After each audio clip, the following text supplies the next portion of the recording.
They shall grow not old, as we that are left grow old. Age shall not weary them, nor the years condemn. At the going down of the sun and in the morning, we will remember them.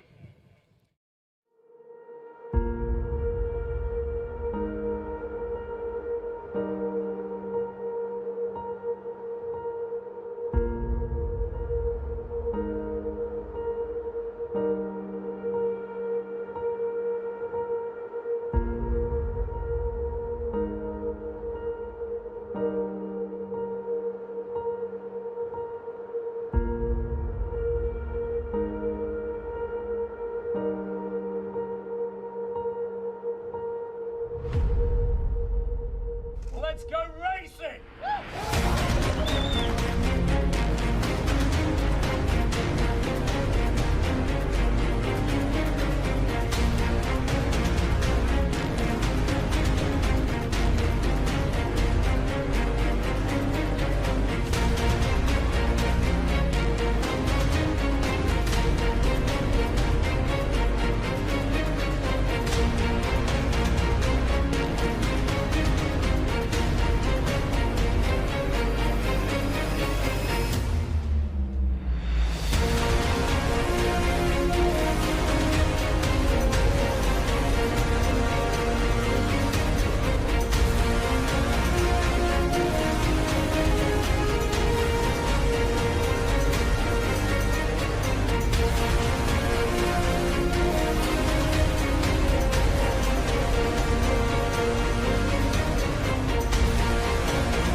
Good morning, everyone. Welcome back to Anglesey for part 2 of the 2025 Race of Remembrance. A rather different Anglesey than what we started the race in at 3 o'clock yesterday afternoon, but the weather did deteriorate going into last night's segment, and I'm afraid it's just got worse. However, we're going to press on regardless. You don't give up easily if you're doing the Race of Remembrance, and with the weather, as I say, coming in like it has done, it is wet and windy. If you're around the circuit, you don't need me to tell you that.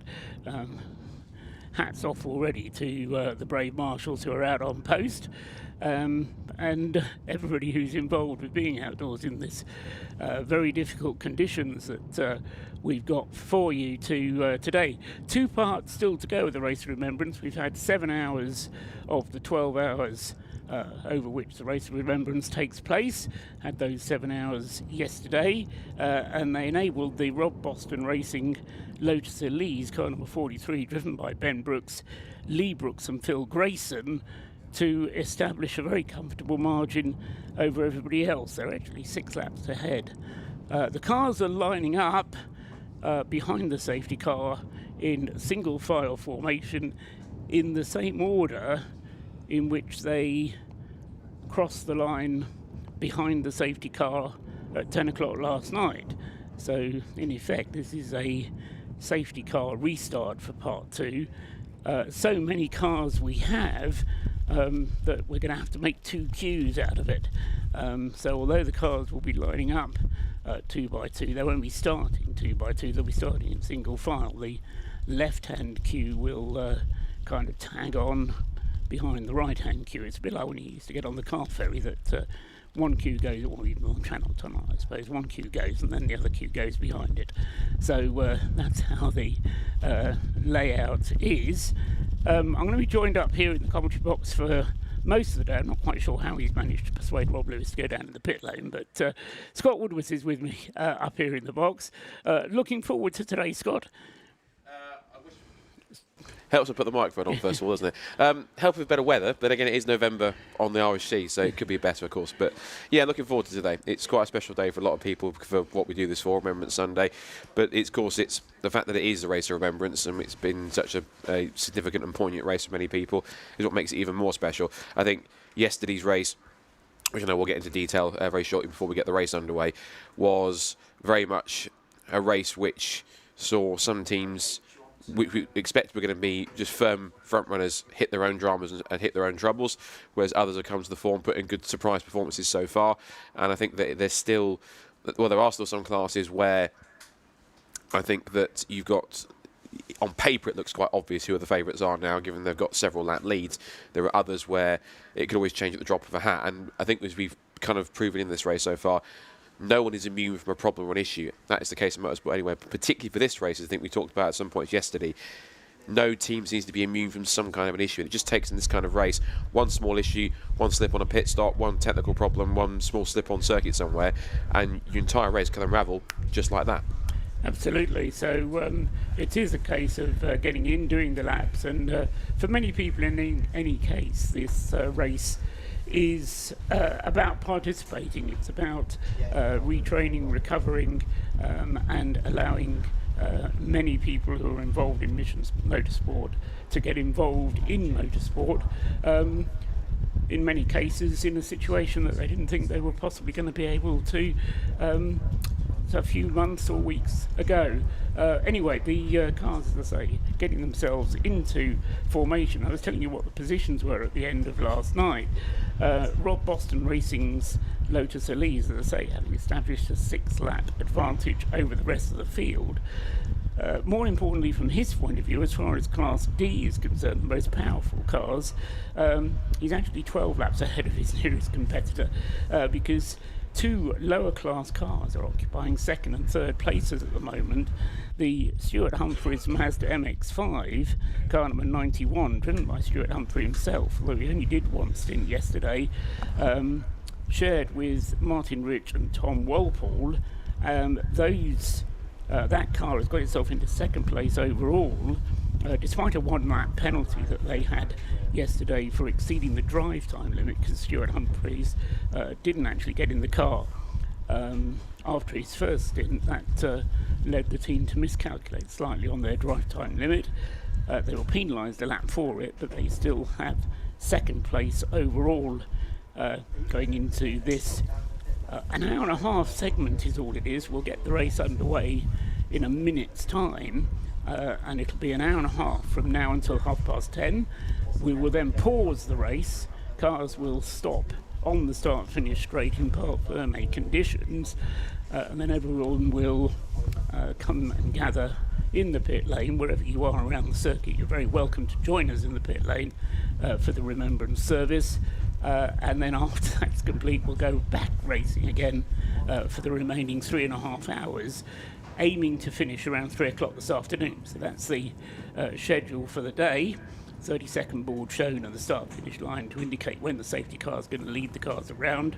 As I say, they're not actually in the order that they're in positions in the race. They're in the order that they crossed the line behind the safety car last night. Third in the race is the Track Scotland Mini, car number 55.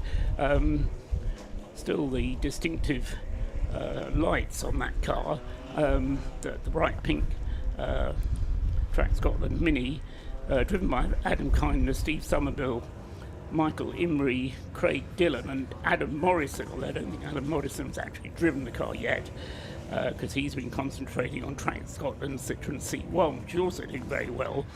But the Track Scotland Mini leading Class B in third place overall.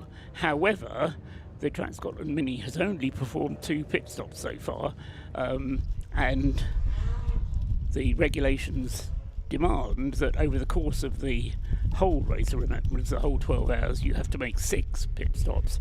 In this context, a pit stop means a full 4-minute refuelling and or driver change, and Track Scotland have got into that position by virtue of some very reliable but quite quick running as well, but they've done so on only 2 pit stops, which is, as I say, half the reason that they've moved so far up the field. But they are well clear of the nearest competitor in Class B. The next car back is actually the Mission Motorsport Mazda, car number 47, but that is, let's just see, 12 laps behind the Track Scotland Mini, so even taking into account that as extra pit stops that the Mini will have to make, it is still in very good shape. So that's the top 3. The class leaders in the classes B, C and D I've just told you about. In the BMW class, Anthony Seddon Racing leads in their number 21 BMW. They're in 6th place overall. And they're ahead of the car number 9, which is the Yggdrasil BMW, and that is a 3 laps margin between those 2 cars. And in the Citroën C1 class, which is obviously very closely competed for indeed, we've got the 586 WRC development Citroën C1 leading from the Sunbelt Rentals car, which is the car that Colin and Mark Hoad share with Jake Hill.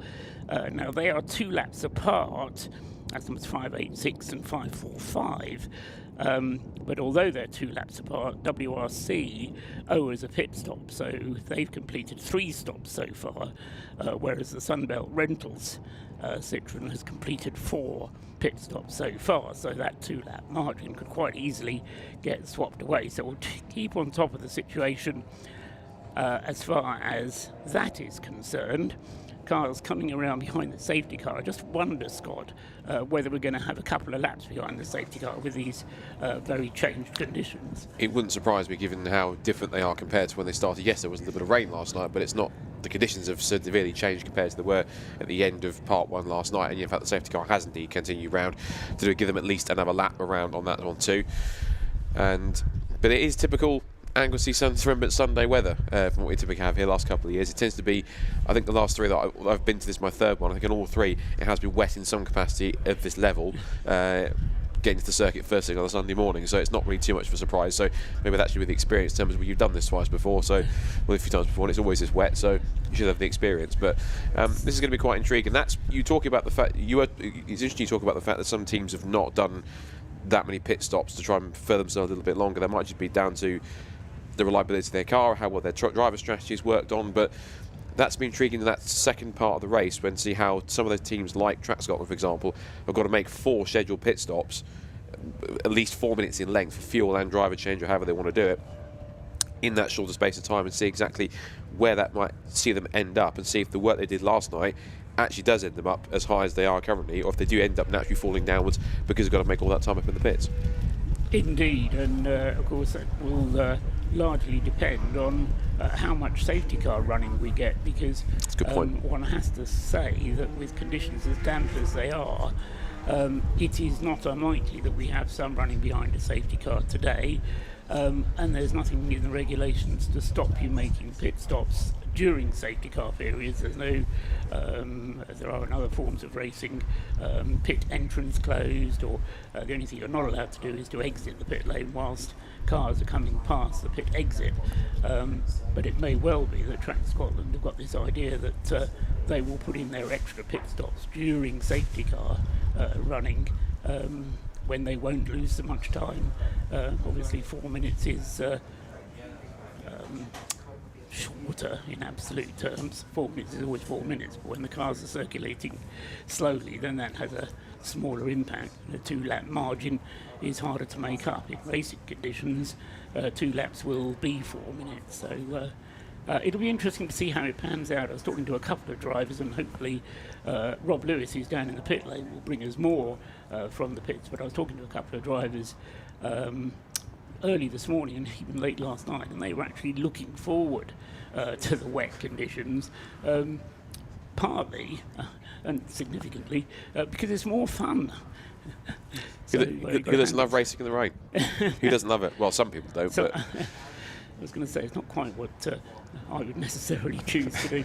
Now, there is a man in a hat standing on the pit wall who's got a green flag in his hand. He's not waving it yet, but he's kind of looking interestedly over the pit wall, as if that is his intention. Apprehensively, as I call it. And so the, eager to do something with it. Yeah, the Jaguar safety car lights are out as well now as the cars turn through the hairpin. So we will be seeing the resumption of racing. The time started to tick away whilst we were having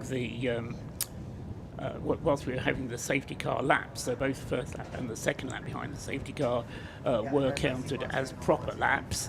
And so coming through, safety car dives into the pit lane.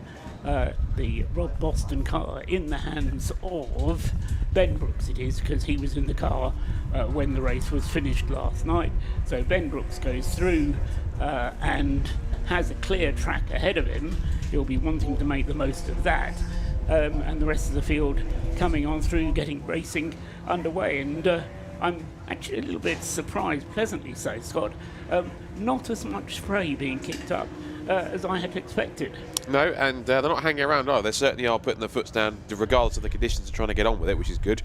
So a 7-lap lead then, which Rob Boston Racing has to try and maintain. Just again to reiterate, we talked about the fact that Sean Paul's already mentioned, just to reiterate, these are aggregate times. Even though, yes, there are closed gaps in here, the gaps pause as they are overnight. So essentially it means that even if, let's say for example, Stuart Humphrey Racing is quicker in the wet than Rob Boston Racing's Lotus and catches up to them, even though it passes them at one point, it'll still have to do that another 6 times to get back on the lead lap and actually pass it 4 positions. So the gaps stay as they were from overnight, which means that the 7-lap lead, which Rob Boston Racing ended race 1, the preferred part 1 of the race with, maintains itself throughout the race, and that will also then carry over once we pause the race at 10:30, and then when we get back going again, it'll be the gaps of the aggregate, what we had, what was left at when we pause the race at that point there, and then again they'll go once more when we resume, and that'll be the case until the checker flag at 3 o'clock. So essentially it is a race against the timing screen, rather than more in some cases than it is on track themselves. You can get close to your rival, but you've still got time to make up. Even if it's like a time gap,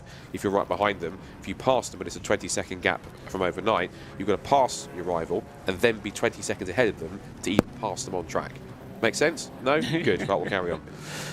The Race of Remembrance is the only race that works this way, to my knowledge.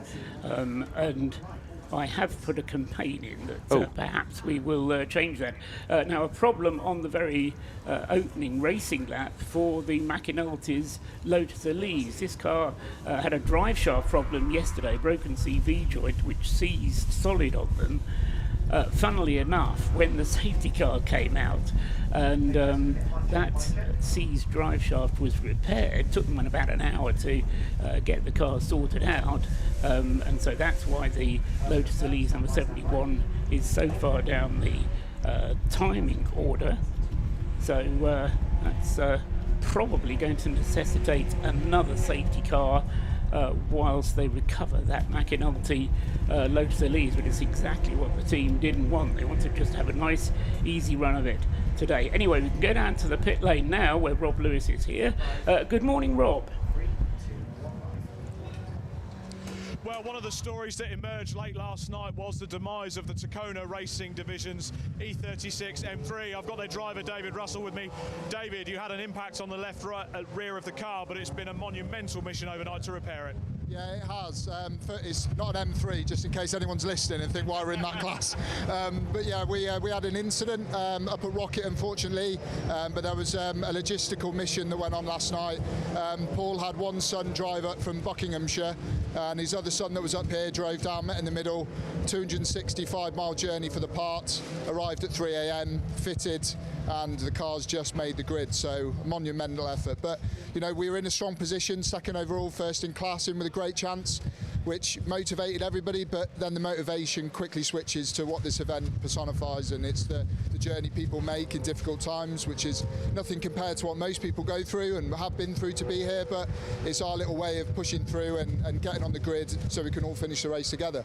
And David, you've been involved in this race for many years. Just how significant is this event to you personally? I think I was lucky enough that the RAF team gave me a drive in 2019, so I'm still serving, and as part of the RAF racing team, the event just grows and grows, and the team do more and more, right up to winning last year.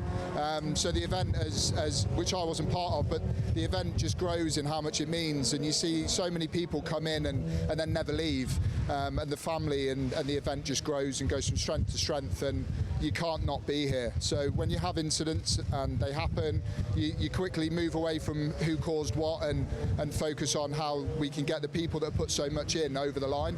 And that's what we'll do today. We'll get the people that have put in, they'll have some seat time, and we'll all have a smile on our face and remember why we're really here. And we will get a reminder of that in about an hour and 15 minutes. Oh, absolutely. And you know, there won't be not because of the rain, but there won't be a dry eye in the house. And if anybody's on the fence about taking part in this event, you know, you've got to come and experience it. It's not a race, you know, it's a service with some cars driving around in between. It's an incredible thing. Incredible. Well, David, congratulations to you and the Tacona racing team there. Sorry, and thank you so much to Paul's sons. We wouldn't be here without them. You know, I don't know how he's managed to sweet talk them into it, and his wife being so understanding at home. Yeah, it's phenomenal, but thank you. A phenomenal effort from the Tacona Racing Division. As you can see, the weather has turned significantly. There's lots of people even struggling to stand on the pit lane, let alone get any work done. I also noticed this morning on my travels we had some issues for the Mazda MX-5, the EBC-sponsored Stuart Humphreys racing car. They had a sticking injector when I was speaking to them first thing this morning. I'm going to go down and speak to them shortly. Silver Lake Racing in the C1 class, they had a torrid time yesterday with both of their cars. They've had some contact. They've had to do a lot of work overnight to get both 458 and 558 back out and in competitive condition. But it's all about that Sunbelt Rentals car in the C1 class. Can they chase down the leader and get the win with Jake Hill, Colin and Mark Hode at the wheel? Lots going on up and down the pit lane, and I'm going to go and talk to the Track Scotland boys shortly, but for now, back to the commentary box. Thanks very much, Rob Lewis down there in the pit lane there, bringing us the latest news. And apropos of the Tacoma Racing BMW, which, I'll say, has joined in at the back of the grid, means that we have only one retirement from 7 hours of racing yesterday. Only the single retirement, that being the Pure Track Racing Renault Clio, which had a rather significant impact with the barriers yesterday and wasn't able to be repaired. However, everybody else of the 50 starters, all 40, the remaining 49, are all out and took the start under the safety car, although obviously it didn't quite go the McAnulty's way with the, I think it was David McAnulty, wasn't it, at the wheel of the number 17 car when it ground to a halt on that first racing lap. Yes. Scott's just chasing down as well. But, yes, it was. Is the number 17 car then that from the McAnulty's, which no, not number 17, 71. Got the numbers wrong around. So David McAnulty, as I say, with there kind of been a locked drive shaft, but certainly some problem for that car, having had, as I say, a 1 hour pit stop yesterday while they resolved it. But safety car's still out there, although the car has been pulled off. I think we'll only get one more lap behind the safety car, but in the meantime, we can go down to Rob Lewis again. He's got another interview lined up for us. Good work, Rob. As promised, I've popped down to the Track Scotland team where Adam's trying to get his race boots on. Adam, you've got two cars in this race that are just quietly working away, and you're in a great position going into part two. Yeah, it's a bit of a surprise in the C1. I think the start made that. But the Mini, we've done 7 or 8 years here in the Mini, so we know what we're doing with that. But the C1 is only the second time that second time that 3 of us have actually raced it. Silverstone and then here, so we went into it as a bit of a learning curve and found ourselves kind of second or third or whatever we are just now. And Track Scotland as a team, you've come here several times over the years, always with the pace to fight at the front, but never quite. Could this be your year? Well, we've won it 5 times our class, so I don't think we'll ever win outright in a 1600 normally aspirated car. You never know. Something's gone wrong for the people above us if they've done that. And what does this event personally mean to you as the team boss with all these guys? The cause is amazing, and then just having everyone together as well. It's such a good event. If you haven't done it before, I would recommend it. It's good. Definitely recommend it. Now, that pink Mini is still in a great position. Let's just tempt fate. Could it happen? Unless something happens, it will happen. They've been instructed to take it easy, no pushing, don't take any risks. I think we're 8 laps ahead or something like that, so we just need to take it easy. But you know what traffic is like, and anything can happen. I'm kind of tempted fate of the overall win. Would that be possible with Rob Boston having issues? You don't wish issues on anyone, but we're up there, so it could happen. I don't think it will, but you never know. Don't mind me, I've just been a bit cheeky this morning, but great to talk to you, Adam. Good luck for the rest of the event. I'll let you get kitted up now, so I'm going to have a little trawl up and down and try not to get blown away by the weather. Back to the nice warm commentary box, Paul. Thank you, Rob. Wouldn't talk with you for the world on this one, I'm afraid. So Adam Kindness, that was, we were hearing from the Track Scotland team. The team, as Rob was saying, running 2 cars, one in the C1 class, which is currently 3rd in the Citroen C1 class, and that's car number 355, which Adam Kindness shares with Adam Morrison and Craig Dillon. And then, as I say, the Track Scotland Mini, which is currently in the hands of Craig Dillon, so the drivers having to swap between both the Citroen and the Mini, but Craig Dillon at the wheel of the Mini, which is running in 3rd place overall, but in comfortable lead, as Adam Kindness was saying there, of its class. And then in the C1 class, the Track Scotland C1 is in 3rd place, and Adam Morrison is at the wheel of that car. It was Adam Kindness, funnily enough, that started that car, which is when he referred modestly, I have to say, to his starting stint in the Citroen C1, which got the car in amongst the race leaders. And the safety car is coming in, so we got back to racing again. The screen tells me we've completed 221 laps. In terms of today's racing, we're just going on to the 7th lap, 6 of which have been under safety car, but giving the drivers, accidentally in a way, a little bit more time to familiarise themselves with the conditions, which are far from easy. But here goes the Track Scotland Mini, the bright pink car, staying out of trouble, being told to not take any risks. But when you've got a car that's clearly quicker than the cars around you, you've got to go past it. Coming up on its rear bumper, almost invisible, is the little number 99 Caterham, which started the race from pole position. This is the car that's entered by DKS Motorsport, shared by Mark Haynes, Thomas McEwing and Thomas Gunther. It's currently in the hands of Max Haynes, and was going extremely well in the early stages of yesterday, but then had 2 pit stops which were a little bit longer than they needed to be, than the team wanted them to be. We never quite got to the bottom of what the problems were yesterday. They were described to us as purely lack of power for the Caterham, and that meant, as I say, a couple of longer pit stops for the car. So the Caterham, well, it's still in with a shout. Still 5 hours to go to get there so far today, and it's running in 5th place, number 99. Did I say Max Haynes? It's actually Thomas Gunther driving that car, apologies, the number 99.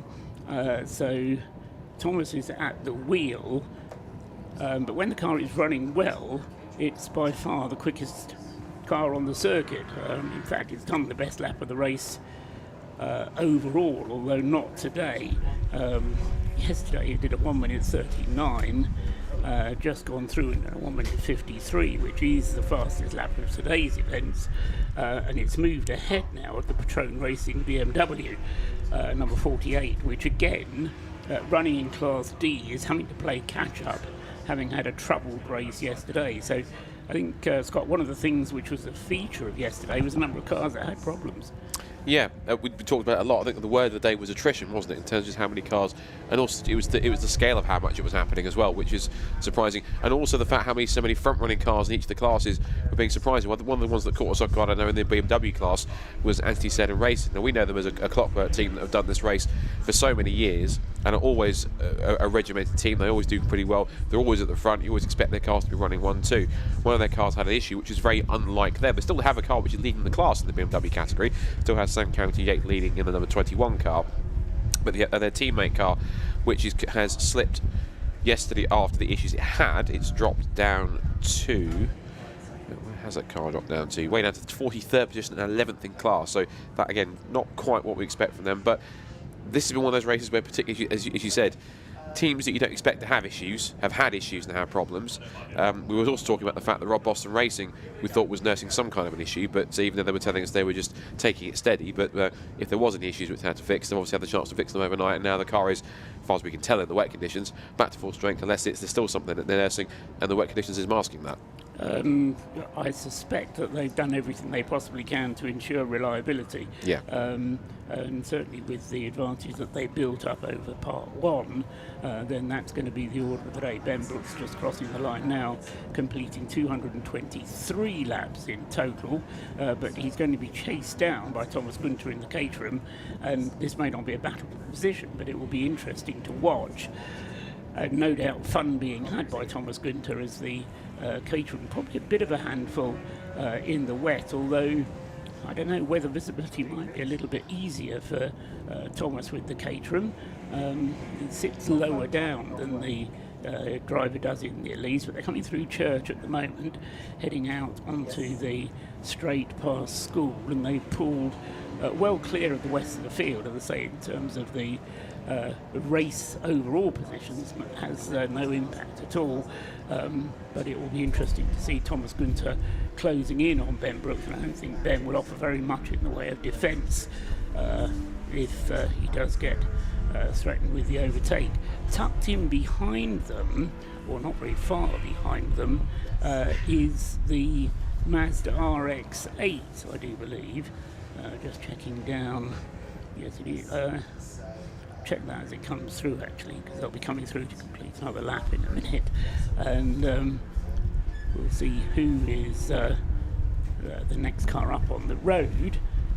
Citroen Battle turning through the final turn, coming into the pits at a fairly fast pace. There is the 587 Citroen C1, this being the DCM racing car. Craig McInerney, Andrew Edwards and James Woolley, the drivers of that car, and that's an unusual time to come in for a pit stop. Oh, it's a stop and go penalty in fact for the 587 car, and the screen will tell me it is just a stop and go. Yeah. There was something from Andrew Roberts last night, so this one actually is for pit lane. These are two that were being served this morning, he told me, that got applied last night, which is the 587, which is this one. It's a 12-second stop and go penalty for pit lane speed, and also the car 100, which is the West Suffolk College BMW that had lots of problems at the beginning. That also had to have a 16-second stop and go penalty for a short stop, and that car also, I remember, started pretty much from the pit lane where it kind of joined the tail at the back of the queue as well. So two penalties that have been served overnight. There are two also incoming, which are both for C1s, and they're both a one-lap penalty as well. They're both 569, which is the Ugaduga racing car, which Ashley James Aspin, Benjamin Hayward, and the brilliantly named Naughty Bear, don't ask, and the 558, which is Silver Lake. So all the problems they've had, Silver Lake Racing 2 compounded even more, because now they've got a one-lap penalty, for both of which are for exceeding driving time also. So we haven't even started, half an hour or so, and already they're racking up penalties. Or serving penalties that were racked up last night in many cases. In the case of two of them, yeah. Yeah, so those penalties now being served. As I mentioned earlier on, the Stuart Humphrey racing car, which Martin Rich is driving this morning, also having to, well, he didn't have to serve the penalty, it was applied to his time, a one-lap penalty for exceeding the drive time limit, which is an awkward limit, because it's a maximum of 3 hours in any 5-hour period, which essentially means that you have to take a 2-hour break if there are only 2 drivers that you're alternating between, which the Stuart Humphrey Mazda was doing, because Stuart Humphrey, although he started in the number 91 car, he left driving for the rest of the yesterday's segment of the race to Tom Walpole and Martin Rich, and in their alternating they overstepped the 5-hour mark, and so the 3-hour mark, and so were penalised by a lap, but it has still left them in second place overall, and in commanding situation in Class C as well, with a 10-lap margin over the rest of that field. Another car which had problems yesterday was the 666 Audi TT. Ross Leach, Max Bird, Glenn Griffin and David Pavley sharing that car.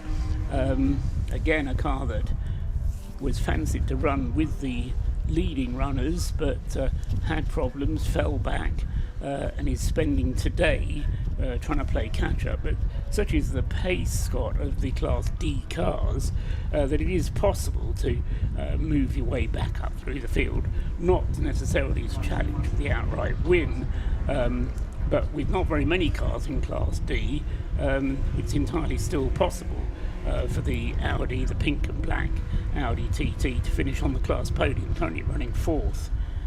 It can do, yes. It's got 5 laps to make up on that one, but it is currently, you're right in saying so, that the cars are that fast enough they can move up the order pretty quickly, even though they had the issues. Currently running in 8th position at the moment, it's inside the top 10. We've got all but one of the Class D cars up there in the top 10, which is strong to see. I think that there's probably one that we are missing, which is a little further down from the issues that it had before.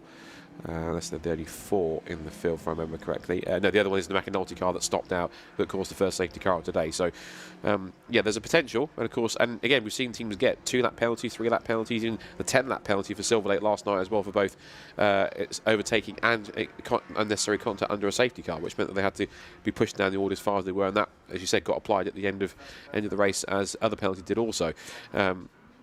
There's also been a change for positions. We talk about Class D between DKS, that battle you were talking about with Patron Racing and DKS, that has changed. So Gunther is up into 4th position. And whilst you ponder that, it's back down to Rob in the pit lane, who has another interview for us.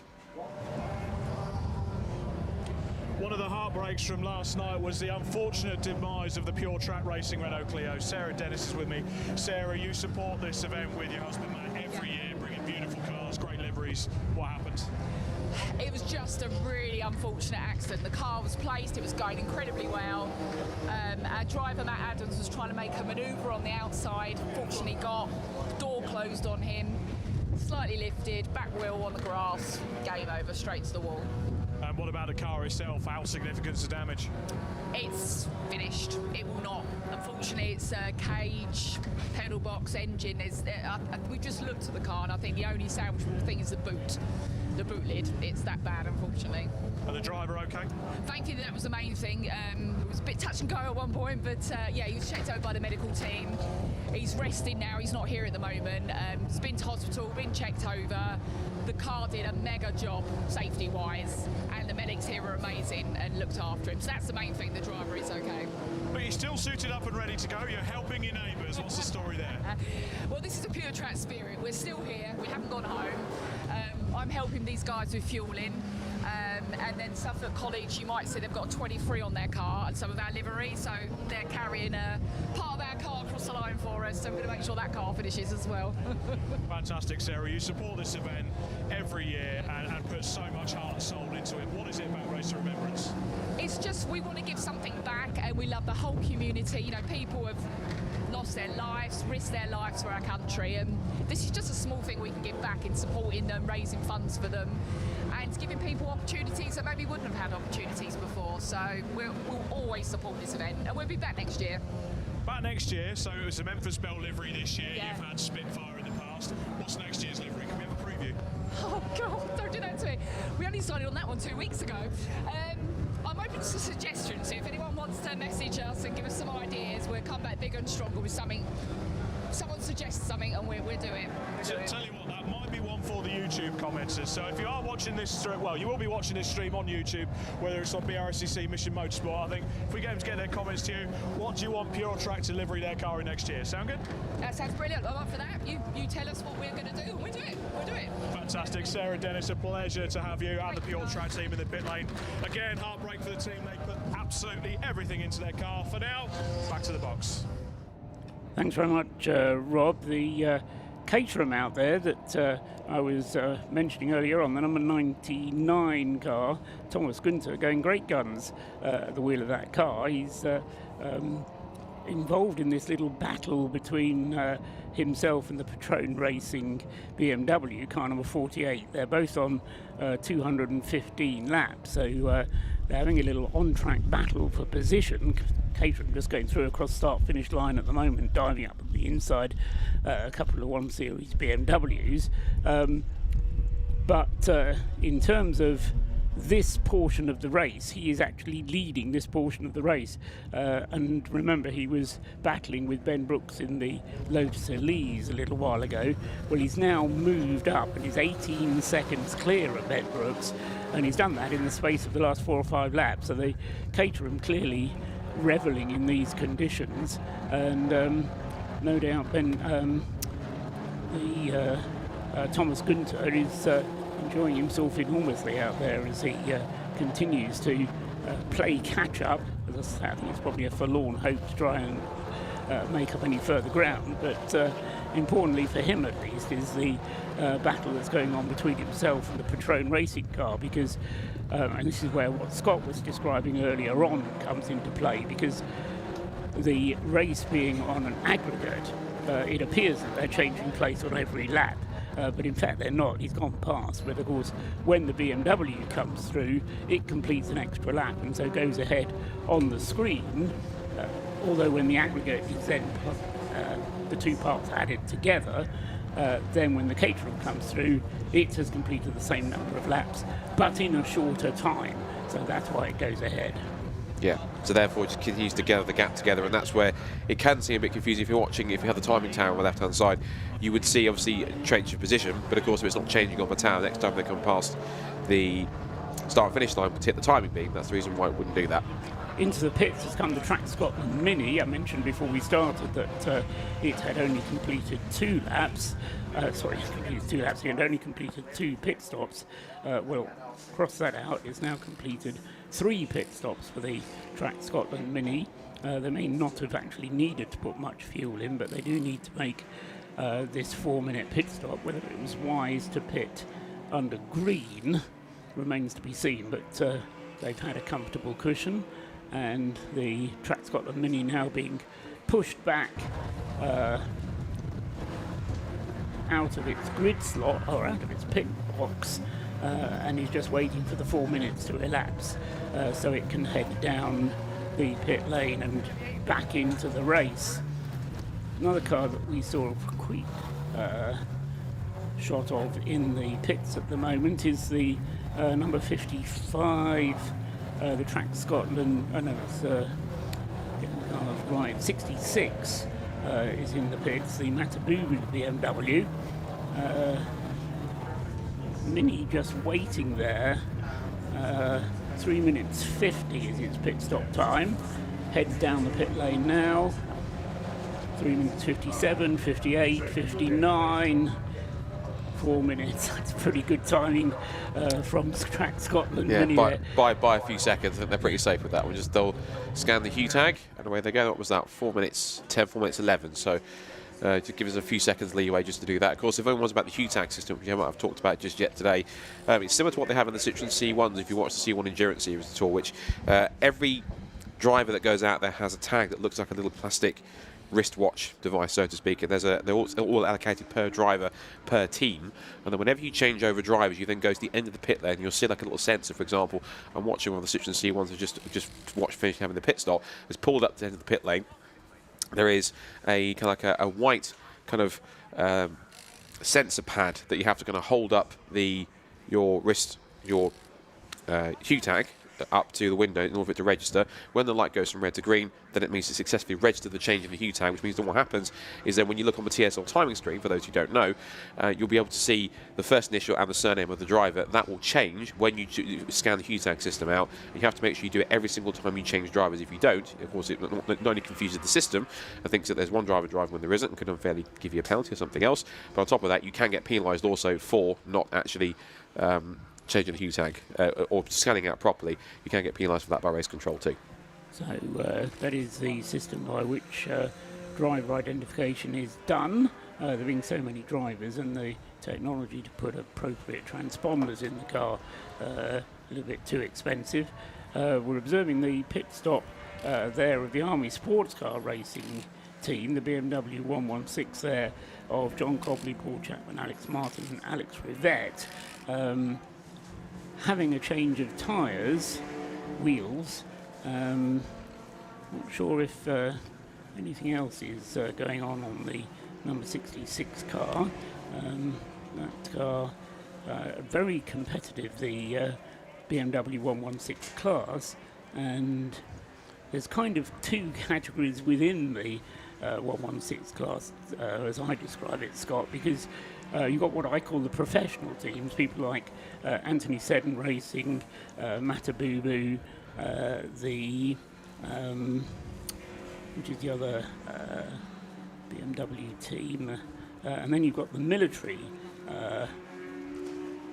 BMWs who run in the same class, but as I say, they tend not to be quite as quick as the professional runners, and the number 66 being joined by the 305 BMW, which is the Royal Engineers.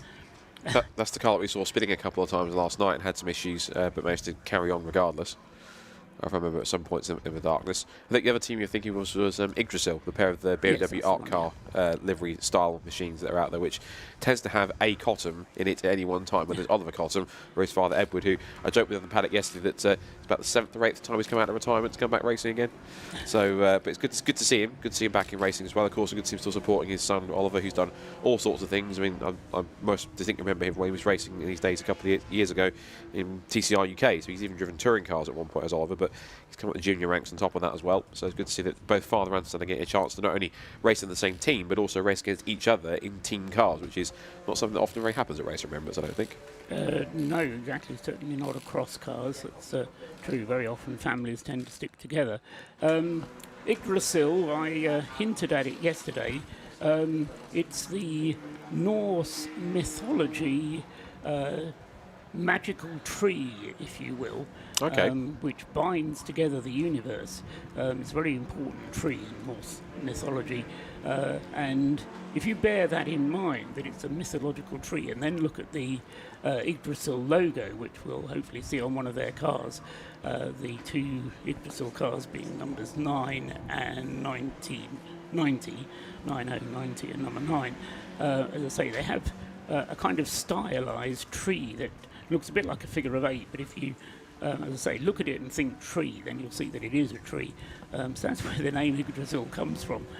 What is not clear to me is why the team has chosen to use that as its logo, or indeed the name of the Yggdrasil. But because, as Scott just said, very distinctive in their kind of art livery, and they're, as I say, certainly in the case of the number 9 car, doing very well. Second place in the class with the number 9 car, and in 9th place overall behind the remaining Anthony Seddon car, which Sam Yates was driving into the night last night and continues to drive this morning. Regulations demanding that the driver who finished last night's race has to start again today, which, bearing in mind that you're allowed to refuel overnight, does mean quite a lot of driving for the one driver, because inevitably the cars running towards the end of their fuel tank last night, therefore having a long stint last night, and then up first thing this morning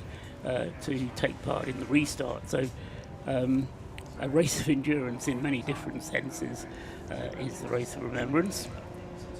Just a note of 2 stop-go penalties that are incoming as well. I think Andrew Roberts is about to tell me exactly the reason for them. I can tell you who they're for, at least. One of which is a quite significant one. It's for the 4th place car, which is the Formula 48 Retrain racing car, the one we talked about having that battle with the DKS Caterham.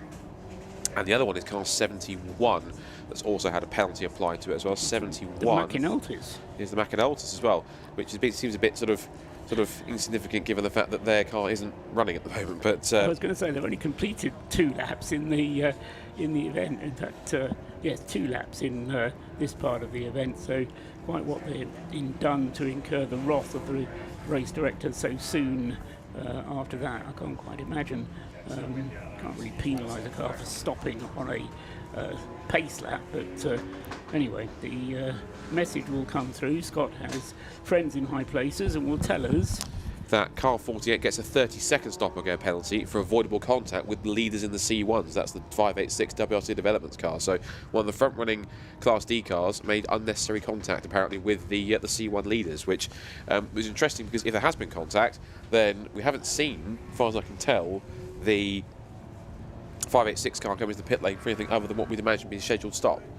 So if it was contact, it's obviously, as far as we can tell on the surface, not significant enough that forced it into the pit lane, but it was still unnecessary nonetheless. Yes, possibly just contact which race control deemed was unnecessary. Talking of the C1s, the WRC Developments car number 586 that leads the class has James Matthews at the wheel. That's the car that David Drinkwater is also driving, the car, or at least the team that won the C1 class last year, and second in the C1 class is still the Sunbelt Rentals car, which the wheel of the 545 at the moment is Marcode. Say that is the car which has Jake Hill at the wheel of it as well, and then third, not very far behind, a lap behind actually, but not far behind in overall terms, is the Track Scotland Citroen C1. So 3 different Citroen C1s from 3 different teams at the top of the list for that class. I have news on the penalty for 71. Well, it's not one, it's 2 penalties, in fact, apparently, which occurred yesterday. So I've been told by Andrew Robertson, in his words, they're to be served as soon as they fix their clutch, which apparently is what the issue is, so that's why they've stopped with the clutch problem. 2 penalties to serve, so that's what's waiting for them when they finally get it running. A 90-second stop-go penalty for overtake it under the safety car, and a 30-second stop-go penalty for avoidable contact. Guess with which car? Not the leading car in C1. Yes. Oh dear. So I think the message is, for the race control, leave WRC Developments alone, because that's 2 cars that have been making contact with them on separate occasions. I don't know if they were in the same vicinity at the same time, not sure, but even so, WRC Developments, I'm sure, are going to be feeling a bit, they can't be feeling a tiny bit sore after being made necessary contact not once last night, but now second time this morning at some point, which has forced both to have penalties. So if that car makes it, it might have bits of both, I think, both BMW and Lotus sticking out the side of it. It's not too much careful by the end of the race. Yes, it'll be a second-hand Citroen by the end of the race. David Drinkwater will sell it on eBay, probably Sure. at a profit. It might help him fund his entry fee to defend next year's Supersport Endurance title, or at least a C1 entry at some point. Here comes the Patron Racing BMW then for its stop-and-go penalty, so that will, for the moment, hand the advantage in the race and in the class to the DKS Caterham, which has just gone through and will therefore pull away a little bit more. It was ahead, but only on aggregate times, but as I say, I think as a result of that stop-and-go penalty for the Patron Racing BMW, so that will assert the DKS Caterham into 4th place permanently, as it were, rather than swapping on every lap as it does before. Still Thomas Günther, the fastest car on the circuit, lapping in the 1 minute 53s, compared to what Ben Brooks is doing in the 1 minute 55s. If it would be dry, they'd be lapping in the 45. So the wet conditions certainly affecting the cars. What would be interesting actually to hear from Rob Lewis next time he's talking to somebody down in the pits is just how much the wind is affecting the cars, particularly the lower powered Citroens, which fairly high-sided as well, I would imagine get quite buffeted by the wind as they go through. Certainly when I was driving up the dual carriageway towards the circuit this morning, I could feel the effect of the wind just driving down the A55 at 70 miles an hour. So these cars, no doubt, will be affected even more, I would imagine. The Fiat Panda, actually, talking cars that could well be affected by the wind, is still going well. DC low mass racing. What do you say? What are you implying? it doesn't cope with crosswinds? I'm implying that it might be affected by crosswinds. It's a pretty light car, very lightweight, only got 100 horsepower.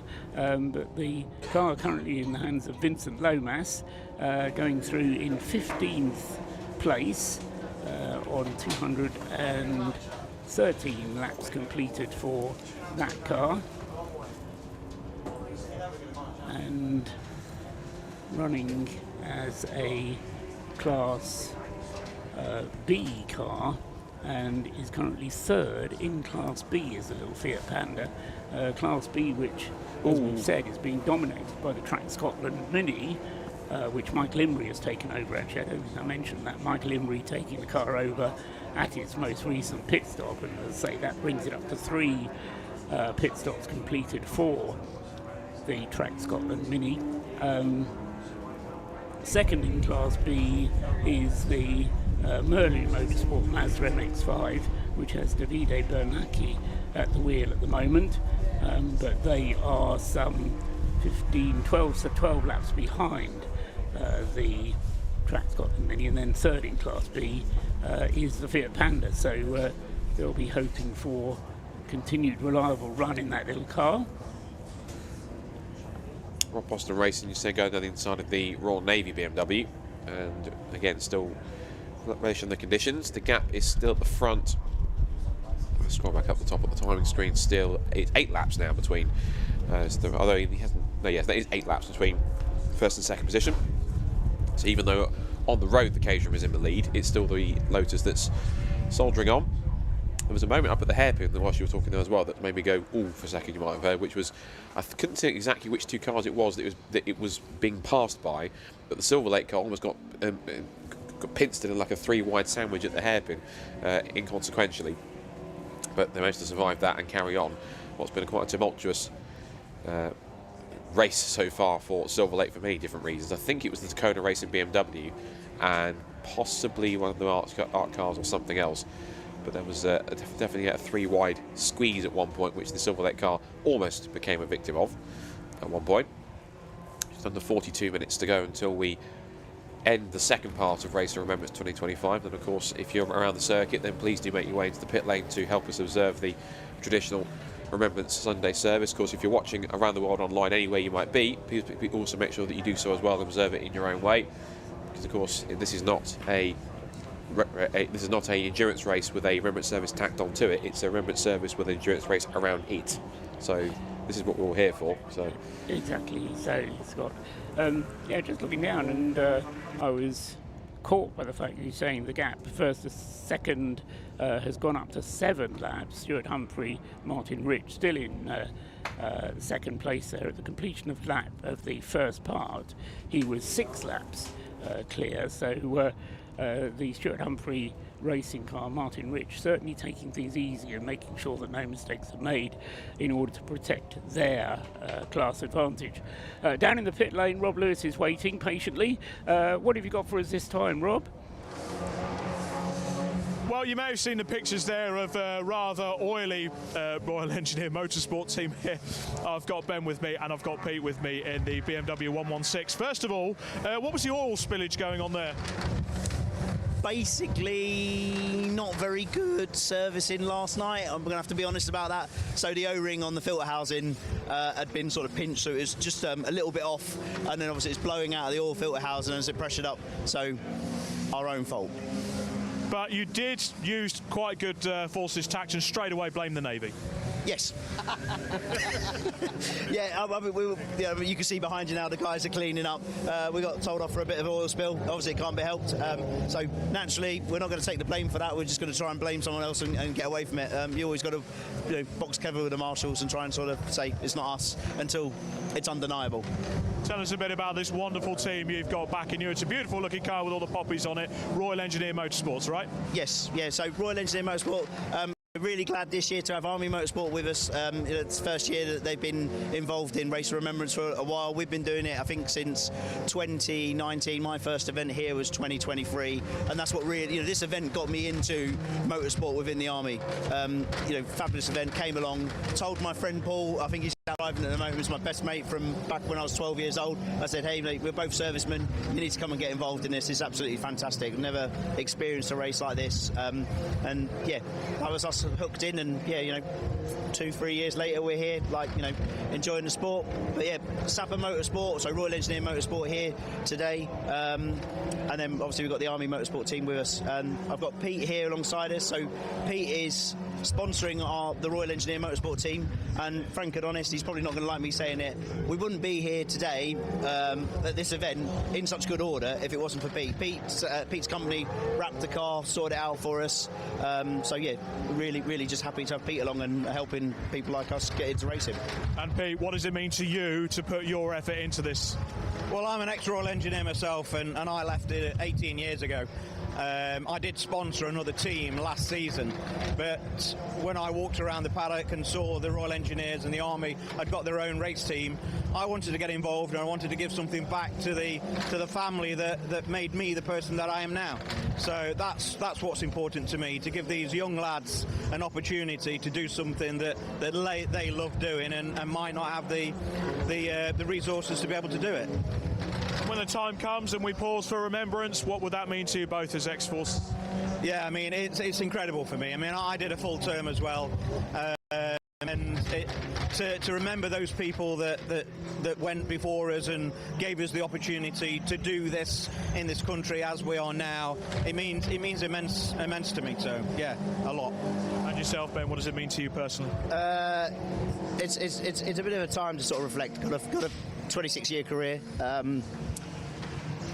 A few sort of not great times along the way. Yeah. We're all behind you, mate. Yeah. Great to have you here in the pit lane. Brilliant effort with the BMW, and hopefully no more oil leaks, but you can blame the Navy for some more mistakes should they happen later. Yeah. No, thank you. My absolute admiration for you, gentlemen. Well done. Well, as you're going to see a lot today, we are going to have a bit of emotion up and down this pit lane, not just when we have the beautiful service at 11 o'clock. For now, back up to the box. Thanks very much, Rob. Yes, a reminder there coming through of the emotions that do lie not that deep beneath the skin in some cases. And as I say, as Rob has mentioned as well, Remembrance Service will be coming up, and that will trigger some more emotions, I'm quite sure. So meanwhile, before that, we've still got another 36 minutes of racing. The race will be suspended as it was last night, with the safety car coming out 2 or 3 minutes before the race is actually suspended in order to control the field, and cars will be in park fairway conditions then on the pit straight. I think, bearing in mind conditions, then covering the car will be allowed, particularly if you're a Caterham driver or one of the Mazda MX-5s that's open. And not quite sure, yeah, I think we've got an open Mazda MX-5 somewhere. But as I say, certainly that will be necessary in some cases. Before we heard from Rob Lewis there, we were saying how the gap between Rob Boston Racing's Ben Brooks and Martin Rich has increased. Certainly Martin Rich with the Stuart Humphrey Racing Mazda MX-5 number 91, taking things easy. Not to say that he's not pushing on, but I think, as we've heard from a number of people, important not to take any risks. And of course, different people have different approaches to risk, but Martin Rich, vastly experienced, and as a BRDC member. He knows what he's doing. He's raced at Le Mans and has raced internationally. Now really just racing for fun. But regarding the Mazda MX-5, as said to me yesterday, affordable racing. And I think a lot of people are realising through the Race of Remembrance, and a number of people that Rob's been speaking to who then say, oh yes, I've told my friends and they come along now. A number of people discovering just how affordable racing can be when, I mean, it's never cheap, but provided you've got somebody who's prepared to put a bit of money in, little money here, a little money there, can go a long way and make racing affordable. Yeah, and it's good to see that even that we talk about the fact that we've got the teams here, the BMWs, who are also getting the chance to do so from the various armed forces. It means that they get to indulge a different kind of passion, but also a different kind of release, because of course for them, day-to-day has been working in the forces, particularly whether if you look at the BMW squads, we've got, as I said, 4 different sort of armed forces representative teams. You've got RAF Motorsport with 2 cars, you've got the Army Motorsport's car racing car with a single entry, and also single entries for Royal Navy Motorsport and Royal Engineers Motorsport, so they get to apply themselves in a much different area where there's still pressure, there's still responsibility, there's still a sense of duty to be able to get things done and obviously and perform at their best. But of course it's not in a, thankfully it's not in a combat situation, it's in a racing situation where it's a lot more enjoyable, it's a lot more I was about to say the word placid, but I wouldn't call my sport placid. It's probably the wrong word. I was trying to find the right word, but it's safe. It's safer, yes, in some cases. It's not as taxing, but it's still for them as much of a challenge as it is for when they're performing high in their respective armed forces divisions. So it's great to see them indulge in a passion, but also it embodies the whole spirit of what Mission Motorsport is, which is to retrain and help them recover from life in the forces, to then channel that energy, that passion into something else, which is engineering and automotive and motorsport, and find a new passion or indulge another passion that they had to put to the side because their armed forces life came first. Teaches people how much of a team sport motorsport is, because I think a lot of people watching from the outside see motorsport, see the driver getting the accolades at the end of the races, and think, oh yeah, it's the driver, it's all about the driver. Well, to be fair to the drivers, they're always the first ones to thank the team, but it really is a team effort, and every person on the team has their role to play. 3 cars in the pits at the moment, actually 4 cars in the pits at the moment. The camera focusing on the number 19 RAF Motorsport BMW 116, which is in for what looks to me like routine service, although coming up towards the 4-minute mark, we'll see how much over 4 minutes it goes. If you weren't watching yesterday, the regulations demand for any pit stop involving either a driver change or refueling to be 4 minutes at a minimum, and you have to make 6 such pit stops over the course of the entire race.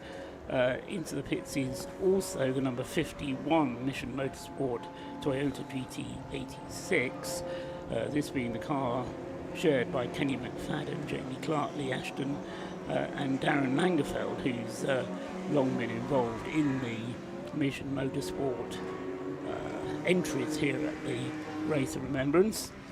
Who else is in the pits at the moment? We've got 111 in, that's the Exposure Lights Mazda, which has had a couple of problems over the course of the race, but they're being serviced as well. And also just in is the Simon Waterfall 1 Series BMW, the Super Cup car, which again was a car tipped to go well by myself if no one else in Class C, but has had problems which it's had to overcome over the course of the race. Work continuing on the Mission Motorsport GT86. Just thinking whilst you were talking about that, but obviously we talked about yesterday the fact that we usually have as many as 4 GT86s, but one sadly had to pull out after a shunt kind of pre-event on Friday during practice. It wasn't a shunt, it was mechanical. A mechanical, forgive me. Thank you for the correction. So a mechanical issue which forced it out. I think that cost Lynn the paddock in the awning, but unfortunately going no further. And we would normally have 2 cars in previous years from Operation Motorsport, which is kind of the US version or the US arm of what Mission Motorsport is and what it's all about. We talked about the fact they were having their very first US version of the Veterans Race of Remembrance over at VIR, Virginia International Raceway. They've had it because it looks like it was, I guess, a 6-hour race, and they've streamed that on YouTube as well. So if once you finish watching Race of Remembrance in this country, you can then go back onto YouTube and watch back the US race from their country from yesterday. No spoilers. Who won? No spoilers at all.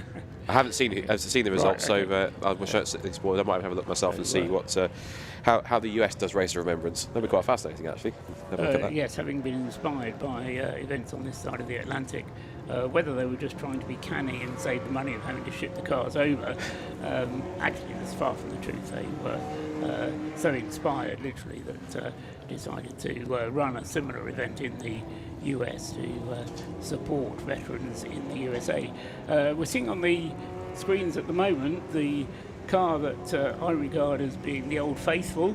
This car, 101, the Mazda MX-5, has taken part in every single Race of Remembrance to date. It's done umpteen 24-hour races, various sprint races. This is its 11th Race of Remembrance. It was driven last night by a certain chap called Chris Harris that you may have known from the telly. If you're a motorsport fan, you may have known him from racing in the Blancpain Endurance Series for Garage 59 on occasion, did the Spa 24 Hours in 2019. And Chris enjoyed himself enormously. Spoke to Rob Lewis last night and described how much fun he was having. I think it's in his intention to go out today, and he gave us the impression yesterday that he was actually looking forward to driving this little Mazda in the rain.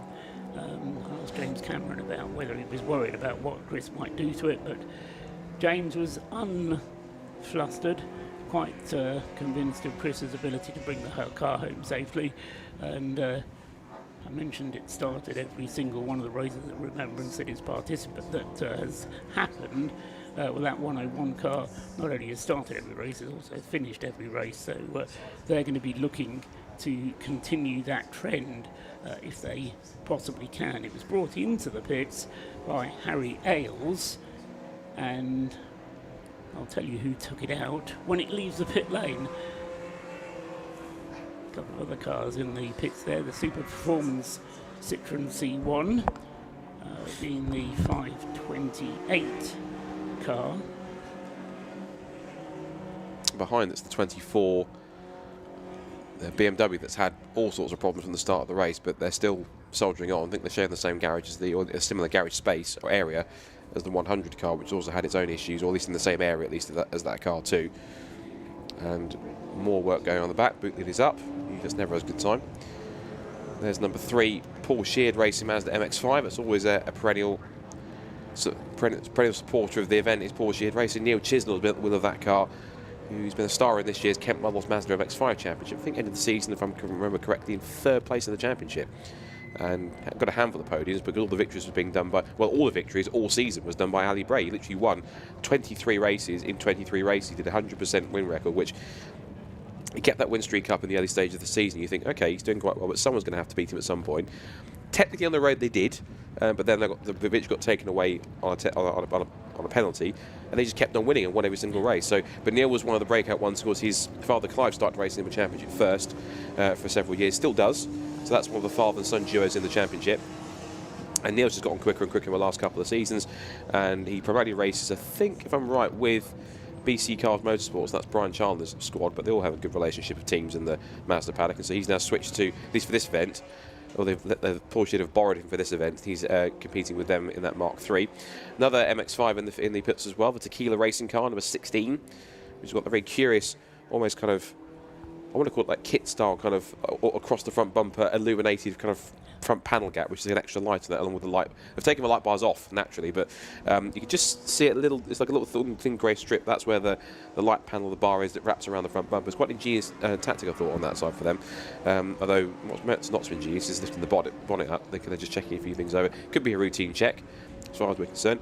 Always another car saw that was in the background as well. This is always a fan favourite, and again, still running in the top 15. In 14th place and third in Class B. So if it stays where it is, it could potentially be on course for a class podium, is the DC Lomas Racing Fiat Panda 100 horsepower, which has been a fan favourite the past couple of years. It did have a rather kind of unfortunate premature end to its race with minutes to go when it had a shunt just exiting the right-hander at Church. As we see Neil Chisnell giving a wave to the camera. But the Panda certainly having a very strong run so far, and I think it's, I don't think we can call it a giant killing performance, because yes, it's ahead of some much faster and quicker cars in higher classes, but it's one of those cars like many that have just not been shouted too much. There it is on screen, you can see it's right at the end of the pit lane, but it's one of those cars that just hasn't, and teams just haven't done for anything very flamboyant. They've just kind of just, like clockwork, just done their pit stops, got their laps in, just got on with the job and just done a motor race, and so far it's actually worked out pretty well. Yes, going nicely, the little Fiat Panda there. One of the reasons why we've got this sudden flurry of pit stops is the regulations prohibit pit stops in the final 15 minutes leading up to the intervention for the Remembrance service. So in order to keep the pit lane a little bit clear, no refuelling allowed in the last 15 minutes. And also bearing in mind it's then park family conditions during the Remembrance service, so teams using this time to get fuel into the car in order to then be able to run for as long as possible once the Remembrance service is complete. And we go into the last segment of the Race Remembrance, the 3.5 hour run to the checkered flag from round about 11:30 when we get the order to Let's Go Racing, until the checkered flag, which will be shown at 3 o'clock this afternoon, or whenever 12 hours plus a lap have elapsed. So we wait until the completion of 12 hours for the Race of Remembrance, and then allow them one more lap to see who is going to be the overall winner of the Heroes Trophy as it is awarded, and hopefully the trophy will be brought out at some point, so that if you're watching on the live stream you can see it, because it's a rather marvellous trophy, the Heroes Trophy for the Race of Remembrance, manufactured by hand, if you can use the word manufactured by hand, but it's constructed from various parts which have meaning to military veterans, and I say it's a done in the shape of a huge poppy, so very worthwhile trophy for a worthwhile cause, and that, as I say, will be awarded at the end of the race, but getting a bit ahead of myself. So 20 minutes to go, 22 minutes and a half to go in this segment of the circuit. The 101 Mazda Old Faithful has completed its pit stop and has now gone back out onto the circuit. Harry Ailes having handed over to Anthony Ailes, those two sharing with, Alan Farrimond had a couple of stints yesterday. I don't know if he'll get a stint today or not. Normally the safety car driver at the Race of Remembrance, but finding an opportunity to race in this Mission Motorsport run Mazda. And then the other driver of the car is Danny Graham, and they've all had their turn over the course of the race so far. The Breakdancer racing car, the Mazda MX-5. Breakdancer running two Mazdas. One is an MX-5, the other a somewhat unusual rotary engined RX-8. I say somewhat unusual, you see one or two of them running in competition, but not that many RX-8s. One of those cars that became a bit of a cult for a while, but never sold somehow in huge numbers as a road car, but so it makes quite a popular car.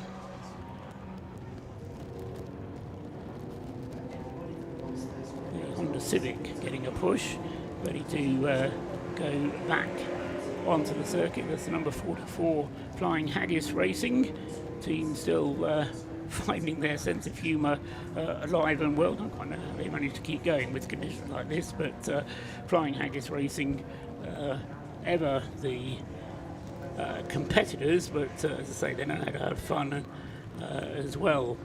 And I say they're running this Honda Civic in class It's in B, I Class think it is. C. I think Class Class C, C, and they're currently 13th overall and 4th in class. So they've got a lap to make up to try and get themselves on the podium, because their next target to try and beat them, to try and beat, is the Porsche Racing car number 4, which is the Michael Sanford car that's currently on the road at the moment. So they've got a lap to make up to try and pick up that one.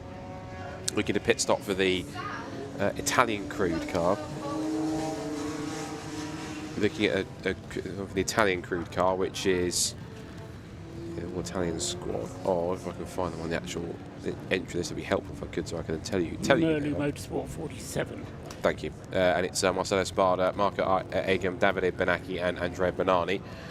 And that car 47, which is currently running at the moment.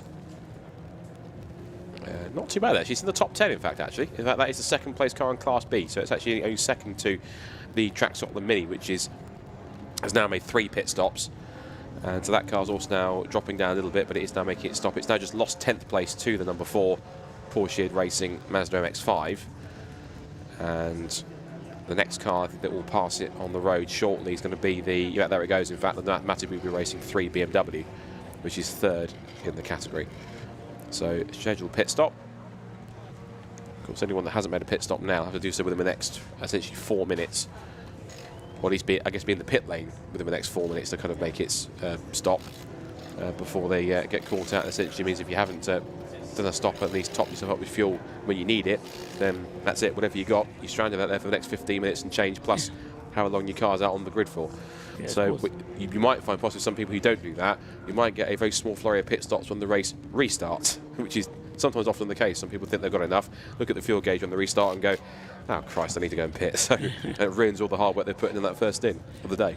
Better treaded tyres going onto the Merlot Motorsport Mazda. So car tyres that came off were, well, they were still road legal, but shall we say the grooves not quite as deep as the ones that are going on. And interestingly, they're putting them on all 4 corners, so deciding to get the grip at the front as well as all the way around the rest of the circuit, all around the rest of the car, I should say. Happy to say that of our pit callers that we've had from the 49 starters that took the restart, they've all kept going, apart from the number 71, the McAnulty team car, and I'm not quite sure if that car did come out of the pits again or not.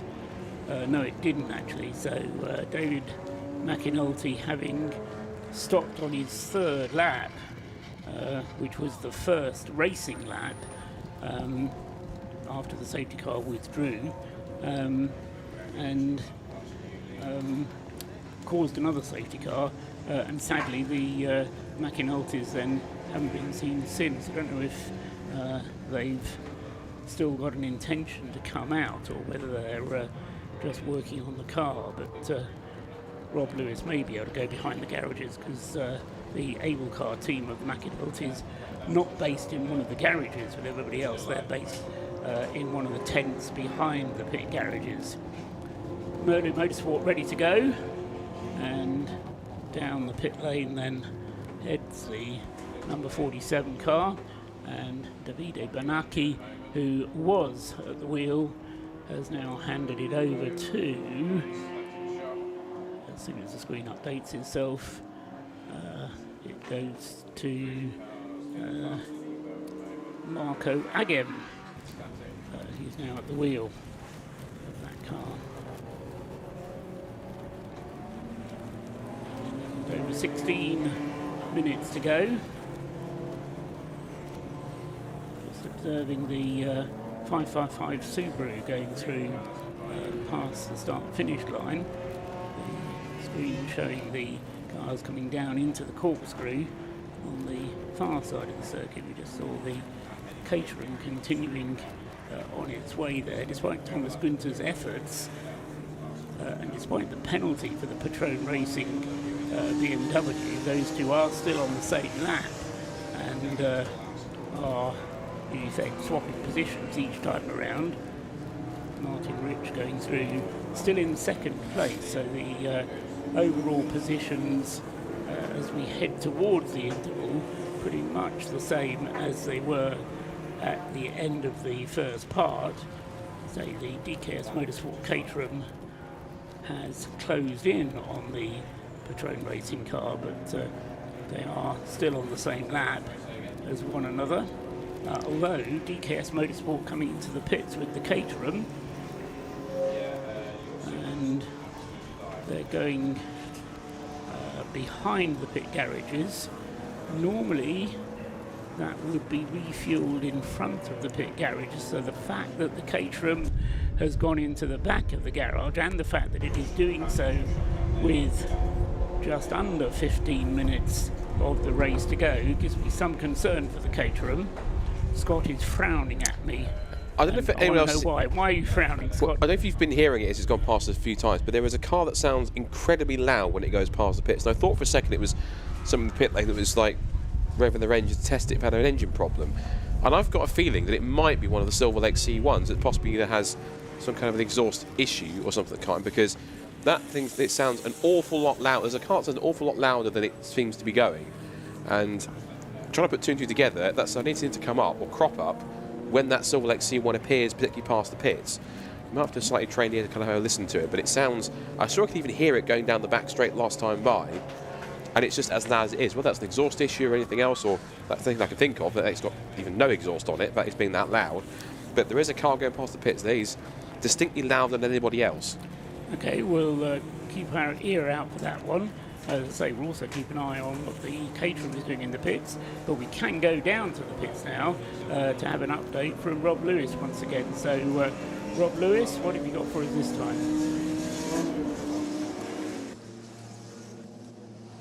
Now, this is a very special person indeed. I have got Jack from Mission Motorsport, and the reason that you come here every year with Mission Motorsport, first of all, what does Mission Motorsport mean to you? Everything, really. You know, they picked me up from the dirt, they got me clean again, really. You know, like my first event was 10 years ago to this weekend, and I did a lot of reflecting last night, and without the charity I'm not really sure I'd still be here. It's as blunt as that. And it just it goes to show the key work that Mission Motorsport do for veterans. One of the roles you do for this special race, tell us about it. My little trophies. So yeah, each year I make one of these. I make I think about 9 or 10 of them, and the poppy heads remain the same, but the general theme changes. And I try and get materials with provenance. Last year we got some return rollers from an M1 grant that did the Africa campaign in World War II, and this year the bases, they're made out of battens that came from the seats from a boat called Green Parrot that the Queen used in the Fleet Review when the vessels got back from the Falklands. So they've all got provenance, and I try and keep it that way. Stuff like that needs to live on, and I think this is a perfect place for it to be appreciated. Certainly are, and that is an absolutely beautiful example. But the fact that you also, you know, worthy winners that come here, win their classes, get something as significant as this. Yeah, I think it adds to the whole just vibe of the race. You know, it's just so special here because it's not about racing, and it's the only race you'll find that where racing really is second best. It's just all about us getting together, remembering, recovering, being with your friends in a really trying time, and it's just perfect for that. The cars are a catalyst to recovery, and it's just magic, mate. It's magic here. Now, the one trophy I couldn't quite carry over because it is quite heavy, Perseverance, that goes to the overall winner. What went into that trophy? That was a lot of work, that was. I got a brief off Jim Cameron. Can you make us a trophy out of scrap, please, Jack, for ROR back in 2020, I think it was. And he gave me a brief and I didn't like it, so I did my own thing. And yeah, as the build went on and I started asking about the materials, because she's got on Percy the stem is a piece of chain that was used by a draft horse, and I pulled the chain out of the mud on the farm where my workshop was. It was in the mud, and I built her up up and made her, and that in itself was a lovely experience because the steel was so old, and the last person to smell the smells was the man who forged the steel when I was welding her, and it's a different smell with old metal. That was an honour in itself. And then I asked the landlord what the farm used to be back in the day. He said, oh, in the First War it was a stud farm. We bred horses here and they got sent to the front. So potentially the chain could have been on a horse that ended up at the front. And I told my mum this, and my mum goes, you know, your great granddad was a farrier at the front, right? So there's a teeny tiny chance that the chain that's on Percy ended up on a horse that ended up going to the front and then having my great grandfather's hands on his feet. Tiny chance, but it's there. And now the tiny chance that is on Perseverance, which is used in the Race of Remembrance, that helps people like yourself recover, and we honour our fallen. Absolutely, that's the perfect description. We honour everyone who ain't here. You know, we remember them as a team, as a group, as a unit all together. You can show your vulnerabilities here, and it's safe, and it's just too special. All of yous come to ROR. Jack, it's been an absolute pleasure to talk to you. It's a pleasure to look over these beautiful trophies, and of course we'll be looking forward to hanging them out to some very worthy cast winners later on. Thank you very much, mate. Thank you. So one of the great stories that we are going to hear up and down the pit lane this weekend, and yeah, getting a bit emotional as we head towards 11 o'clock, but for now back up to the commentary box. Lovely job, thank you very much indeed, Rob Lewis down there in the pits, and yeah, finally seeing the one of the trophies. If you can imagine one that's about 18 times the size of that, then you get an impression of what the Heroes Trophy Perseverance actually looks like. Safety cars being called. Now we've got 10 minutes remaining before the scheduled interruption, but just occasionally the Brscc like to give themselves a bit of a cushion on the time, so this may be just to call the cars to order in order to have the race suspension. However, I mentioned just before we heard from Rob Lewis there that the number 99 Caterham had come into the pits, Thomas Günther having been driving it very rapidly in this morning's segment of the race. Not actually roughly on the same pace, as I say, not really making up very much ground on the Rob Boston car in the lead.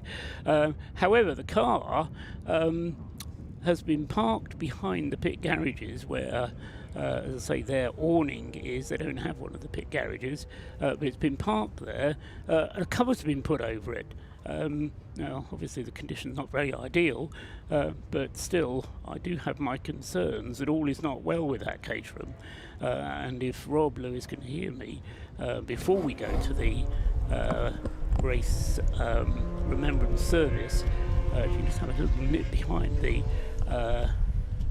garages there and have a look what's happening to that Caterham, because I don't think it's going to be able to take any further part in the race, which would be a great shame, because it's been, as I say, car started on pole position. It was very quick when it was running. Had this problem of losing power earlier on, which they thought they'd got to the bottom of. Again, it was pretty quick today, but then all of a sudden Thomas Günther brings it into the pits, and say it looked to me a little bit like it's going to be a retirement. I also noticed when we were in the interview there with Rob earlier on, we had the number 66 BMW going quite slowly. That was the Army Motorsports Army Sports Car Racing Team car, which was going slowly on the back straight up towards, just past us on School Straight, up towards the complex at Rocket. I'm presuming it's carried on or it's paused somewhere. It hasn't shown me that it's actually stopped on track anywhere, because there's no orange triangle and it hasn't come in the pits yet. So whatever the issue was, either a spin or an intermittent issue, they just did a quick Control Alt Delete reset and away it goes again. So I wasn't sure if that was potentially anything to do with that was the cause of the safety car or not, but because that car has not stopped, as far as I can see, in the pit lane or on track, then it continues to be going on. I'm just keeping an eye out for it to see exactly where it might be.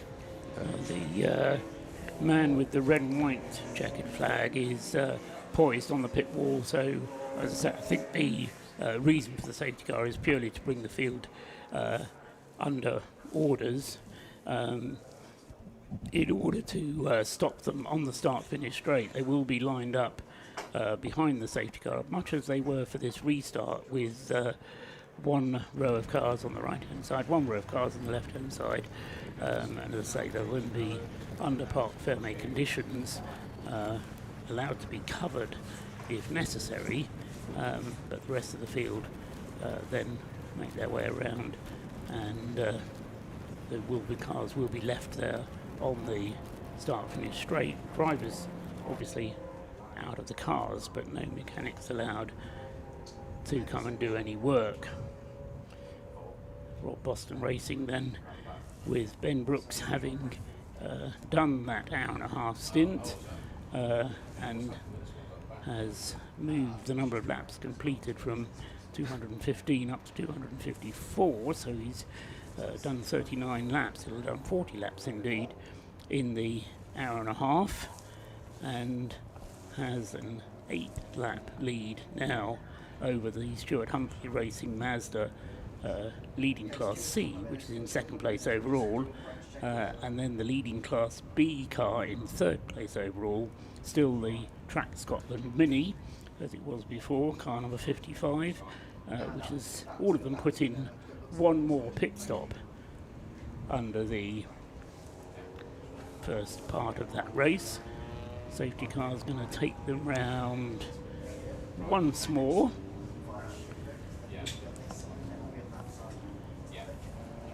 And the checkered flag is being shown, so the safety car will take them on this suspension lap, best word I can think for it, and then, as I say, at the conclusion of this lap the cars will be stopped on the start-finish straight, and then we'll be gathering underneath the race control building in the pit lane.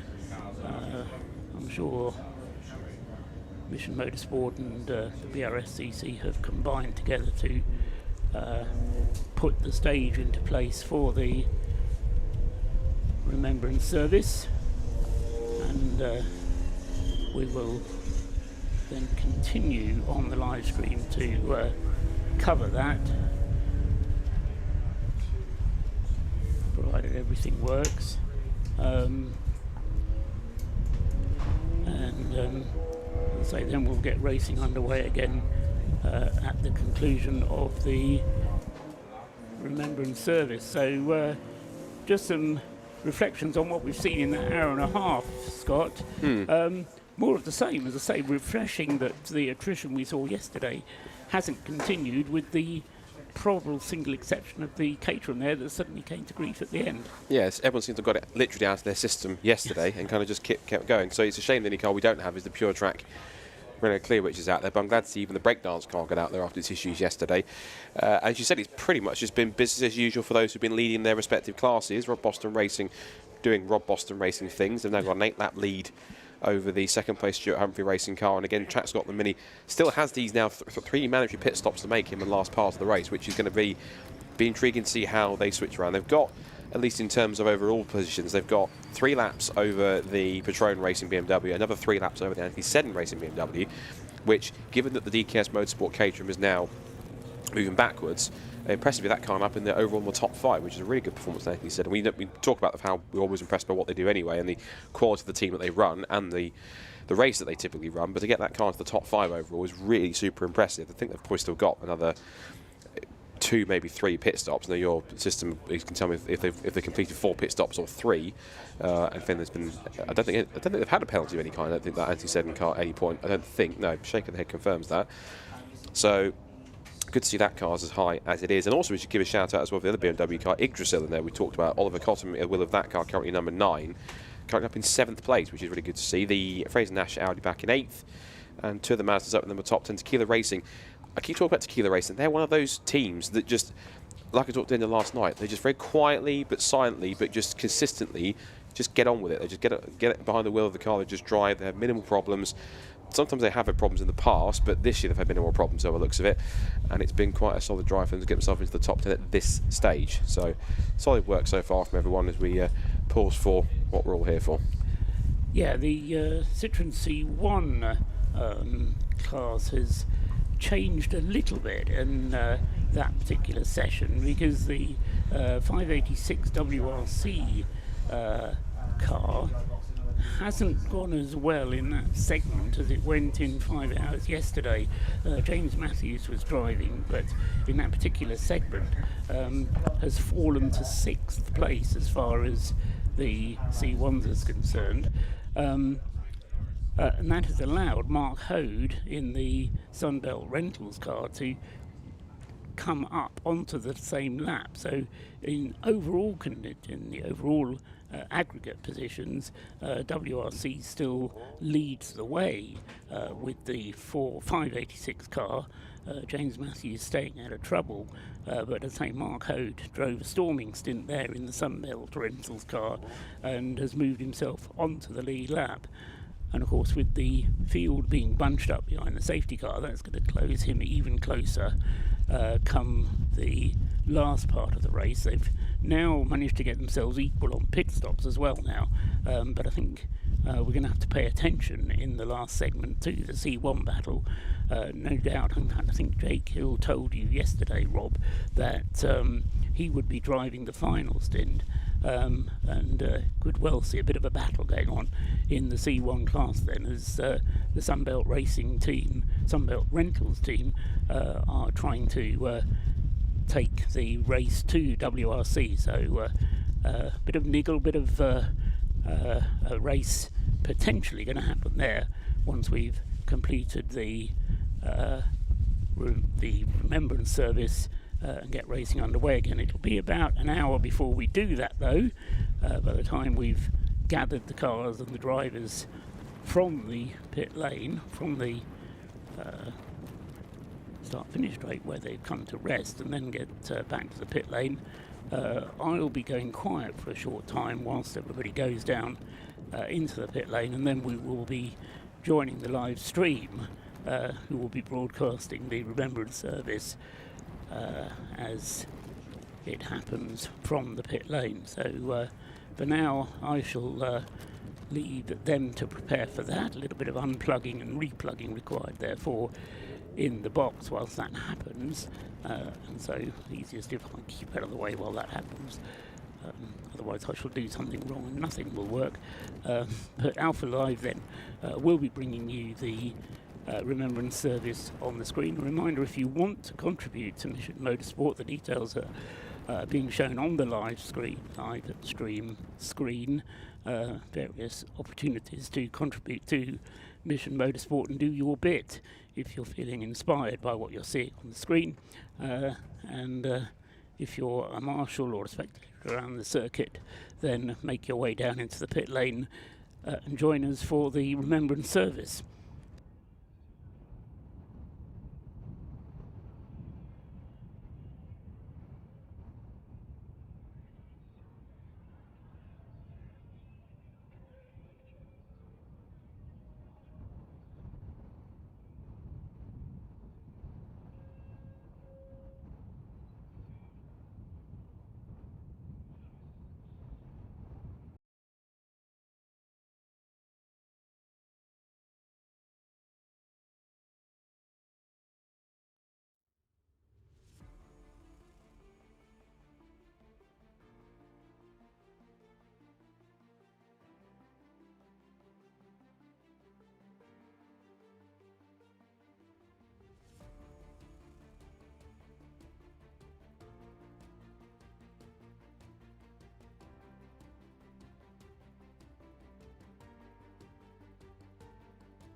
stand here. Yep. Go to that one.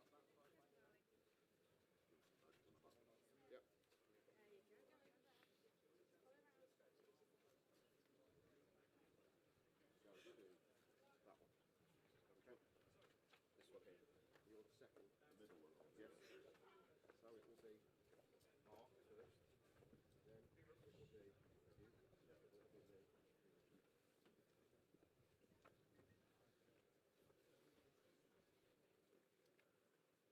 So it will be Mark first. Then it will be you. It will be me. So he reckons he's going to start at 49.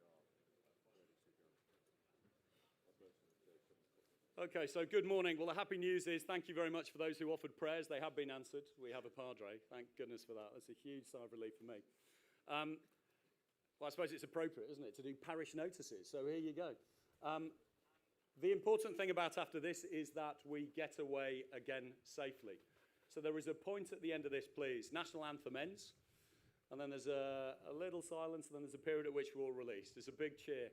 It's a great opportunity to lift at the end of the service, and then go about racing again. When the race finishes, we will be as quick as we can to be able to go to prize giving. The intent is to be able to get people away so that you can get back. It's a long weekend. It's a long drive for many of you, so we're keen to be able to get you away as swiftly as we can at the end. Please do hang around and make sure that you're around for the prize giving. It's an important thing. Depending on the weather, we'll be on that side or we'll be reprising this and we'll be doing it on this side here. Has anybody got any questions? That'd be fun, wouldn't it? Anyone want to have a go at that? I didn't think so. All right, so we will be off very shortly with Padre Mike. Thank you.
Good morning and welcome on this Remembrance Sunday to this most poignant of moments when we take a moment, stay silent, and offer our prayers for those who've been engaged in war and conflict down the generations and who still today are affected by the tragedy of war. If I could just remind you to turn your mobile phones off so that we're not interrupted during these moments. Hopefully you've got sight of an order of service and can follow it or look over somebody's shoulder. And we invite you to participate in whatever elements of this act of worship you feel able to. I'm grateful that we've moved to the other side of the garages. It'll be a bit breezy on the other side, so hopefully we won't get too wet as we share in this act of worship together. If you are able, I invite you to sing with us. Each of our hymns has a short introduction to the music, and then we will sing. O God, our help in ages past, our hope for years to come.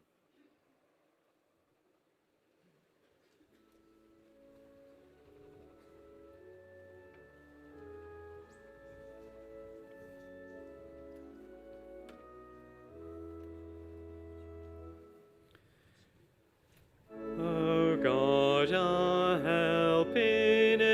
ages past, our hope for years to come, our shelter from the stormy blast, and our eternal home.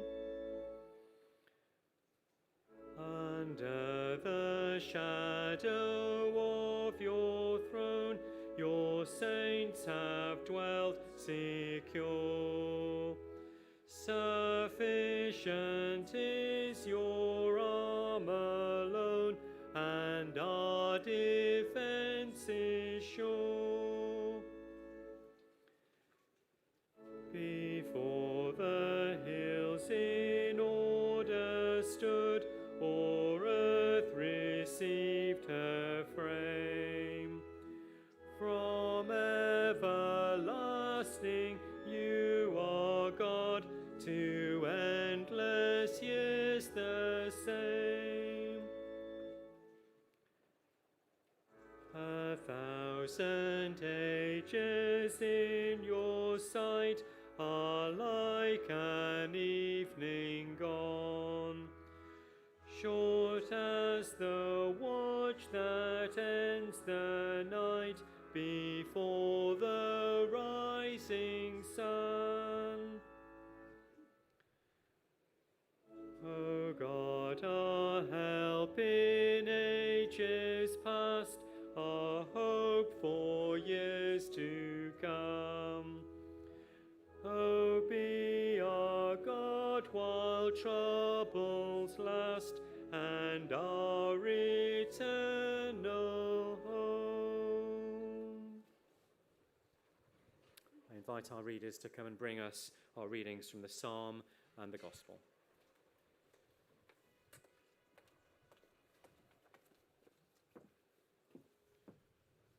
God is our refuge and strength, an ever-present help in trouble. Therefore we will not fear, though the earth give way and the mountains fall into the heart of the sea, though its waters roar and foam and the mountains quake with their surging.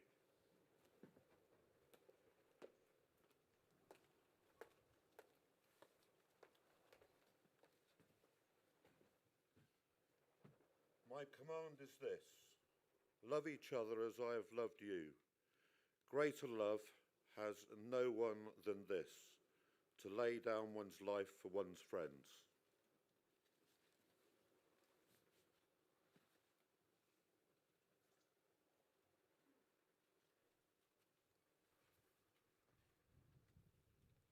This is a really special place, and this is a special weekend.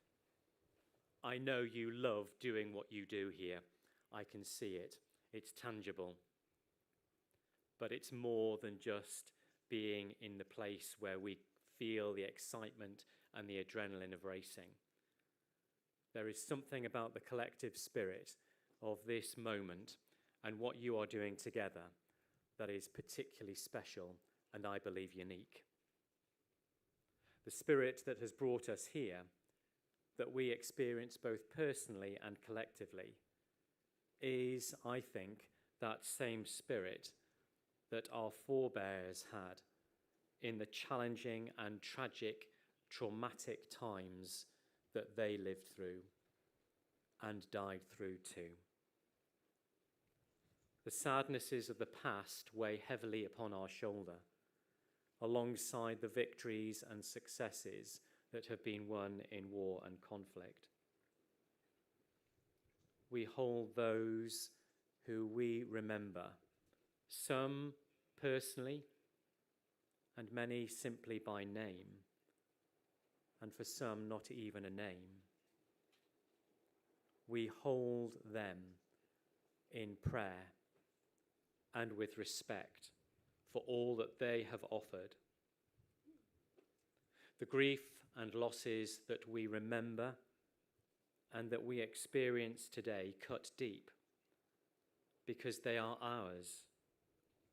They are the people that we know, that we served alongside, that we understood, trusted, and believed in. They are deep because they are our friends and colleagues of the services that we respect. But it's more than that.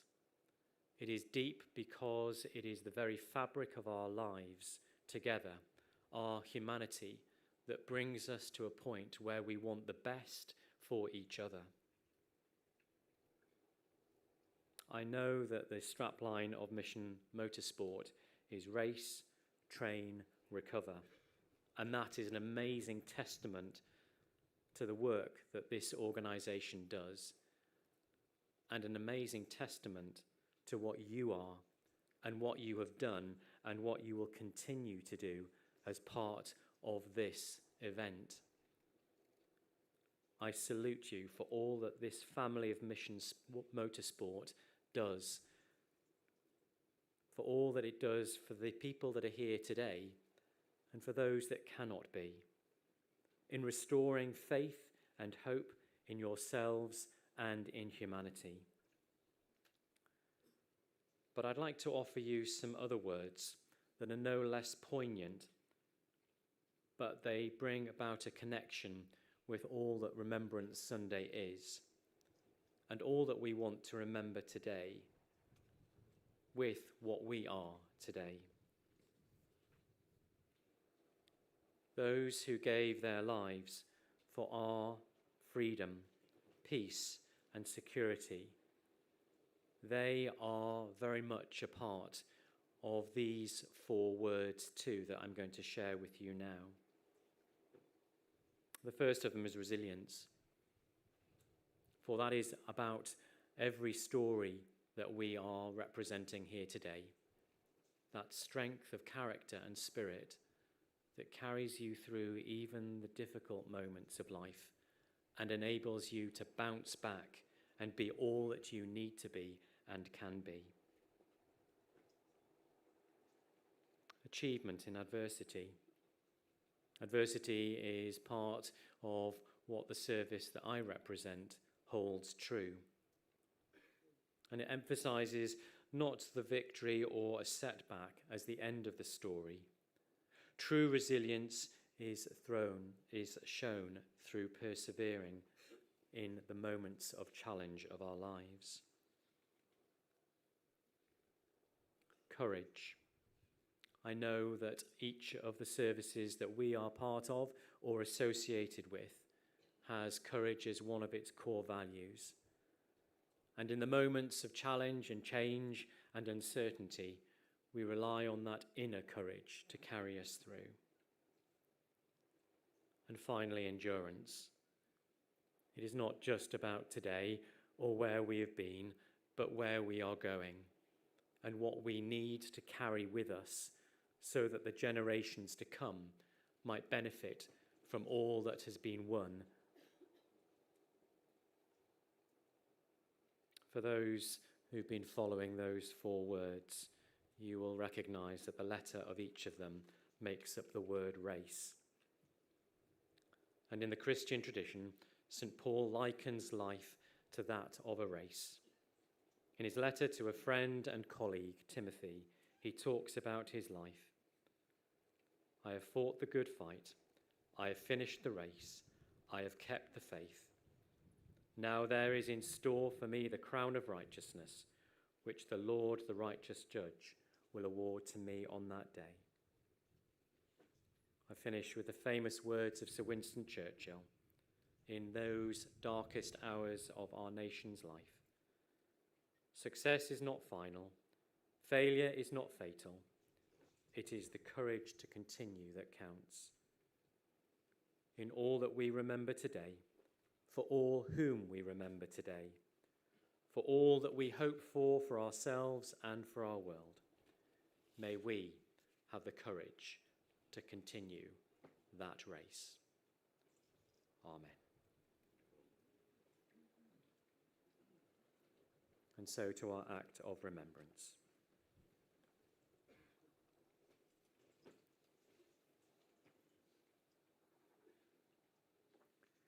We commit ourselves to work in penitence and faith for the reconciliation between the nations, that all people may together live in freedom, justice and peace.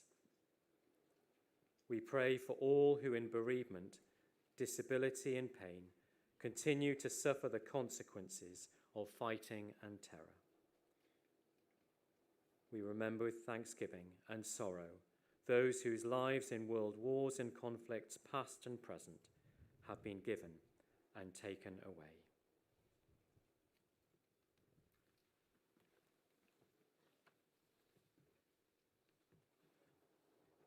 They shall grow not old, as we that are left grow old. Age shall not weary them, nor the years condemn. At the going down of the sun, and in the morning, we will remember them. We will remember them.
We lay wreaths in remembrance and with thanksgiving.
when you go home, tell them of us and say, for your tomorrow, we gave our today.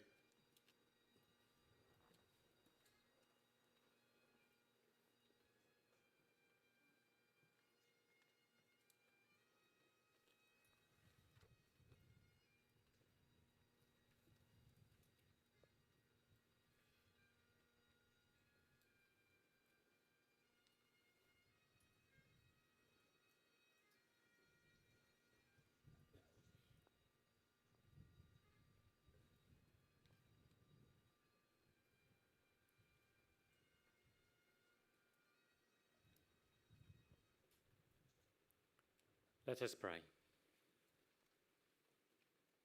Almighty and eternal God, from whose love in Christ we cannot be parted either by death or life, hear our prayers and thanksgivings for all whom we remember this day.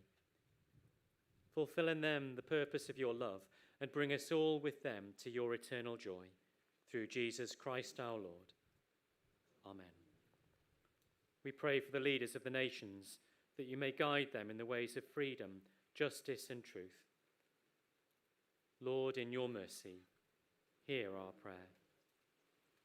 We pray for those who serve in the armed forces of the Crown, that they may have discipline and discernment, courage and compassion. Lord, in your mercy, hear our prayer. We pray for our enemies and those who wish us harm, that you may turn the hearts of all to kindness and friendship. Lord, in your mercy, hear our prayer. We pray for the wounded and the captive, the grieving and the homeless, that in all their trials they may know your love and support. Lord, in your mercy, hear our prayer. Most holy God and Father, hear our prayers for all who strive for peace and for all who yearn for justice.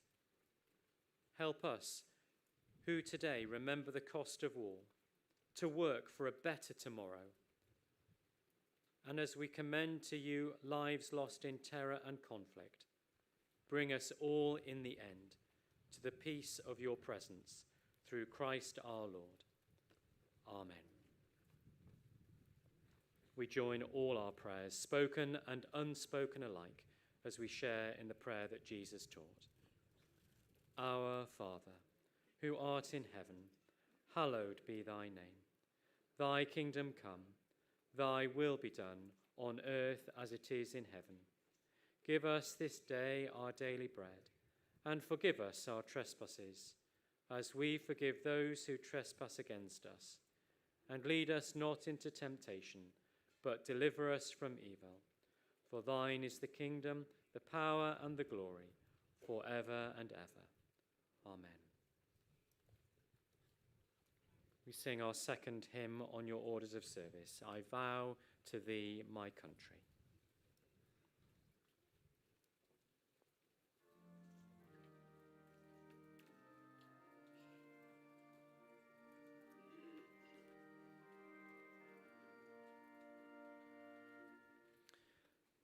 I vow to thee, my country, all earthly things above, entire and whole and perfect, the service of my love, the love that asks no question, the love that stands the test, that lays upon the altar the dearest and the best, the love that never falters, the love that pays the price, the love that makes undaunted the final sacrifice.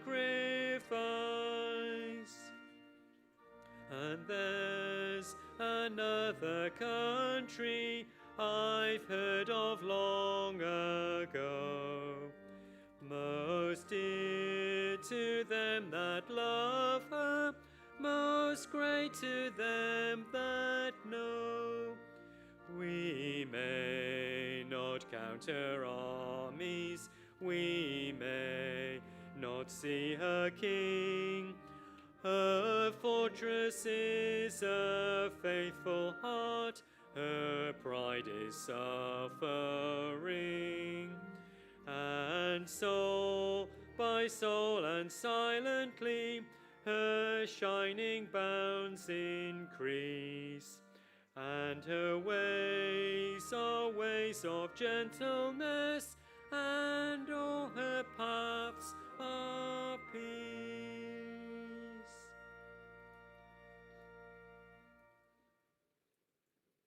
May God grant to the living grace, to the departed rest, to the Church, the King, the Commonwealth, and all people, peace and concord, and to us and all his servants, life everlasting. And the blessing of God Almighty, Father, Son, and Holy Spirit, be with you all evermore. Amen.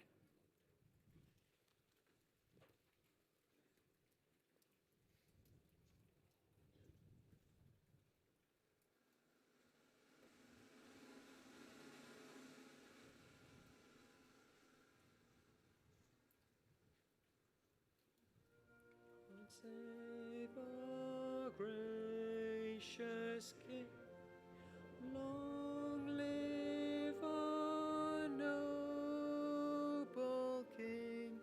God save the King.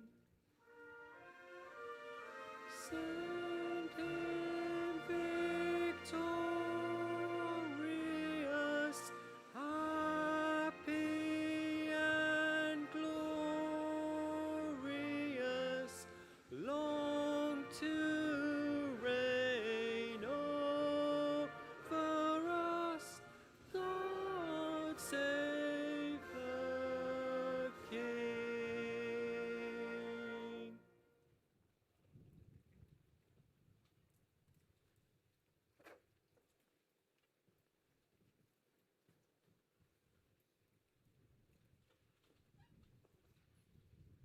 Let's go racing! Thank you, Mike. That's wonderful. Well done.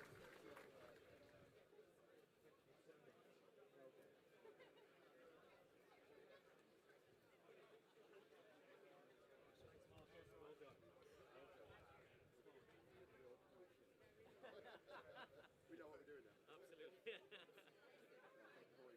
No problem at all. Yeah, at least it didn't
Well, wherever you were in the world following the Remembrance service, I'm sure you'll agree it hit the spot as always. Thank you to Reverend Michael Hall for leading proceedings.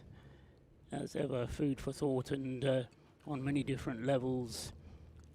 So thank you to the Padre, Reverend Michael Hall. Thanks also to our bugler, Emma Featherstone, and to James Micklejohn, who performed on the pipes, all contributing to the atmosphere of that Remembrance service. You no doubt would have recognised the voice of James Cameron saying, "Let's go racing." Well, conditions have hardly improved, but drivers have helmeted up and pretty sure all now installed themselves into their cars, just receiving the assistance of mechanics to ensure that everything is ready to go for the final part of the Race of Remembrance 2025, which will be underway within the next 5 or 10 minutes. The Jaguar Poppy car, having been part of the Remembrance service, has raced around to take up its position at the front of the field of cars. So taking up position at the pit lane exit is the McAnulty Lotus Elise, car number 71, which didn't really complete a racing lap in part 2 of the race, first thing this morning, but looks now ready to go, and we'll find out what is going on with the Caterham as well from DKS Motorsport. They came into the pits, you'll remember, just at the end of the previous session. Rob Lewis has arrived and can give us some news, I think. Rob? Just very quickly, an update on the Caterham. So before this event, this was their first endurance event, they had an endurance fuel tank fabricated and fitted. They've got problems with the fuel pump. It sounds like it's overheating. So having the tank in has not actually given them an advantage, because they've had to do short sprints anyway because it's overheating, causing fuel problems. That was their loss of power. They've now fitted a new tank, new pump, they're good to go. Okay, so good news for the DKS Motorsport Caterham, so hopefully they'll be joining in once the race gets underway. And as I say, good news as well from the McAnultys, we hope, because they look like whatever their problem is, they're going to be able to take part in the final part of the Race of the Remembrance. So of our 50 starters yesterday, we're going to begin part 3, it would seem, with 49 of them still in the race, which is excellent news. And despite the problems that so many cars have had, the thought occurs to me that we might actually get the highest number of finishers ever in this Race of Remembrance. But there is still the small matter of 3.5 hours to go. My screen is telling me that the planned start time is 11 o'clock. I think that's probably a typo.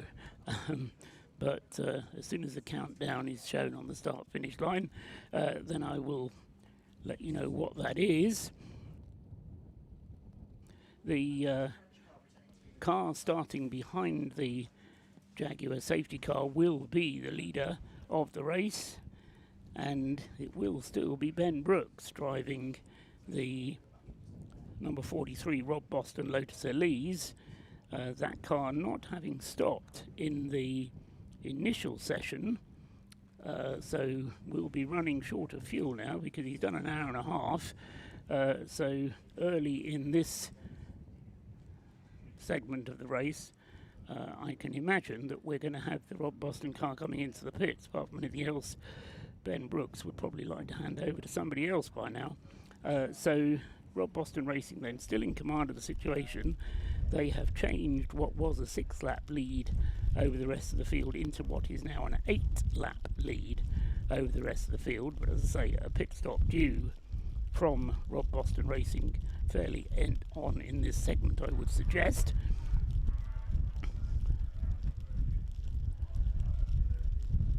Second in the race is the leading Class C car from Stuart Humphrey Racing. That will be Martin Rich, another driver who started part 2 of the race this morning in the car and is still at the wheel. So Martin Rich has had all conditions really. He had damp conditions and night last night, then drove through the extreme gale force winds this morning, and what started off being drizzle but turned into some fairly heavy rain and is now pouring rain. So Martin Rich in second place, 8 laps, as I say, behind the race leader, but in comfortable lead of Class C. The second place car in Class C is some 13 laps behind him. So Martin Rich will be under instruction to drive the car safely around for as many laps as the fuel will take it. Although he is second in the race, he's actually in the queue behind the safety car in 29th spot in car number 91. So about halfway down the grid. We'll see the number 91 car is actually about 4th in the row, the second row of cars. So the right hand side row will go, and then the left hand side, and as I say, Martin Rich about 4th in the queue, but in second place in the race. Third in the race is the Track Scotland Mini. That did have a pit stop in the first part and now has Michael Imbrie driving it, and they've now completed 3 pit stops. They had done 2 at the start of today, but they've now done 3, so 3 more pit stops still to be carried out by the Track Scotland Mini, which is on the grid in 15th position, so about halfway down the right hand side queue. The number 55 pink Mini, which is 3rd, and then in 4th place in the road, second in Class D, is the BMW E46 of Retrain Racing, which is in the hands of Neil McReynolds, and they have also added 1 pit stop. No, in fact it was Neil McReynolds who started it, so Neil McReynolds also likely to owe us a pit stop early in this session. So 4 pit stops completed by the first, second and 4th place cars, 3 pit stops completed by the number 55 Track Scotland Mini, as the Jaguar safety car leads them away, and the cars, having been sat stationary for best part of an hour, will now be needing a bit of warming up, drying out. One has to feel for the drivers of the open cars, the Mission Motorsport Mazda MX-5 getting underway. Hopefully they've dried the seat out, and he'll be on his way. The 101 Mazda, another of the open cars. But setting off then for part 3 of the Race of Remembrance, and once again I just wonder whether we'll have a couple of laps behind the safety car just to try and let the drivers warm things up a little bit, and so conditions certainly no better than they were when the race was suspended about an hour ago, but even though the conditions haven't really changed, it just strikes me as a wise move to give them a couple of laps behind the safety car to re-familiarise themselves with the conditions.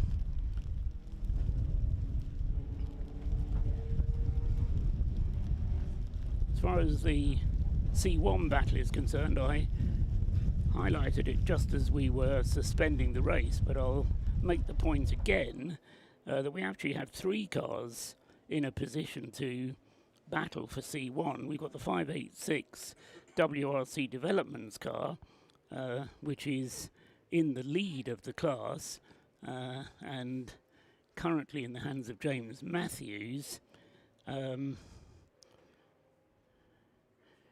A second place for Colin Hode now, who's taken over the driving of the 545 Sunbelt Race Rentals car, and those two cars both on 223 laps. And in terms of their positions on the grid, 545 is right at the back, very nearly right at the back. It's 43rd on the grid, and WRC,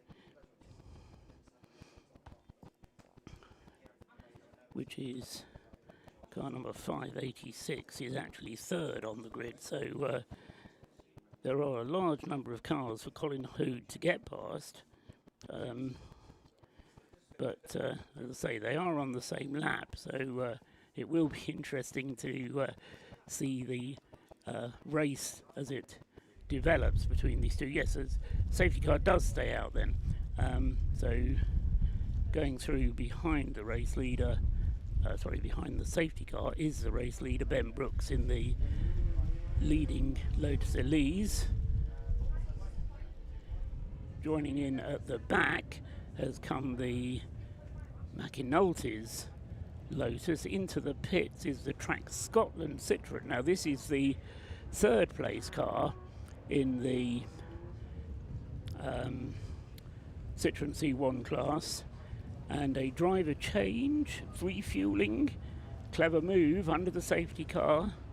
You're going to make the pit stop anyway for Track Scotland, so Track Scotland then with their C1 have 2 pit stops still to make, as do the other 2 cars in the C1 class. But Track Scotland fancy that by doing 1 stop now, they'll be stretching it, but as long as they can get the mileage, then they'll be in good shape. One of the Mata Boo Boo BMWs is also into the pit lane, and that is number 56, which has come in. That is the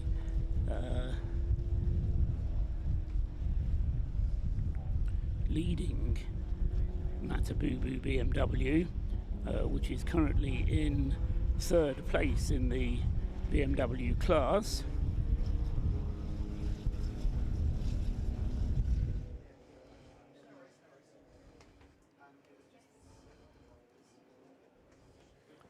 So 2 cars, as I say, making the call to come in now, and so it depends a little bit on how much fuel you've got left.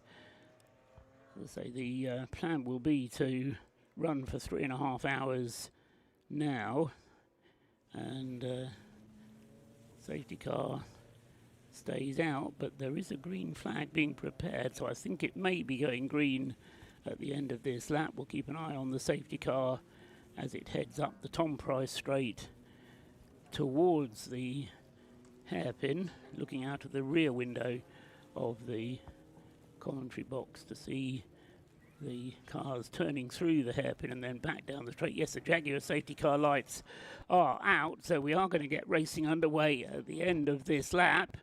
Hopefully everybody's going to be able to make a clean start, and overtaking will be allowed as soon as they cross the start-finish line. They have to wait until they get to the start-finish line, but already Ben Brooks has opened up a bit of a margin over the rest of the field, as for the moment at least he has a clear road ahead of him. And earlier on, when we went green flag, I did suggest that there was less spray than I was expecting, an awful lot more spray this time, and a very lively start there made by the number 48 Patron Racing BMW, Neil McReynolds there, eager to get going as quickly as he could, and arguably possibly overlapping a couple of Citroën C1s as he came through at the restart there.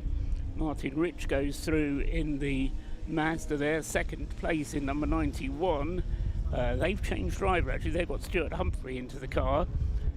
Driver change is permitted in the interim, provided you've let race control know, because of course the cars haven't been into the pit lane, so drivers haven't been able to tag in or out, but the allowance has been given for them to make a driver change in the regulations, provided they tell the clerk of the course. And number 91, Stuart Humphrey, would appear to have done that, because he's taken over behind the wheel of the number 91 Mazda from Martin Ridge. So Ben Brooks then getting out there and going rapidly. The Caterham, as Rob Lewis told us, is out there. So they managed to get that car fixed, having slotted a new fuel tank into it. And it is the first race for, first endurance race, I should say, for that Caterham.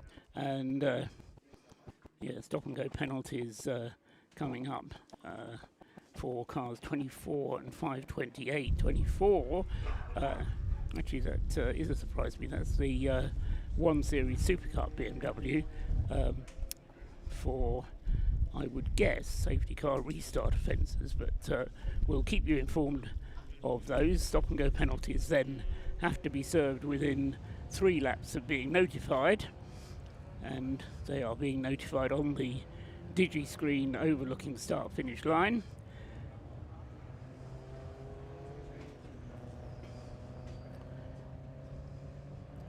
So Ben Brooks flying along the straight up past school and up towards Rocket, the screen picking up the Matabubu BMW car 56, which is the 3rd placed BMW class car and 11th overall, and that car has been taken over by Stephen Robinson, another car which has changed its driver during that interval. As I say, Thomas Günther lapping in the 158s last time around in the DKS Caterham. Ben Brooks at the wheel of the Rob Boston Lotus 156 last time around. So pushing on very well. These lap times, as I say, considerably slower than we were seeing yesterday when it was dry. We were down in the 143s, 144s. As night fell, we were down to the 146s. Then it started to rain last night, which slowed the pace even more. With the BMW, and next up behind him is the 56 Matabubu Racing BMW. As into the pits this time comes the Anthony Seddon Racing BMW car 34. This is the car that is leading the BMW class. No, it's not actually, is it? It's the other one that leads the BMW class. This is the car that stopped on the circuit yesterday, having had a pit stop, and then finding itself suddenly dropping down through the field, although it had led the BMW class early on.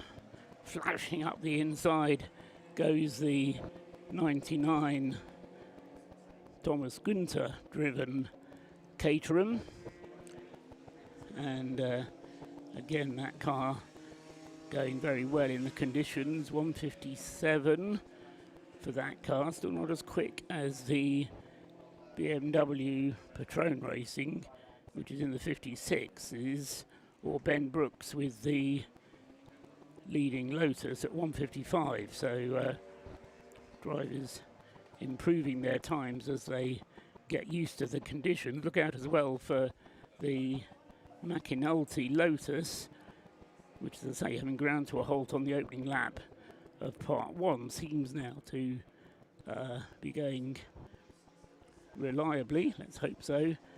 That car spent over an hour in the pits yesterday. The Able car Lotus Elise. It's David McAnulty at the wheel of it at the moment. And the last lap for David McAnulty in the 71 Lotus Elise was actually it was a slow one, 2 minutes 06, so might have had a bit of a moment somewhere.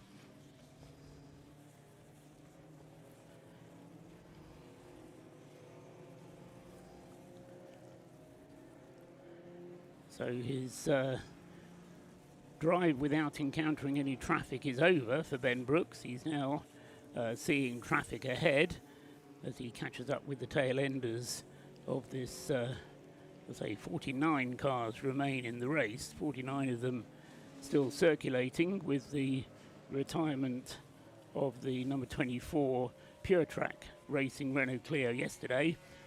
Sadly, the damage that car sustained too severe to allow it to recover and take part in today's activities.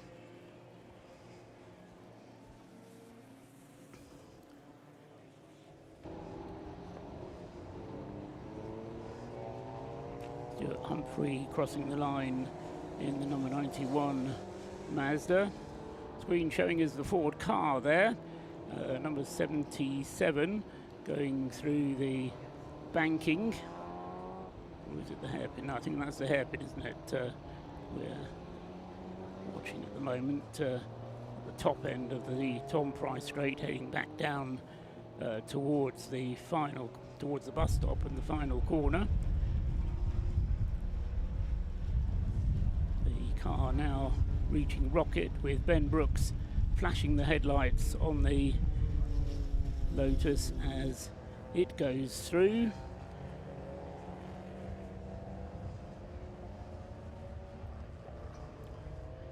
Stop and go penalty for car 24 being advised to us on the screen.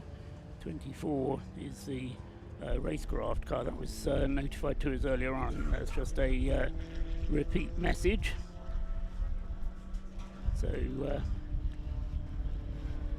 the Lotus the leading Lotus, Ben Brooks, heading along the back straight towards School and up the hill towards Rocket, not getting away from the 48 Patron Racing BMW of Neil McReynolds. Those two started, well, there was a couple of cars between them, but once the green flag waved at the beginning of this segment, so Neil McReynolds has been on a bit of a charge to try and haul in Ben Brooks. He's laps behind the Lotus, of course, but there is pride at stake, if nothing else.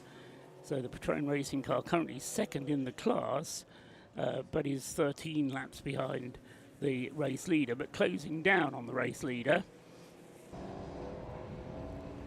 as they turn through the hairpin once again, coming down the straight towards the bus stop and into the final turn. We'll just keep an eye on that gap. Yeah, having to thread their way into the corner there as the Lotus coming up behind the McAnulty's Lotus. The two Lotuses side by side as they come up to cross the start-finish line, and into the pits for the second time is the Matabubu Racing BMW, but this is the not the leading one. This is the number 54 car coming in at the moment for another pit stop.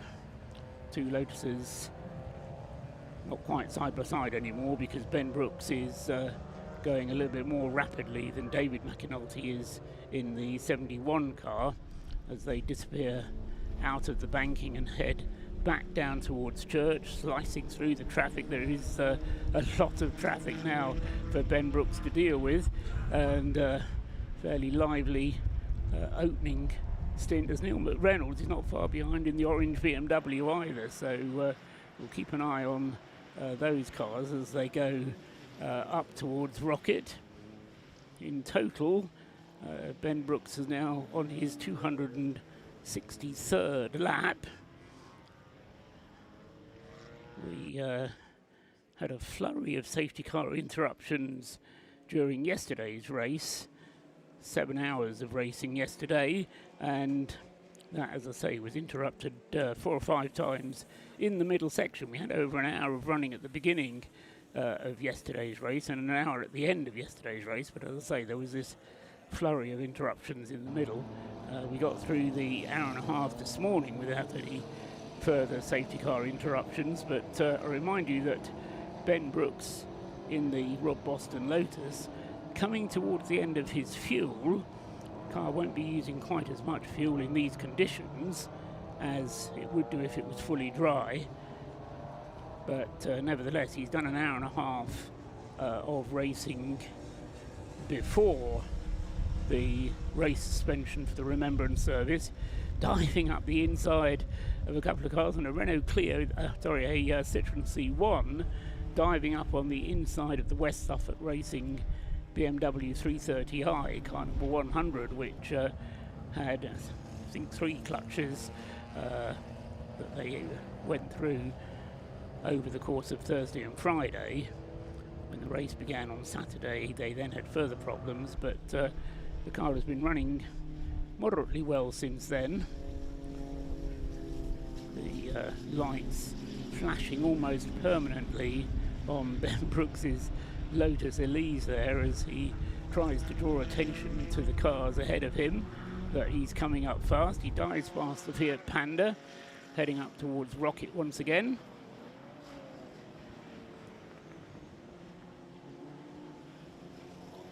And at the moment, Ben Brooks is quite content to stay out there.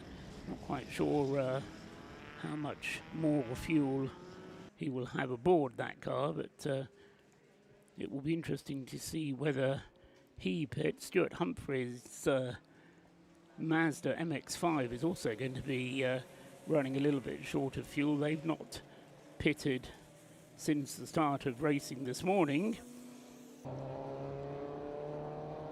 and nor has the Patron Racing BMW, so 3 out of the top 4 cars are likely to stop. We've got a car in the grass at Church, and he is going to try and get going again if the driver can find some grip, some adhesion. The screen's actually got a better shot of it than I have looking out of the window. It's car number 587, the ECM racing car, which was being driven earlier on by Craig McInerney. Scott Woodward is watching it on the screen. Scott? Yeah, he's not making a better impression for himself. He's trying to do the classic tactic of he wants to get off the wet grass by accelerating to try and get off as quickly as he can, but he's digging himself further, and he's trying, he's giving effort, and it's sort of working. Just keep going, keep going. There we go, back on the circuit, so just about got it. That will certainly put a few more thousand revs through the engine than he might have needed to, but the Citroen's back out there. I think it sort of even cements the fact that, if it wasn't obvious already, that even a Citroen C1 is struggling out there to keep it on the straight and narrow. The lowest powered cars out there are also struggling themselves to keep it on the straight and narrow on a circuit as treacherous as this. I think I have seen it as bad as I think 2 or 3 years ago in terms of weather conditions at that point. So this is not untypical ROR Sunday weather. It typically does tend to give you some kind of rain at some point of some severity. This reminds me of about how severe it was 2 or 3 years ago, I think. Yeah, it's very horrible weather. At least it's consistent. Yes. The problem is slightly when you've got somebody else on the grass coming down into the corkscrew there. That could be the Mazda RX-8. Looking at the very distinctive profile of that car, the Breakdancer Racing rotary-engined Mazda, which, again, having been off onto the grass, has managed to get himself going again. Of course, there are track limits to be obeyed at Anglesey, but majority of the time when you do stray off the track, you're immediately onto the grass, and there's been an awful lot of rain, not just today but over the past few weeks here in Anglesey, and that has made the grass very soggy, and as Scott was describing, when you get on the grass, even in a little front-wheel drive Citroen, which isn't very heavy, it is still very easy to spin the wheels, and just like them being on ice, so you don't slow down at all on the grass. It just It's Newton's law of it speeds up. keeping going at the same speed, yeah. Caterham finding past 3 Citroen C1s involved in their own little battle as they came across the line there, but the Caterham with Thomas Günther driving, blasting past all 3 of them. I saw something on social media that the Mission Motorsport posted about.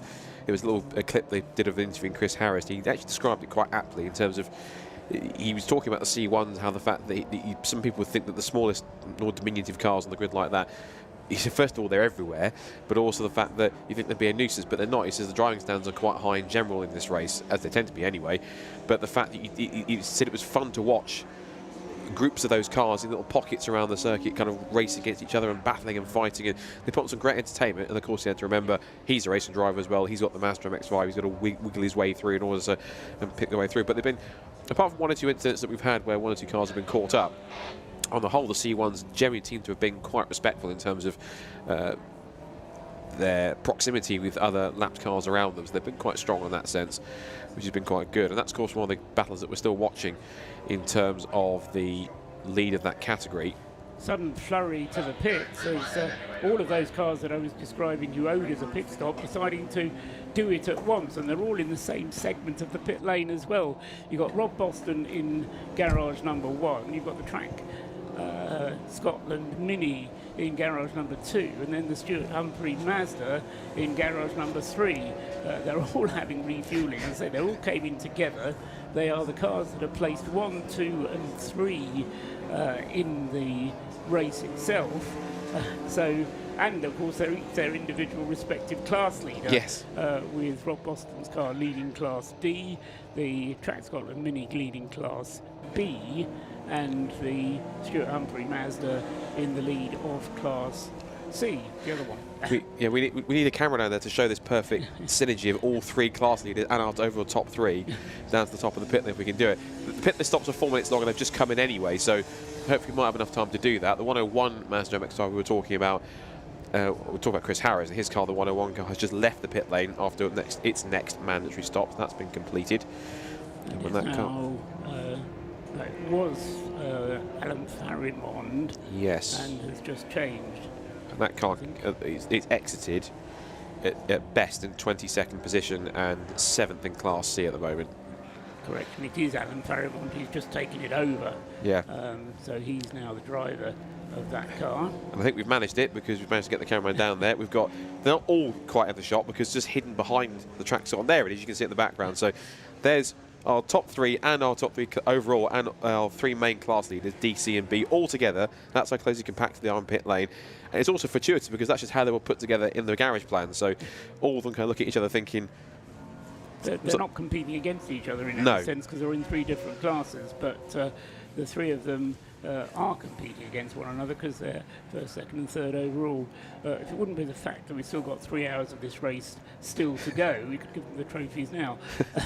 But there is this 3 hours still to go. There is a sort of race. If you look at the timing screen, both the Stuart Humphrey Mazda and the Track Scotland Mini are on the same lap. So, but obviously, yes, there's a class difference, of course, but they're on the same lap in terms of where they are. Yes. And in this inadvertent race, it looks like Track Scotland are going to get out just in front of the Stuart Humphrey Mazda, unless they're going to cause a bit of a headache. And thinking about it. The difference is the Track Scotland Mini is just completing its 4th pit stop. For Rob Boston and Stuart Humphrey, this is the 5th pit stop. There's a car off on the grass on the exit of Church. And that is the DCM car. That's James Woolley's got himself stuck on the edge of the track, but he will be able to resume because he does find a little bit of traction there. Now that was the M8S racing car. That's the kind of the Red Bull Citroen-esque looking livery car. Then that's got James Beaumont at the wheel of that car, and that car is 39th and 10th in the C1 class. The battle off the pit lane between the Track Scotland Mini and the Stuart Humphrey Mazda. The Mini is ahead of the Mazda. There's now all 3 of our top 2 headed out. We've got a Paul Sheard MX-5 number 4 also in as well, coming in for a scheduled stop. And Phil Grayson has taken over at the wheel of the Rob Boston Lotus Elise now, and the Mini Cooper Track Scotland goes out with Stephen Somerville behind the wheel, and in the Mazda, Stuart Humphrey has remained behind the wheel. So that car took a penalty yesterday for exceeding drive time limits. Stuart Humphrey, having started this segment, will have to make sure he doesn't drive for 3 hours. I don't think the fuel will last him that long, although this particular segment has already been half an hour underway. 27 minutes of this segment have already elapsed. So if the fuel lasts him another 2 hours, he'll be getting close to that limit. But I think, having been once bitten, they'll be careful to make sure that the same thing doesn't happen again. The Rob Boston car, I have to say, has looked a much safer bet in today's activities. I did suggest yesterday that it was perhaps carrying some kind of problem. Well, team manager Rob Boston did admit to us that they had a couple of issues with the electronics that worked from the steering wheel, and no doubt the team have investigated that overnight, and certainly as far as the first hour and a half this morning suggests, the car was very rapid indeed. You mentioned earlier, just before the Remembrance service, Scott, that one of the Silver Lake Citroens was sounding like it had a broken exhaust. It has gone through again. I'll confirm that. The exhaust certainly not doing what it should on. Right. I thought as much. Yeah, how much it affects the power of the car, and whether it's just the noise it makes, I'm not quite sure, but yeah, it's definitely very noticeable as it goes through. It's not a bad sound. It's obviously because it's a 3-cylinder, so it sounds like a little mini V6. But so it sounds nice. But just noticed it was literally audibly louder than the other C1s out in the midfield, and even some other cars in the field that are a little bit quieter. So, oops, another car's gone off on the exit of Church, and that is the car 100. I think that's the car 111. That's the Mazda MX-5 that's off the road. Mark 3. And if my timing screen wants to catch up so I can scroll up where it is, that's the Exposure Lights car that's 6th in Class C with Morgan Sparrow at the wheel. So another one that's fallen foul what's becoming rather a tricky Church corner. And again, spinning its wheels in the grass, and that, I'm afraid, as I like to say, you can spin your wheels all your light, sunshine. That is going nowhere at the moment, and that is the tactic, I'm afraid, that some people try to employ. I think if you put your foot down to spin the wheels, it's going to get you out quicker, but I think it's going to need a bit of a quick tow out. This might possibly prompt a very brief appearance of the Jaguar F-Type safety car. Yeah, I don't think they're going to be able to get that car. Well, if it's going to need recovery, then it will need a safety car, and from the look of the car sitting there, I think Morgan Sparrow is going to have to admit defeat. And he's trying reverse now, and it's worked momentarily, but he's now finding himself kind of almost getting bogged in, going back and forth. Yes, it's one of those situations, if you've ever been in it, where you are stuck in a car and you're trying to be ever so gentle with the clutch. You maybe trying to start in second gear or third gear, so you're not putting too much torque through it. But of course the tyres themselves don't offer a great deal of grip. It's moving again. And there was a C1 that was just going down towards the banking, which was on the grass on the exit. So another car, even not even getting to that corner, the corner before Church, ran and right on the exit of turn 1, a target, and was sort of very almost tobogganing down the grass, managed to kind of get it just about anchored up and slow enough to find grip on the circuit. We've even got one of our camera guys almost cleaning their lenses as well, because it's getting quite wet out there. Still the 111.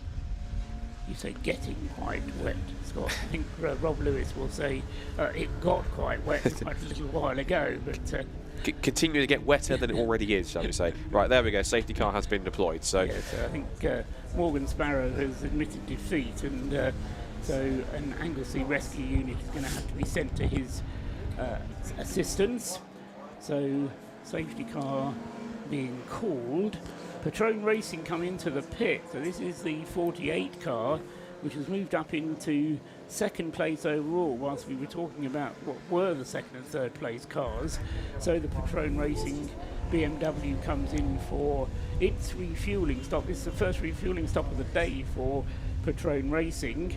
So it has also now completed 5 stops in total, but it's going to need one more than that, I think, to get it to the checkered flag. Depends how much running we have behind the safety car, but this will help Patron Racing, and the gap, which was 13 laps to the race leader between Patron Racing and Rob Boston Racing, has come down to 11 laps, although of course that will go up again whilst the fuel goes into the BMW, but under safety car conditions that won't be as serious. Remember, Rob Boston's car, Ben Brooks, came in to hand over to Phil Grayson whilst the track was green, so that will have a bigger effect. So possibility that lead gap will come down, but I may be clutching at straws because the gap that was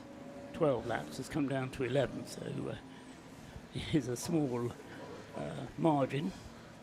Just so you can see down in pit lane, I can train something. He's currently training on Jake Hill in the garage at the moment, but as you'd expect in a safety car period, the pit lane's become, I think saying a hive of activity is a massive understatement, because practically half the field are in making, guessing, mandatory pit stops. It's almost kind of better to count the cars that aren't in pit lane rather than the cars that are, because you've got several of the C1s, including the Sunbelt Rentals car, which is just coming in to pick up its new incumbent, which is last year's British Touring Car champion Jake Hill. You've got the 51 Mission Motorsport Toyota GT86. The Panda is in. You've got several of the C1s. A couple of the BMWs are in. The 666 Fraser Nash Audi TT is also in the pits as well. The 29 Porsche Mazda MX-5 is also in the pit. No, that's the Mission Motorsport car that was being brought out that wasn't meant to race. That's the replacement for the 86 that had the mechanical issue on Friday. I was also told a piece of information by a fellow commentator of ours, Jamie Peters Ennis, who's watching from home. He does an association, also working with the Mission Motorsport, doing stuff with them as well. He's told me that the Mazda MX-5, which is spun off at Church Corner, and not to make light of it too much, but I find it rather ironic, is that that Mazda MX-5 Mark III occasionally does rallies. So the fact it can't get out of the grass is, not to laugh, is slightly ironic that it's stuck on the grass, but I don't know if it's more circuit rallies or tarmac rallies or anything like that, but yeah, I just thought that was quite interesting. That it's technically a rally car occasionally, but it can't get out of the grass. But I'll leave you to work that one out. Well, yes. I think leaving it at that is the best option. You say Jake Hill proposing to get into the Citroen. I can't imagine that he's going to drive it from here to the end of the race. I suppose there's nothing to stop him so doing at this stage, because it's less than 3 hours from now to the end of the race. But a bit like when Robert Kubica got into the car at the end of Le Mans, and I jokingly said, well, he could stay until the end, not in for a moment expecting him to, but he then did. I'm sure Jake Hill maybe has aspirations of racing at Le Mans one day, and so who knows? He's going to certainly have a test if he's going to drive the car from here to the end. As far as I remember, Scott, he did tell Rob yesterday that he was intending to do the final stint. Yes. But I think maybe the Sunbelt Rentals team have had a slight change of plan and putting Jake into the car slightly earlier, perhaps, than they intended to originally. Well, I imagine it's because they're in this battle for the C1 class victory, the class lead, and there's about roughly a lap between them, so they're figuring if they put their arguably quickest of the 3 drivers in there for the longest time they can put him in there possible, arguably in the most challenging conditions on top of that, which is in the pouring rain at Anglesey in November in a Citroen C1 for 3 hours. If anyone can handle it, it's a British Touring Car champion. So, and there are several British Touring Car racers who do still do race C1s quite often, likes of Josh Cook and Jade Edwards and others who've been in these cars quite often in the past. So Jake Hill just bucking the trend and being the latest one that's jumping in. And as Rob aptly said, so starting his international racing career in Wales in a Citroen C1 in the rain in November. And it's not the start of his international career, because he's raced in international races in Barcelona. He's raced at Spa-Francorchamps and also somewhere else. Can't quite remember. I think Misano. I think maybe his international full-time career. He was probably. I'm guessing. I'm purely taking from Rob's turn for last night. So. Yes, quite. Anyway, the car not yet out of the pits. Still having this pit stop. They're waiting for the 4 minutes to count down. He's done, 3 minutes 45 and counting, so they'll push the car back in a few moments' time as the Tacoma Racing BMW goes past in the background, and also the Mission Motorsport Toyota GT86 gets going down the pit lane. Then Jake Hill will resume in the 545, and the battle in the Citroen C1 class will then be rejoined.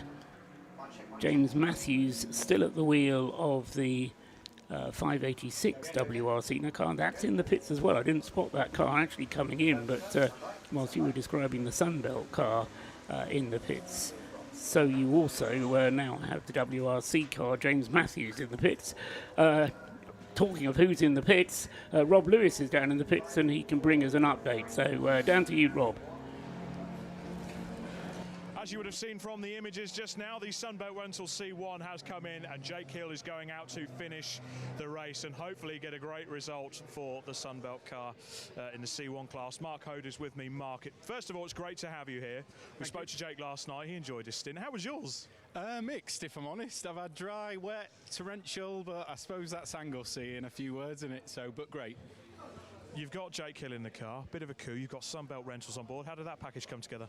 My dad and Jake go back many years. I think my dad actually trained Jake at one point when he was a lot younger. Not that he needs any training now.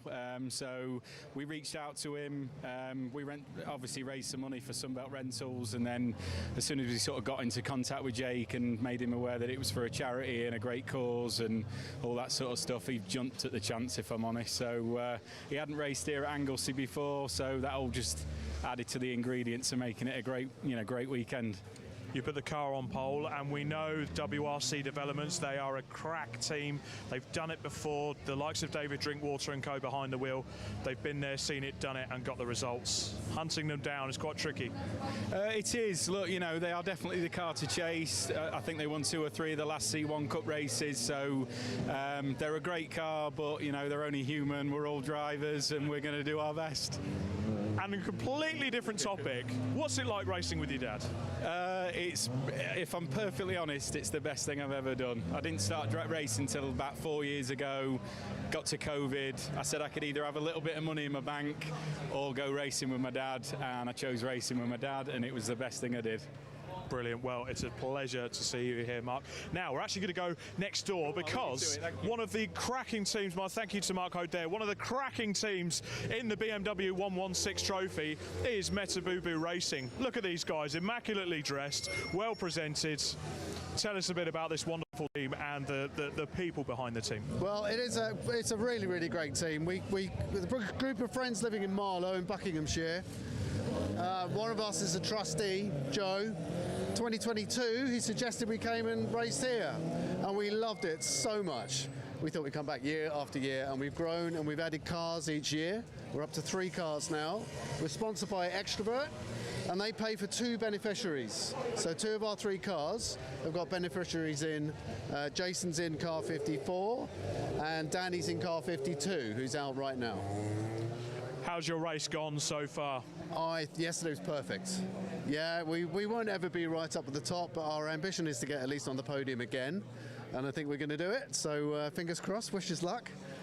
But yeah, the day's been unfolding really well. The track group who look after us, they do a fantastic job. These cars are fantastic. I've just cursed our car, haven't I? But yes, we've had a great day. And again, immaculately presented. They'll probably need a bit of a rub down with a damp cloth after this. But Race of Remembrance, I'm asking a lot of Forces team about this. What does it mean to you personally? Well, the service is touching, especially we were just talking about when the Piper's walking down into the distance. It's very emotional. It's superb that we can give something. We're not military background, so to contribute and say thank you to all the services, and for our contribution to this and our sponsors' contribution is fantastic. So we really enjoy it, and we love being here. So let's get the competitive juices on. Let's predict a result. Where can your guys finish today?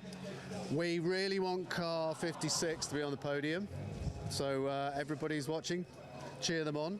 I'm in car 52. I think we're running 6th in class. Let's see if we can push that up one notch, ideally. And car 54, I think 7th in class. So again, let's see if they can get up at least one more place for the rest of the day. Fantastic. It doesn't help. The weather does not help. It's absolutely chucking it down at the moment. What is it like out there with these 116s? They're pretty well behaved, actually, especially with the rain sport tyres. That makes a big difference. And you actually start to see the MX-5s losing it more than we are on a number of the corners. So in some ways, it's a bit of an advantage. They're very well-mannered cars. Just don't push it too hard. Well, I can see you're getting ready to go racing yourself. I'll let you get on with it. My pleasure to speak to you today. This is your team, Metabubu Racing, a brilliant team and beautiful BMW 116 trophy cars. I'm going to go and dry off, I think, but for now, back to the commentary box. Thank you, Rob. No point in getting dried off because you'll only get wet again, so don't worry about it. We've gone back to green flag racing. The Mazda that was on the grass has been recovered and taken back to the paddock, and I'm sure, in fact, when it's actually just kept going, I don't think it needed to be taken back to the paddock. So we're back underway again. Conditions, as Rob was saying, they're still pretty awful though, and a little bit of a battle going on the circuit there as the Caterham and Patron Racing BMW closely matched, those two, having a little battle on circuit. How far apart are they in terms of laps completed? They're 3 laps apart between the Patron Racing BMW, which following its most recent pit stop has dropped back to 4th place again. So it was up to 2nd before that stop, but has now dropped to 4th. And it's Via Aldridge now driving in number 48. And Max Haynes is in the DKS Motorsport Caterham, number 99, and that's in 5th place, but as I say, 3 laps adrift of the BMW. But those two cars in 4th and 5th places. The cars, therefore, in 2nd and 3rd have reverted to being the Track Scotland Mini, which is on the same lap as the Stuart Humphrey Mazda. And just waiting for... In fact, they're not only on the same lap, but they're practically nose to tail. So what separates them is the distance between on the first 2 parts. So those two are having a battle on track, although it won't turn into a battle on the screen until the gap comes down a little bit. Having spoken to Rob Lewis down in the pits, Mark Hode has now come up here into the relative dry and warmth of the commentary box, Mark. So it's slightly more calm up here than the hectic nature of being down in the pits. But tell us a little bit more about Sunbelt Rentals, why you've got yourself involved in this, and as well, if you get the chance, tell us how did Jake Hill then get to be on the team? Yeah, no problem. So the 3 things. So Sunbelt Rentals, we're the UK's largest rental company. So we hire everything from an excavator to a tower light or traffic cones, those sorts of things. And then essentially we've got a veteran program that we've run for some time now, and it's you know, a big part of our sort of charity, social sustainability sort of things that we run within Sunbelt. So that was the main premise. I've run in the C1 Cup now with my dad for a couple of years, so it felt like a very nice mix to put the veteran program and racing together. And we've done the Race of Remembrance with Cat DT before. So yeah, so that was sort of a lovely natural sort of coming together of those things. So we held a charity golf day with Sunbelt Rentals in June, where we were able to raise £10,000 for Mission Motorsport. So and then obviously come and participate in this lovely event. So we've done that, which has been brilliant. And then Jake, Jake's like an old sort of family friend of my dad. He knew his manager for many, many years. So there's been a connection there for quite a while. And then when we reached out to Jake, you know, just to let him know what we were doing and what a great cause it was for and those sorts of things, he jumped at the chance. So, yeah, he was on board pretty quickly. And then, as I was just saying to the guys there, if I'm honest, he's it's like he's driving a touring car. As soon as he's here, he wants to win, and he's like, got so into it, which has been really fantastic. So it's been great. You can't turn that competitive spirit off very easily, can you? I don't think that dial turns off. No, it's either full or nothing. So that's definitely what he's been. Because of course he's from a motor racing family as well. Because Simon used to do what I do. He used to be a commentator in the absolutely 1990s, 2000s. That's it. Yeah, and I think Jake was telling us he's doing a little bit now as well. So a bit more commentating and stuff over dinner and things like that. So I'm sure we'll sort of hear his voice on the screens and stuff in the coming weeks. So tell us a little bit about driving a C1, because certainly from the outside, and I have to admit I've never driven competitively in a racing car, but the driving technique required to get the best out of a Citroen C1 is a slightly different technique, isn't it? So particularly what you do with Cat GT, part of that is telling people how to get the best out of the car. Yeah, absolutely. So obviously my mum and dad's business, Cat Driver Training, they're obviously they teach people how to race, but the C1 specifically is obviously there's very limited horsepower, 60, 70 horsepower, so it's all just about momentum. Every corner, every turn, every movement has to be sort of finite.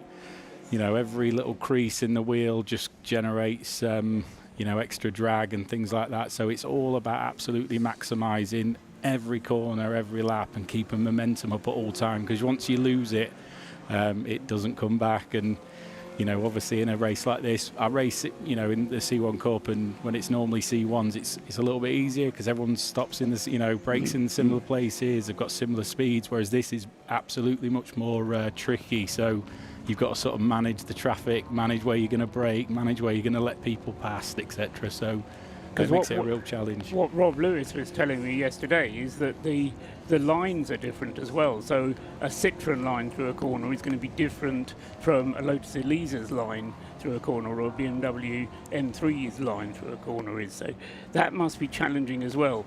It is, yeah, and then you add the torrential rain at Anglesey into the mix as well. It's quite a cauldron of challenge. But it's to be fair here, it's quite grippy, and you do get good traction on a lot of the turns and a lot of the corners and things. So you can tend to pick a line. There's not just one line. So if an Elise does come in the inside or the outside, you can sort of navigate your way through. Modify your line. That's it, without too much challenge. And in the night, because you were driving the car last night towards the end of part one yesterday, how much can you see in the rearview mirror about cars coming up behind you? Because you presumably with the damp as well, you just see a blaze of light in your mirror. Yeah, I was. So last night in my session, I got a little bit of rain and a little bit of dry, so I got a bit of both. But if I'm honest, it's either incredibly bright fog lights or completely black. So you know pretty much that something's there, even if you don't quite know how far away it is or quite how fast it's coming up to you. But clearly, there's a smile on your face, so clearly you enjoy it. You enjoy the spirit of the Race of Remembrance as well. Of your season, are you one of these people that looks forward to the Race of the Remembrance? Or I know a lot of people think, oh no, we've got to do the Race of Remembrance. And all this work that you've almost finished because you've done the whole season then gets repeated in the 2-3 weeks before the Race of Remembrance arrives. I just like my seat in a race car, if I'm perfectly honest. So look, this is a really special event, and it's probably like no other race event I've been to. The C1 Club, the paddock's lovely, but I think this is sort of another level on that. Everyone's coming to say hello, wants to talk to you. It helps that you've got a touring car champion in your garage, which is a good thing as well. But it's, look, the spirit of it's great. And, the driving's been, I personally have found the driving very courteous. And, there could have been some moments, but people have chose to back out rather than, doing anything crazy. So, I think our car is pretty much how it looked when it started. So hopefully that stays that way. Yeah, quite. I mean, the fact that we've only lost one car to accident damage in the 8 hours, 10 hours we've had of the race so far, 9 hours we've had of the race so far, is a testament to that. As you say, the respect, the need to finish is paramount. you said to Rob that you're intending to leave Jake in the car till the end of the race. Is that right? Yeah, that's it. So we've. It's going to be a bit of a tall order. He's going to have done 3 hours by the time the race finishes. Double stinting at the end, yeah. So obviously he's very good in the wet. So we're just trying to, going back to maximising those things. We're just trying to maximise his talent so we can finish strongly as we can. Right. Because I was saying to the boys, although people associated with touring cars, he has been doing some long distance racing this year. I know he was in the Barcelona 24 hours, and he's racing a couple of the other 24H series races this year as well, hasn't he? Yeah, and he's been, I think he's racing for Era Motorsport and seeing the Ferraris and stuff. Yeah. And he, to be fair, we're sharing the house with him, so he's been showing us all the in-car videos of the Ferrari and many other things that he did in Australia and some really cool stuff. So, he looks like he's having a bit of fun, to be honest. As you say, make hay while the sun shines. Indeed. Mark Hope, thanks very much for talking to us. Pleasure as always. 3 hours to go. Let's keep fingers crossed that Jake stays out of trouble and you carry the battle to David Drinkwater and his crew. Thank you. Have to say, because I've got contacts at Drinkwater's side of the garage as well, so I'm not quite sure if I've got a favourite between the two of you. It's just as long as it's a good battle. So thanks very much. Stay up here and have a look if you want to over the remainder of the race, of which there is now 2 hours and 40 minutes now remaining. Phil Grayson continuing to lap. Well, I can hardly say rapidly because the conditions are now so appalling that, in fact, Phil Grayson's last time around a 2 minutes 06. The Track Scotland Mini did a 2 minutes 03. Stuart Humphrey in the Mazda MX-5 did a 2 minutes 02. So the Class D Lotus Elise not as rapid as either the Class B or the Class C cars, which are in second and third places. Via Aldridge, though, having similar problems with the more powerful BMW. It seems the more powerful cars are not necessarily the ones you want to have. But Max Haynes with the Caterham is certainly flying, number 99. His last lap time at 1 minute 55. That's fully 10 seconds a lap quicker than Phil Grayson is going in the lead Rob Boston car. Now, obviously, Rob Boston has this enormous cushion that he's sitting on, but as I say, the way that the Caterham is being driven, certainly he's flying around in these conditions. Scott Woodwith has rejoined us as well. I have. And having been sitting back and mulling over what's been going on, just your reflections at the moment, Scott. Yeah, just everything just sort of, we're in that kind of period where, apart from the C1 battle that we've got, everyone's kind of settling down into the well, they have already, but they're getting to that point where we're in the last part of the race. I think everyone's just thinking about maybe not quite safe to get you home mode, but more just kind of just keep it steady, keep it on the road, and try not to do anything silly. And in these conditions, it's not always easy to do, given the fact that it is quite tricky, it is quite treacherous out there. And as we talked about, it is typical RR1 November weather. But I think at the moment, everyone's just at that point in the race where it's been a long time. We've still got 2.5 hours to go. We've had, what is it, sort of now 9.5 hours down. So we're just, everyone's just not winding up, but they're kind of just contemplating the remaining hours that's left. Well, we're going to get the battle in C1 as you were describing it, and unfortunately, because of the way the timing works, the battle doesn't actually happen on the screen, but more happens on the timing screen. So the aggregate distance between the two Citroens, WRC, David Drinkwater has taken over in the 586, that car's most recent stop, and the Jake Hill Sunbelt Rentals Citroen number 545 is just 14 seconds behind. Last time around, actually, Jake Hill lapped in 2 minutes 9. David Drinkwater lapped in 2 minutes 8. So David Drinkwater had the advantage last time around, but there's still a long way to go. And so those two Citroens you described the battle, I say it's slightly more difficult to follow on circuit because they're a little way apart. Into the pits has come the 101 Mazda. And that's not been in, that wasn't in very long ago, like a few laps under the safety car. It was in that big flurry of pit stops that we had that came in. So that, I don't think Unfortunately, I don't think that's going to be a scheduled stop, and that has got Alan Farriman at the wheel of it. They're clearing the windscreen by the look of it. Look at the windscreen's got misted up, so whatever dehumidifier or mister they have on that car hasn't been working, or the condensation's got a little bit too much. I've got a couple of chamois out to try and sort that one out.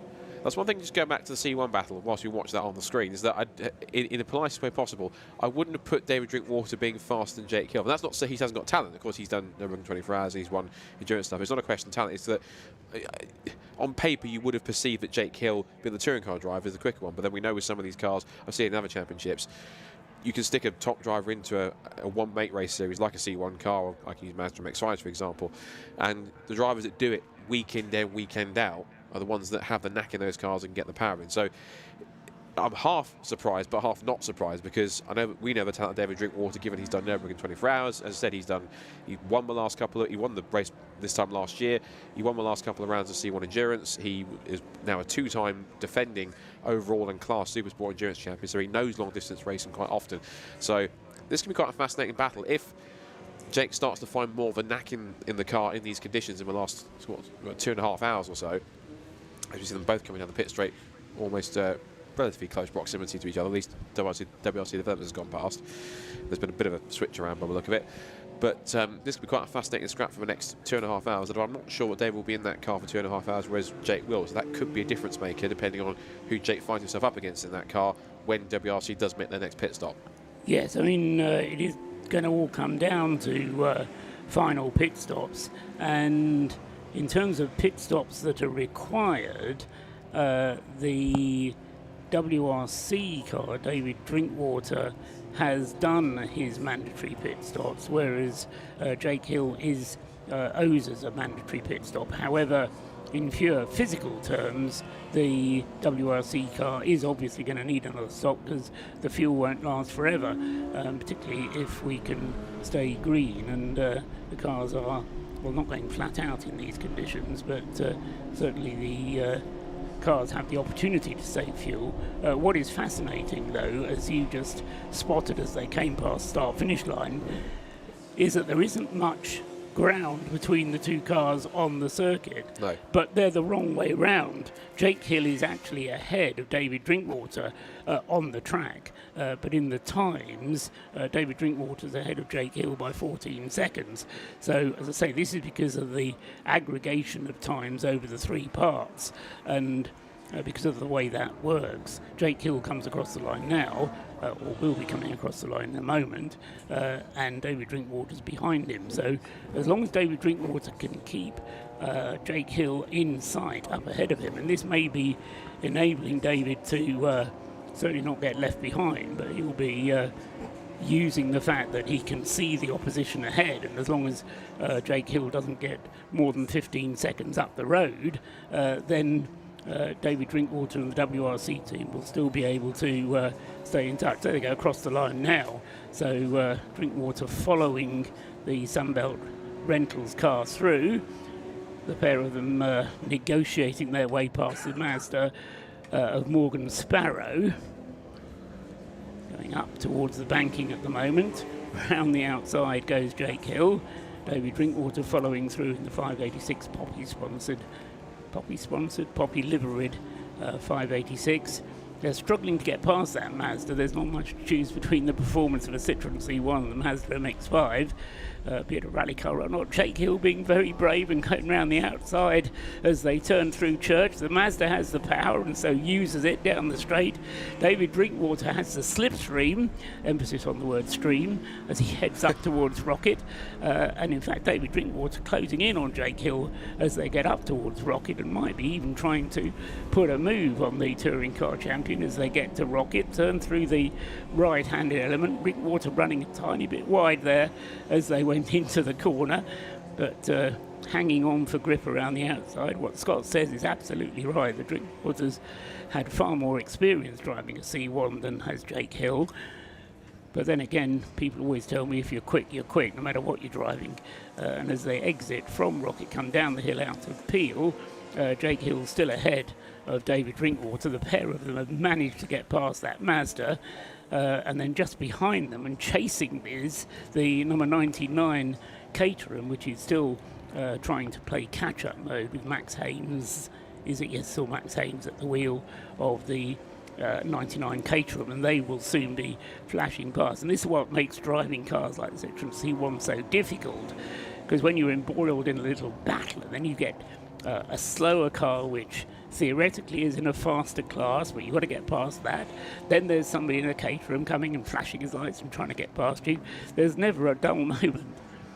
Certainly not in this race in that class, because like I said, you are, means the difference, you are the slowest cars in the mix. They go past the pits together, and as I say, I think the fact that at the very least David is at minimum keeping pace with Jake Hill in front of him is the important part of this, and that he's able to keep the same sort of pace that he's running at the moment. Just to kind of see if I can back that point up, the last lap times as they came across the line, pretty identical, and David was still 2/10 quicker, 209.0 for David, 209.2. But you're absolutely right in the fact that these cars have to be as respectful as possible, because they have to have not just 2 eyes, but like 4 eyes in the back of their head and like 6 eyes in front and around them to try and figure out what's going on, because you have got so many, everyone else apart from other C1s is faster than you on track, so you have to not only respect that, but also try and in a way fight for your own piece of racing room. And so you have to kind of really find a fine balance between holding your line and being respectful of the traffic around you to allow them to get past, because you have to also remember on that side is that you have to be predictable, but at the same time it's the responsibility of the faster cars to get around you safely rather than being predictable. So there's 2 parts to play here on that side, and Chris Harris said that, as I mentioned earlier on. He was praised for the C1s, not only was he having one watching them in little battles and pockets scrapping with each other, but the fact he was saying that the driving standards were high enough that they had this 30i.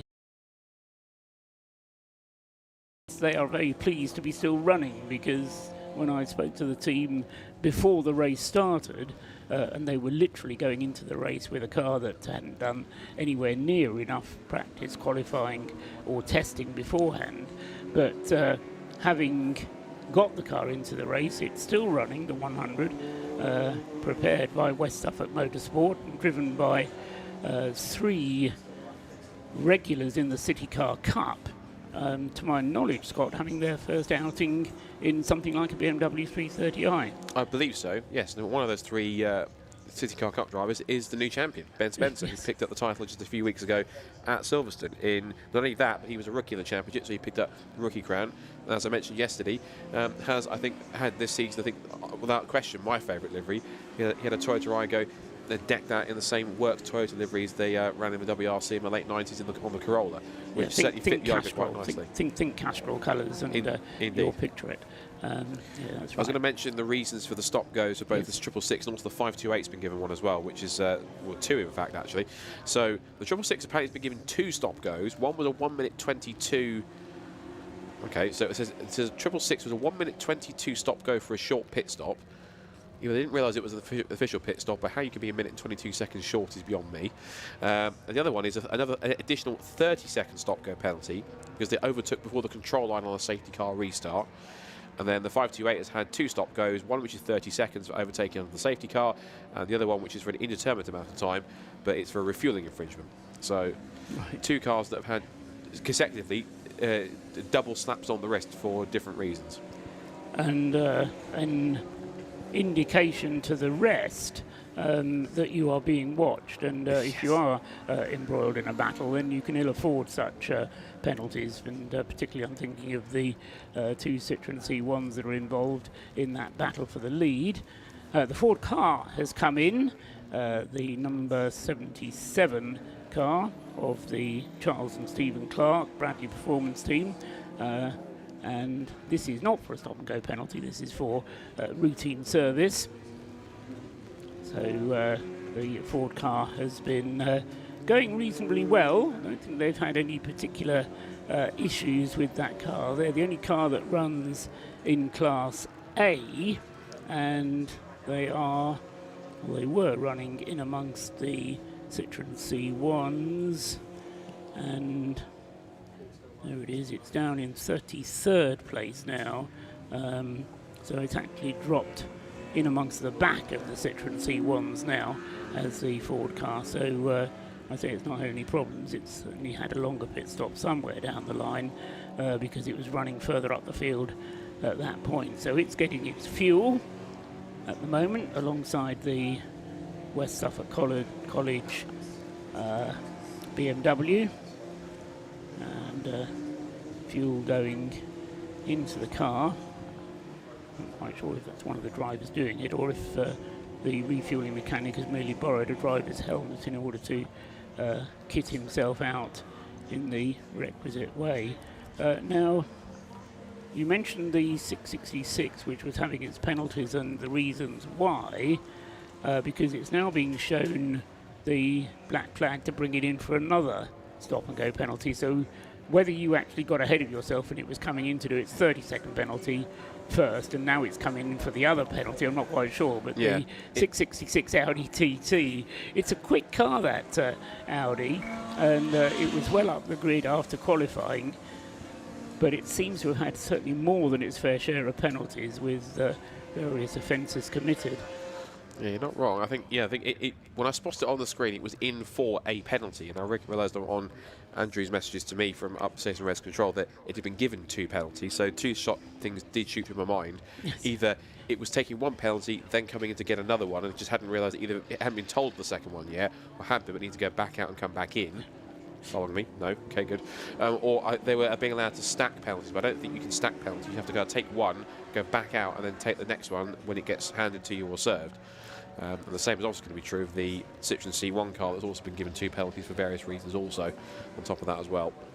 Right, so just keeping an eye on the battle of the Citroen C1s. David Drinkwater has dropped away a touch from the back of Jake Hill's car. This is the 545 and the 586 cars, but I think as much as anything else that's the traffic which has interrupted their progress, because there was a fair degree of cars that they were involved with, and as Scott and I were saying just a few moments ago, you've got to kind of keep your eyes behind and your eyes ahead, but as they go out through School and up towards Rocket once again, there's probably about 10 lengths between them, which is probably more than 2 seconds in terms of Citroen C1 lengths, and David Drinkwater can certainly still see the back of Jake Hill's car, and as I say, that must be his objective for the remainder of the race, is to keep Jake Hill inside and just make sure that the final pit stop for both cars is quick and efficient and as close to 4 minutes without going too much over 4 minutes. They need to be over 4 minutes, but as I say, anything over 4 minutes then becomes wasted time in the pit, so you have to time your refueling and driver change. Plenty of time for it to be done. In fact, in the Citroen C1 Endurance Championship, Scott, you'll remind me, but I think they're 3-minute pit stops in the Endurance. Yes, I think so. C1. So to do it in 4 minutes is a relatively easy ask. With the car off on the grass at Church once again. I think it's a Silver Lake C1, I think. I think you're absolutely right. That narrows it down to 1 of 2. I think shape-wise, it might be the Gen 1, I think, because the Gen 2 is slightly more bulkier. I think it might be the Gen 1. As I say, difficult to pick it out. So is the so much rain on the commentary box window. Even putting the binoculars on it just means that they don't focus properly. So the Citroen is not going anywhere at the moment, stuck on the outside, that's driver's left of Church, and unless it can engage a gear or at least get the wheels to engage with the grass beneath its feet, it's doing it, it's moving, so Race Control will be keeping a close eye on that and determining whether or not a safety car is needed. Unfortunately, whoever it is pointing 180 degrees to the direction that he really wants to be travelling, because if he does get the traction and gets off the grass, then he's going to be pointing the wrong way, so he needs a bit of space in the traffic to be able to get back on the road, and there's not a lot of space, so you kind of wait until there's a gap, engage gear, spin the wheels, find you're not going anywhere, then wait for another gap before you try again. But that car has been there for a couple of minutes now, and as I say, unless it gets moving pretty sharply, then we are going to have to deploy the safety car once again, which will be good news for all of those cars running tight on fuel, which probably is everybody, and we do get safety car. So safety car deployed in order to retrieve the Silver Lake Citroen, which has come to grief on the outside of church. So we're just trying to pick out which one it is. The Subaru BRZ receives attention in the pit lane and is being pushed back to continue on its way. Routine pit stop, 4 minutes exactly for the BRZ as it goes back out onto the circuit.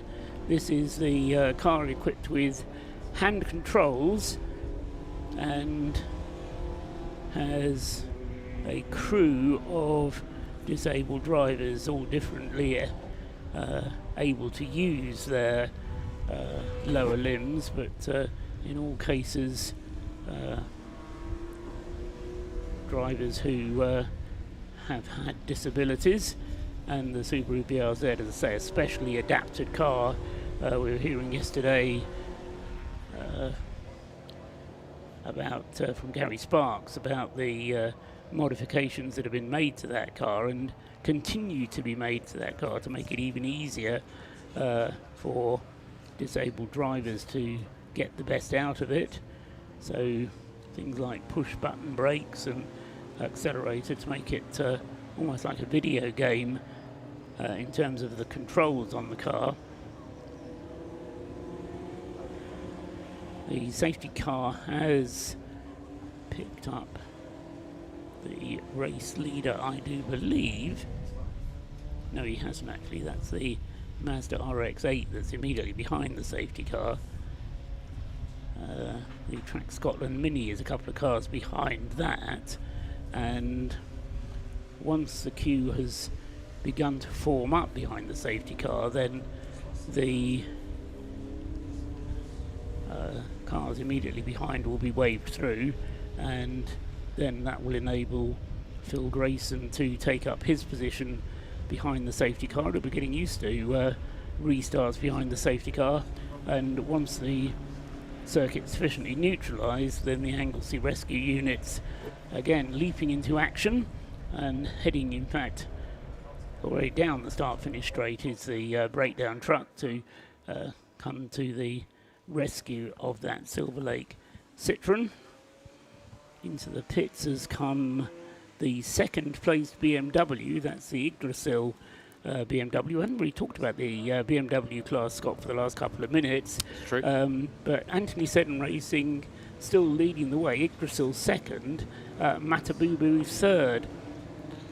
And that is separated by a 3-lap lead for Anthony Seddon Racing. So whilst one car, I think their car did actually go off on the grass at one point. It's the other car, the 34 car, that had an off on the back straight where everyone tends to be. Sorry, I was pointing there because into the pits has come Jake Hill.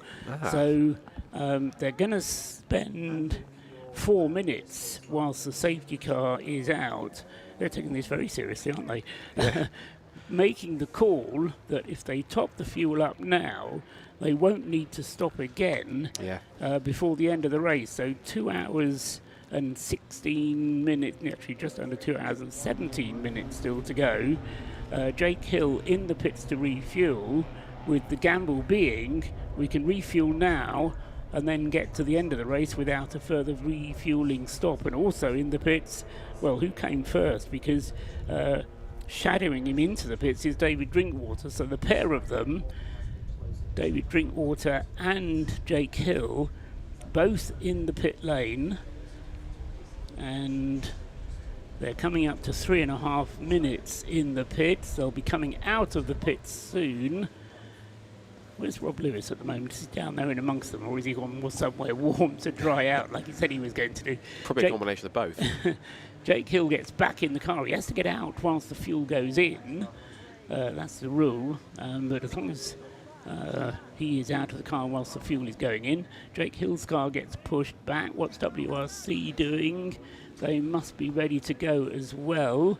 Jake is heading down the pit lane, 4 minutes 2 seconds, 4 minutes 3 seconds. Now going down the pit lane is David Drinkwater, 4 minutes 4 seconds. He tags out as well, a pair of them back on the circuit.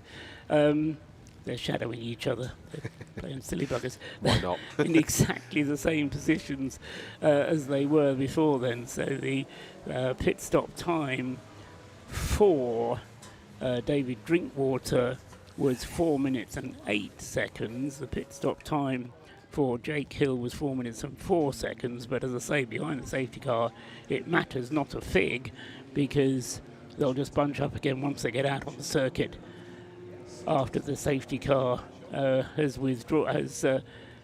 come back onto the circuit. So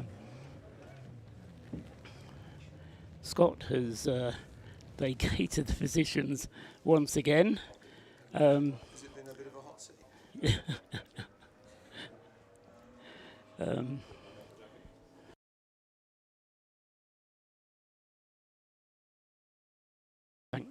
So I'm been joined by Paul Wooding up here in the box. Paul, you're playing a multitude of roles this weekend because you're driving. You're a trustee for Mission Motorsport, or you're not. Sorry, you're no, just a generous benefactor. You're a generous benefactor of Mission Motorsport. But the weekend so far, how's it gone? Well, I was asked earlier by one of the teammates in front of my son to try and sum up the this morning's escapade, and I think this is the lows and highs of endurance racing. So we left the circuit early last night, having been sent into the pits, unfortunately. So we're all fairly despondent. Dropped down about 40 odd laps from P2 in overall. So that was the low, and then this morning with these dreadful conditions. The car was planted, predictable, and I think we were running pretty much third fastest overall throughout this morning's session, and then again just after. And I have to take, whilst the driver always takes all the glory, the reality is just the team effort of getting that car back on the grid was immense. And those stories are up and down the pit lane everywhere, but always is, yeah. Tell us in a nutshell the story of getting the car from being a potential retirement back to running sweetly this morning.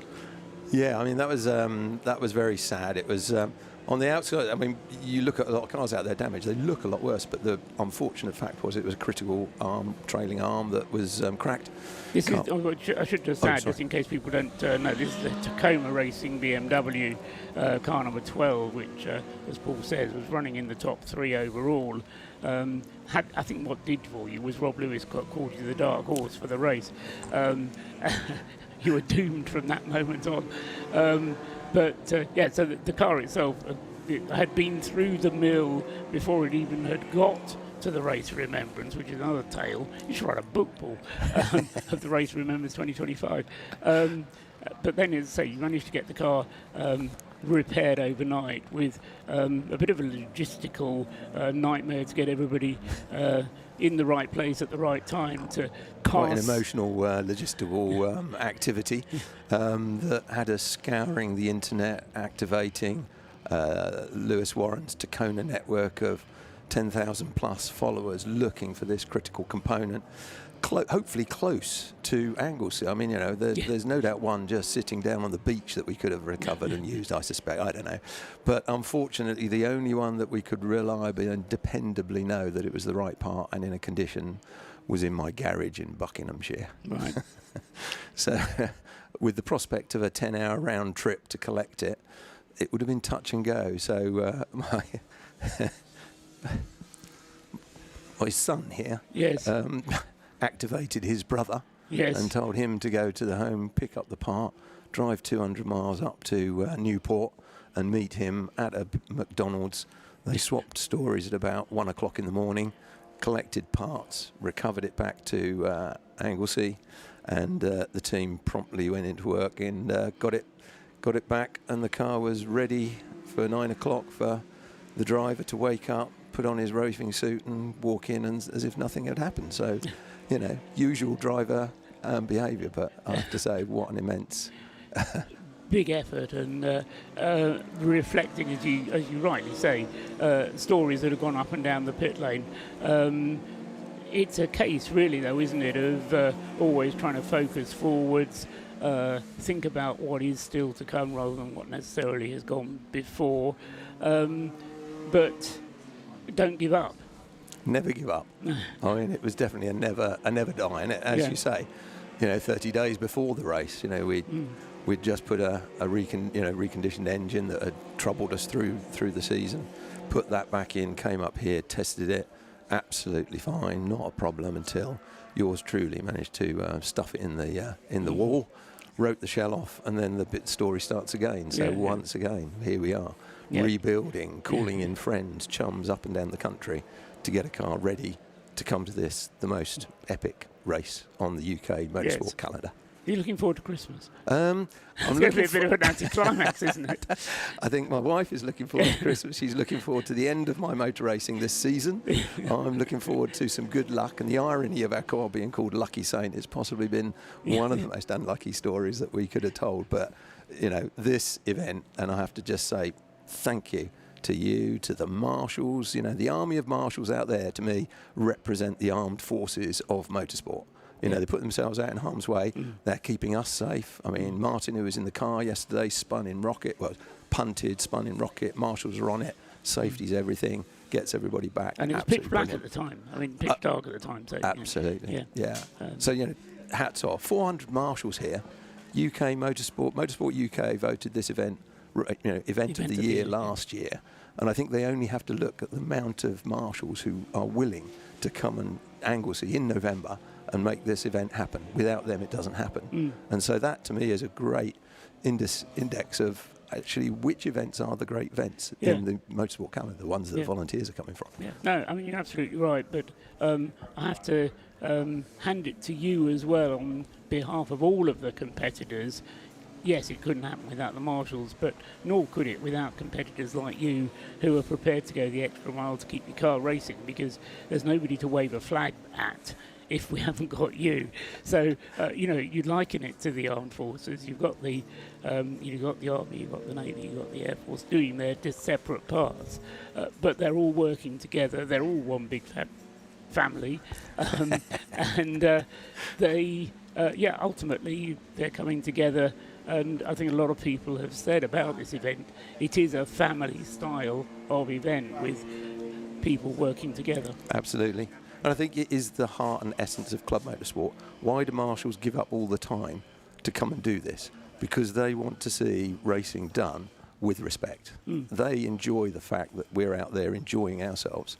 I think the marshals get a bit cynical when they start to see rules overtaking the competitive and the spirit of racing. And I think that, to me, is what this is all about. It's the essence of respectful and great family activity where it's safe, we're having fun, and everybody goes away with a smile saying, I've got to be back next year. Yeah, that's right. Comes down to it, doesn't it? What are you doing this time next year? Oh, I shall be back. So we've still got 2 hours to go. Pit stops before the end? Yes, we're one more stop. We're effectively treating today like a separate race for us. Yes, we were 46 laps back from where we were, 2 laps behind the lead at the when we came out. So we had 3 mandatory pit stops left to do today. That's what we're optimised. The good news is the rain means that our tank and our car can actually make it on 1 refuel. So fuel's not an issue, and now it's just a case of driver changing, giving everybody the opportunity to really experience the car in these conditions.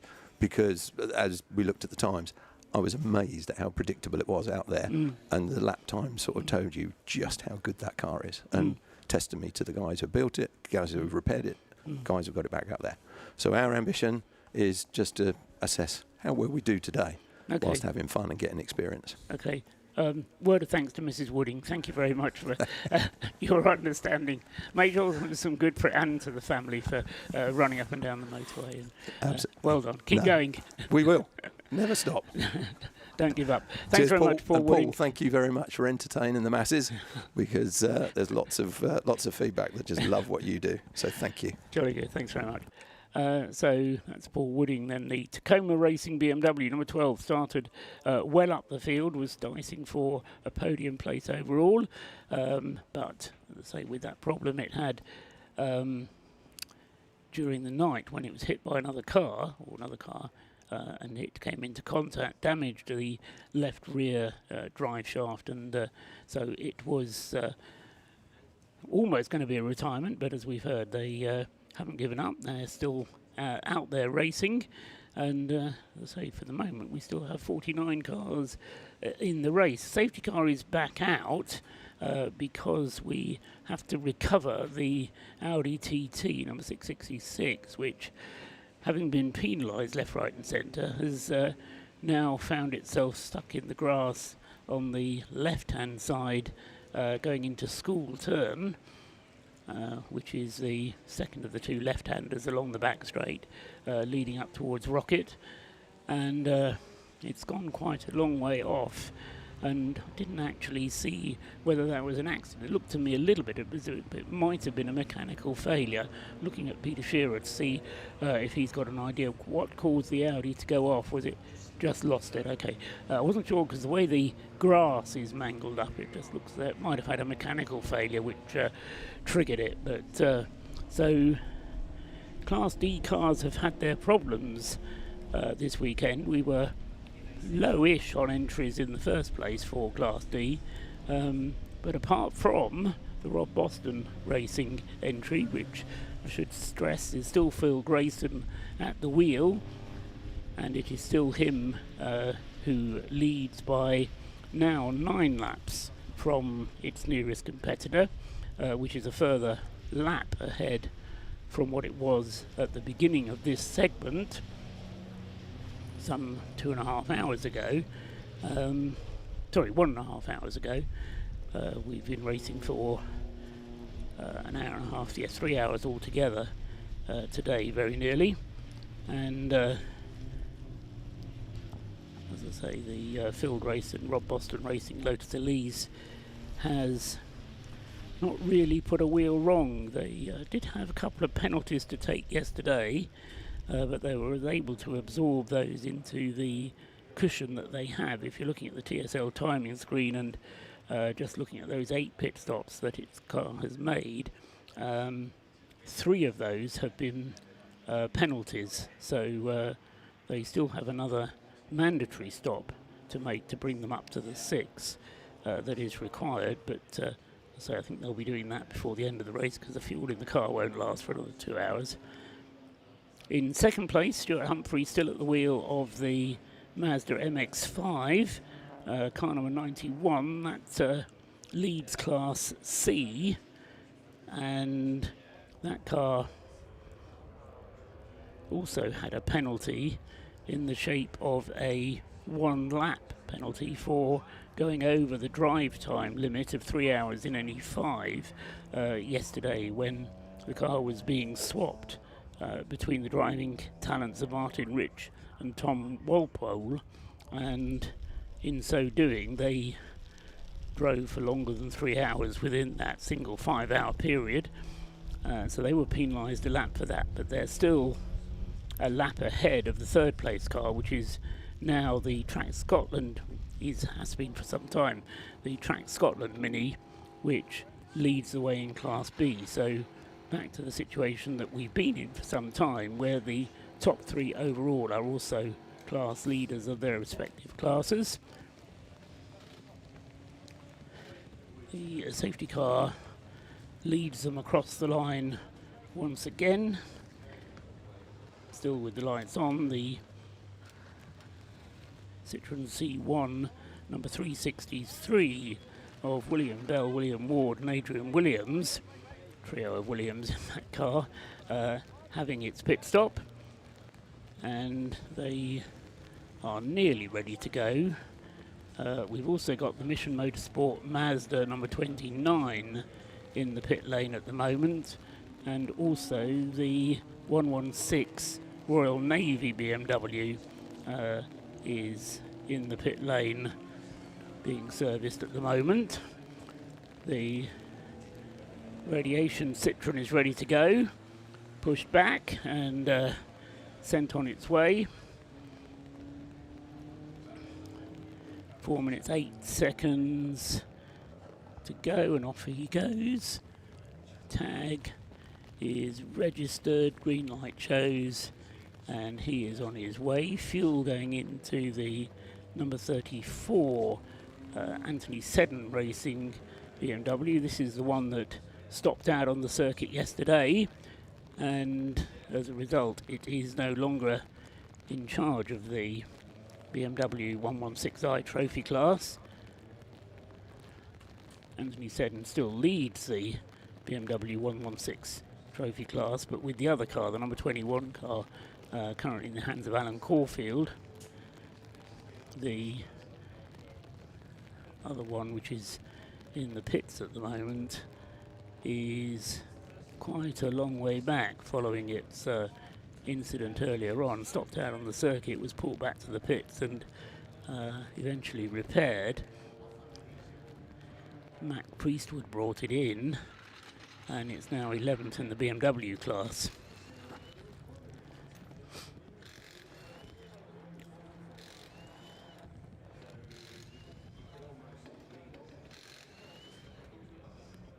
New driver coming out of the garage as the fuel is completed.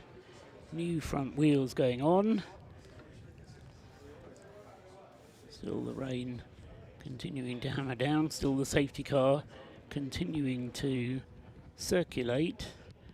The Audi has been removed, so I think we'll only have one more lap behind the safety car.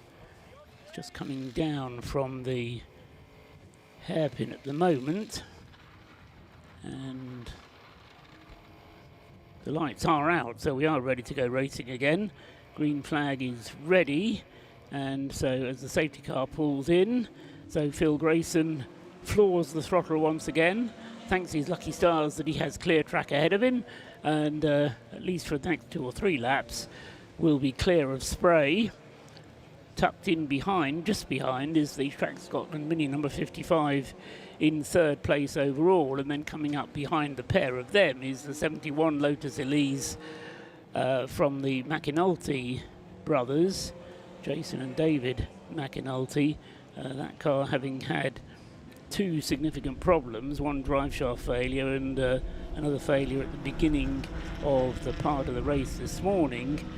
Jason McAnulty it is who's currently at the wheel of it, and he goes storming past the race leader Phil Grayson, showing who's boss as far as the Lotus Elise runners are concerned. So the 71 Lotus Elise up ahead of the race leader, but not leading the race, if you see what I mean. Certainly Jason McAnulty wasting no time at all in getting going once again. The slippery surface flag being shown as they approach the area where the Audi went off, which makes me think that possibly it did have a problem, unless it's just that they brought some mud back onto the track as they were recovering the car, and that's what's being drawn attention to for the drivers heading up out of school, heading up towards Rocket.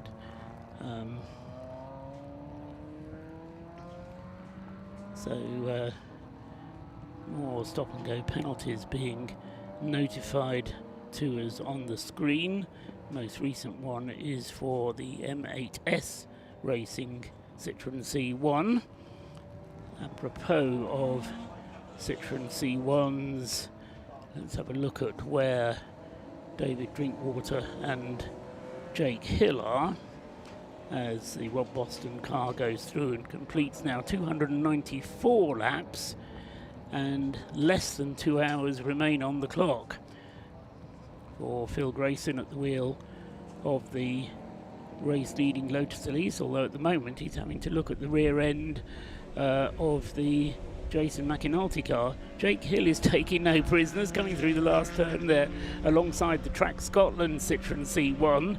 That's the car that's in 3rd place in the Citroen C1 class, and I should say he's actually in the lead of the Citroen C1 class, because that still owes us a pit stop, the Track Scotland car. That didn't come in during that last safety car, and all 3 of them are now battling for the lead. So the Citroen C1s. We knew that was going to give us a thrill, but not quite sure that I was expecting to be quite as close as that, with less than 2 hours remaining on the clock and the cars continuing to battle. Jake Hill's got himself ahead now of the Track Scotland car. Where's David Drinkwater? He's 2 cars further back. So the 3 leaders in the Citroen C1 class are on the same lap. They're heading up towards Rocket at the moment, and they're in the order on the road. Jake Hill being ahead of, I should say, Sunbelt Racers Rentals, because it's not just Jake Hill, but the Sunbelt Racing Rentals team, for which Jake Hill is currently the driver. WRC Developments with David Drinkwater driving, but between those two and leading the race on aggregate is Adam Kindness in the Track Scotland C1. So a great battle happening there between the Citroen C1s. David Drinkwater just having a little look up on the inside of Adam Kindness as they turn through the corkscrew. Kindness trying to go on the inside. David Drinkwater round the outside as they head up the hill towards the, or up the Tom Price Straight towards the hairpin. Rob Lewis will be loving this. Do you want to come and talk about Citroen C1 racing, Rob? Whilst Scott has just taken a brief break, because the Citroen's coming down from the hairpin once again, and here they come now. Jake Hill is coming through in the 5:45. He's actually in 3rd place in the class on aggregate. He crosses the line now. There's David Drinkwater in 2nd, and there's the Track Scotland car, and on aggregate it's the Track Scotland car ahead. So what you see on the road is not what's happening on aggregate. Great stuff though from your favourite Citroens. Of course they're my favourite Citroens. It's good to see right down to the wire here, and the question is, can David Drinkwater pull it out of the bag? WRC Developments, it's not their first rodeo, and we've also got the likes of the Cat DT team, the Sunbelt Rentals car with Colin, Mark Hoden and Jake Hill in. But can Jake get it to the line, get that win?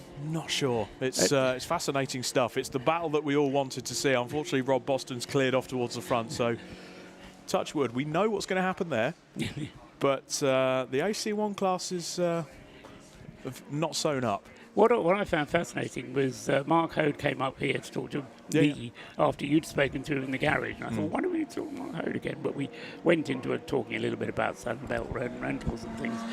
But one thing that Mark said was the competitive spirit that someone like Jake Hill brings to this. So the idea of getting in the car with 3 hours to go, knowing that he could drive the car to the end of the race, even though the fuel won't last that long, so they had to come in and make that extra fuel stop, which they did during the last safety car. David Drinkwater then did this. There's so much competitiveness going on. It's, you know, we talk about the Race of Remembrance, nobody cares who wins, unless you're in one of the top 3 positions. Then all it matters a lot.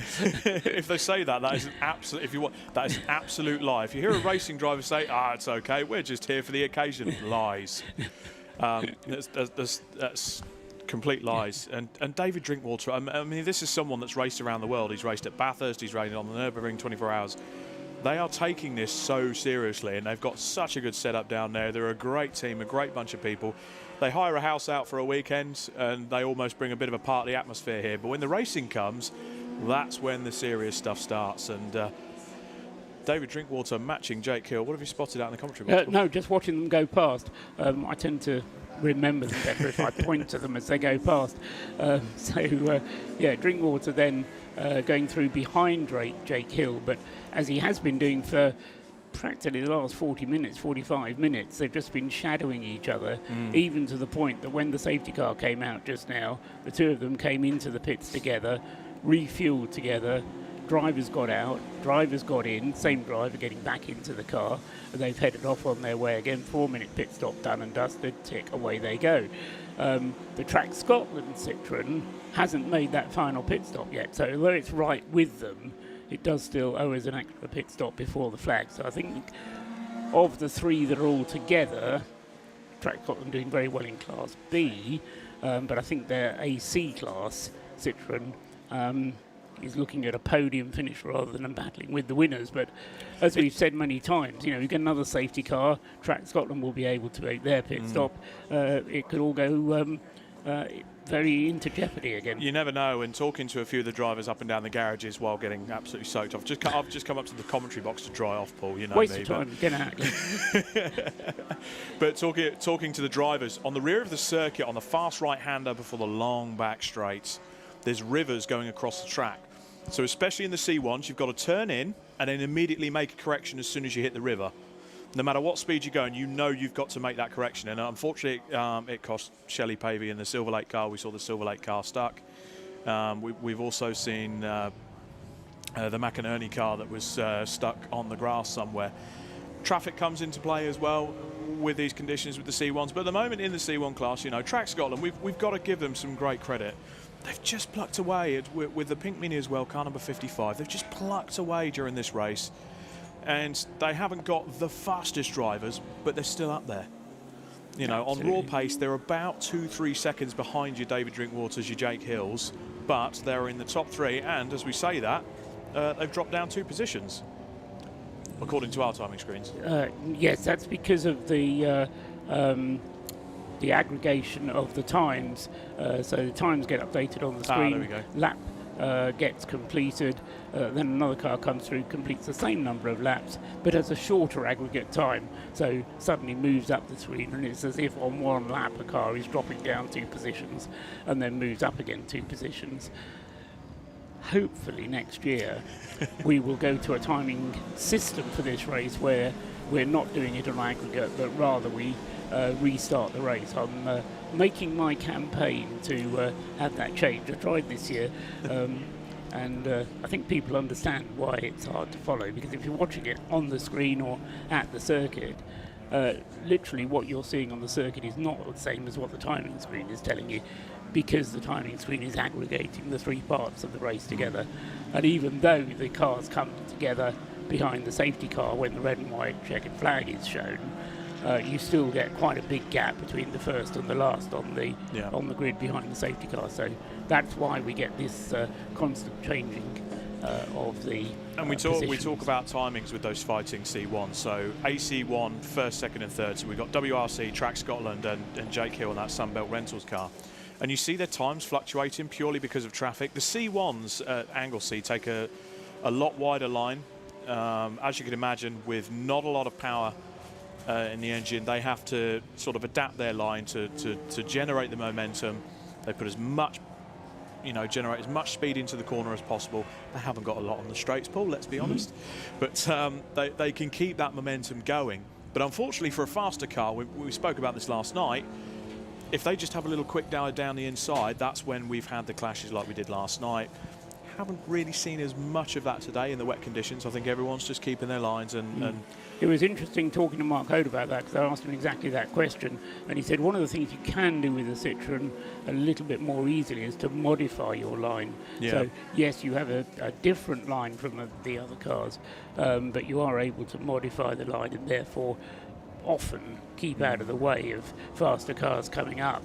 But it was also interesting, I remember when you were talking to Jake Hill, he was describing this need with the Citroen to be millimetre perfect. Yes. And the precision that was required to keep the car exactly where you wanted it, in order to maintain the momentum, and by maintaining the momentum, getting the best possible lap time. So, millimetre perfect, yes, but also having to modify your line and still keep the lap times, part of the skill of driving a C1. And it's sort of part of that multitude of things you need to think about over a lap.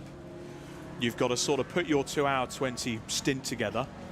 And I've watched some of the onboards as well, and that millimetre perfect precision you've got to get, it's all in the steering. It's turn correct.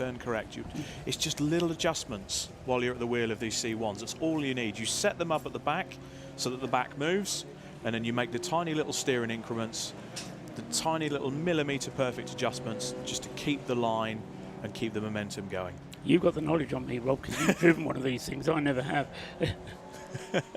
They are great fun, albeit it was only on a test day, but so I have driven one of these, lucky enough to drive one of these C1s before, and they are great fun. I should say, next year, this is a bit of a scoop, I don't know if I'm allowed to say it, I don't know who's listening, there may well be a Trustwell driving in Citroen C1s next year competitively. Would that be Mr. Robin Trustwell? Keep your eyes peeled. I'm saying no more for the moment. Right, get down in the pit lane, we need some more interviews. Will do, Thank sir. you, Rob. Rob Lewis then drying out. I don't know why he bothers, because he's only going to get wet again, poor lad. Thanks for all your efforts, Rob. Back to what's going on out on the track. There they go. Talk about Citroens, they're still dicing with one another going across the start-finish line. David Drinkwater is not letting Jake Hill get out of sight. He's right there with them still, although the Track Scotland car, which now crosses the beam, third on the road of them, but as it goes through completing its 265th lap, it is doing so in, oh no, it's the gap has gone up. So Drinkwater for WRC, Adam Kindness for Track Scotland, Jake Hill for Sunbelt Rentals are the top three in the Citroen C1 class, and they are separated by just 15 seconds. Up at the front, Phil Grayson, still at the wheel of Rob Boston's Lotus Elise, has a 10-lap margin now on the rest of the field. That's up from 8 at the beginning of this segment. So certainly any doubts that I had about the reliability of that Lotus seem to have been ill-founded. So he's still going well. Stuart Humphrey still going strongly in the Mazda MX-5, number 91, in second place overall and leading its class. That still needs to make a final pit stop, partly because Stuart Humphrey doesn't have the drive time to get to the end of the race, but partly as well because the car's going to need fuel. And in third place is the Track Scotland Mini of Stephen Somerville driving that car, number 55, which is the leading car in Class B. And both of those cars, both Stuart Humphrey's lead in Class C is 15 laps, and Steve Somerville's lead in Class B is even more than that. That's 15 laps as well. So both second and third place cars leading their classes by double figures. Battle going across the line between the two Citroens, being joined by the 101 Mazda. As the screen shows us the Subaru slithering through the banking. That's not the banking, that's a hairpin. Looking at it in the gloom. Scott Woodwis is back in the chair next to me, where it always amazes me, Scott, how towards the end of the Race of Remembrance you sort of think there's a long way to go. You look at the screen and you suddenly realise that you're getting into the last slog. An hour 42 minutes then remaining. As far as the battles for the classes is concerned, really it's only the Citroen C1 class which is exciting us, but what's been impressive, isn't it, has been the performance of the Class B and C leaders to establish such a large margin over their nearest class competitors. Yeah, you're not wrong. I think I was going to mention as well was the fact you said that we think there's a long way to go and we've got 1 hour 42 minutes.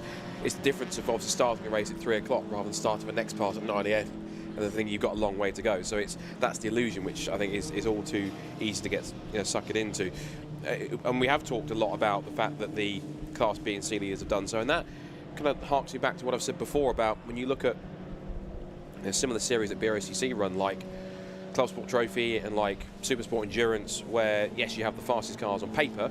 For example, in Club Sport, like we had yesterday for the support race, the fastest cars out there are the Class A cars, which are 235 brake horsepower per tonne maximum. That's the cap for the power to weight ratio. But a well-driven and well-put-together B-class car can get up there and cause, to use the term, it can put itself as the proverbial cat amongst the pigeons in terms of being able to kind of get up there and do a good job. And also a very clever pit strategy in the Super Sport, for example. I've seen cars that even have been as low down as Clubman A, like a Clubman A car compared to the Pro class cars, in the 3 pro classes can be up there quite high because they've got a decent pace. The driver's a handy peddler, the car's well sorted, and they've got a good strategy that works for them in terms of just running a good, solid, strong pace and a good speed, which others maybe in faster cars might not have because the driver behind the wheel of the slower car can just pedal it better. So it's and any attrition at all in a race. We see the number 8 breakdancer racing Asda RX-8 quickly will spin its way back onto the road after briefly going off the road. Just see the little turf of dirt that came up on the grass where it's had a spin at the corkscrew, but that's carried on, so the RX-8 continue with no dramas. But in terms of watching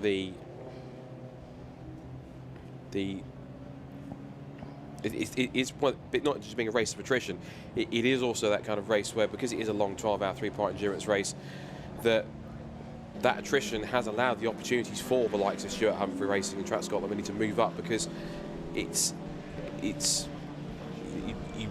complete, sounds obvious, you complete one lap at a time. And there's a phrase I heard once before that Alan Moffat once said. We said, if you're not there on the last one, all the others count for nothing.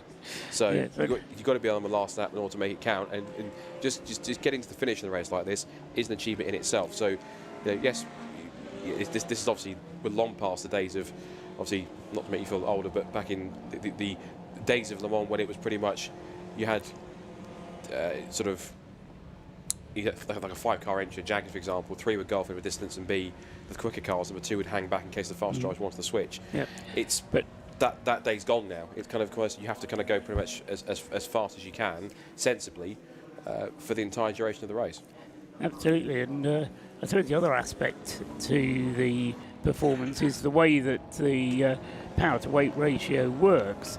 In conditions like this, a more powerful, heavier car isn't necessarily going to stand you in good stead. No doubt. Conditions like this, more power can actually lead to more problems. So, so I think that's part of the reason why we've got these Class B and C cars so far up the race order. The Citroën C1 battle is continuing on the track. I've just been looking at the Rob Boston Lotus, which I thought always seemed to be flashing its lights at cars ahead of it. But I think actually the car has been set up just so that the car's lights flash all the time. I don't believe that they ever go on full. Have a look at the 43 going around the circuit, Scott, see what you think. Oh, yeah. But I think the car actually has the lights flashing all the time. The flashlight has somehow got stuck, and it never stops flashing. Has that been going the whole race? Because they mentioned they had those today, only today. Oh, today, right. Because they mentioned they had those, what was it, problems with the readouts in the dash at some point. So maybe that's a legacy of that, trying to fix it, and they've crossed the wrong wire and there it goes. But it's quite a handy technique actually in terms of it playing out like that. I remember there was before, I learned about when the GT86 was first coming out, there was a team that's quite well respected in terms of running Toyota MR2s or running Toyota race cars, Rogue Motorsport, and they were building a GT86 race car, like a wide-body GT86 race car. And one thing I learned about it when they were building the kind of prototype for it was they had a little system programmed when they lifted off the throttle, or the throttle went below 5%, where the brake lights would automatically come on. Even though you weren't applying the brakes would come on to give you the illusion of the drivers that it was braking into a corner earlier than they actually were. So I don't know how much they used it, if they actually used it, but if there was a clever bit of ingenious trick to make sure you could put your drivers off a little bit, which is quite interesting. So I found that quite fascinating. Yeah, very much so. Stuart Humphrey is into the pits, getting a wipe of the windscreen. Now, whether this is an unscheduled stop, they haven't put any fuel in. No, it's just to get that windscreen fixed on the Mazda. So Stuart Humphrey into the pits, and a short pit stop, so that's not one of his mandatory 6 pit stops, that's a short pit stop, just because Stuart Humphrey couldn't see anything. Brought the car in for not a full service, but just to get that screen wiped. No need really for them to worry too much about it.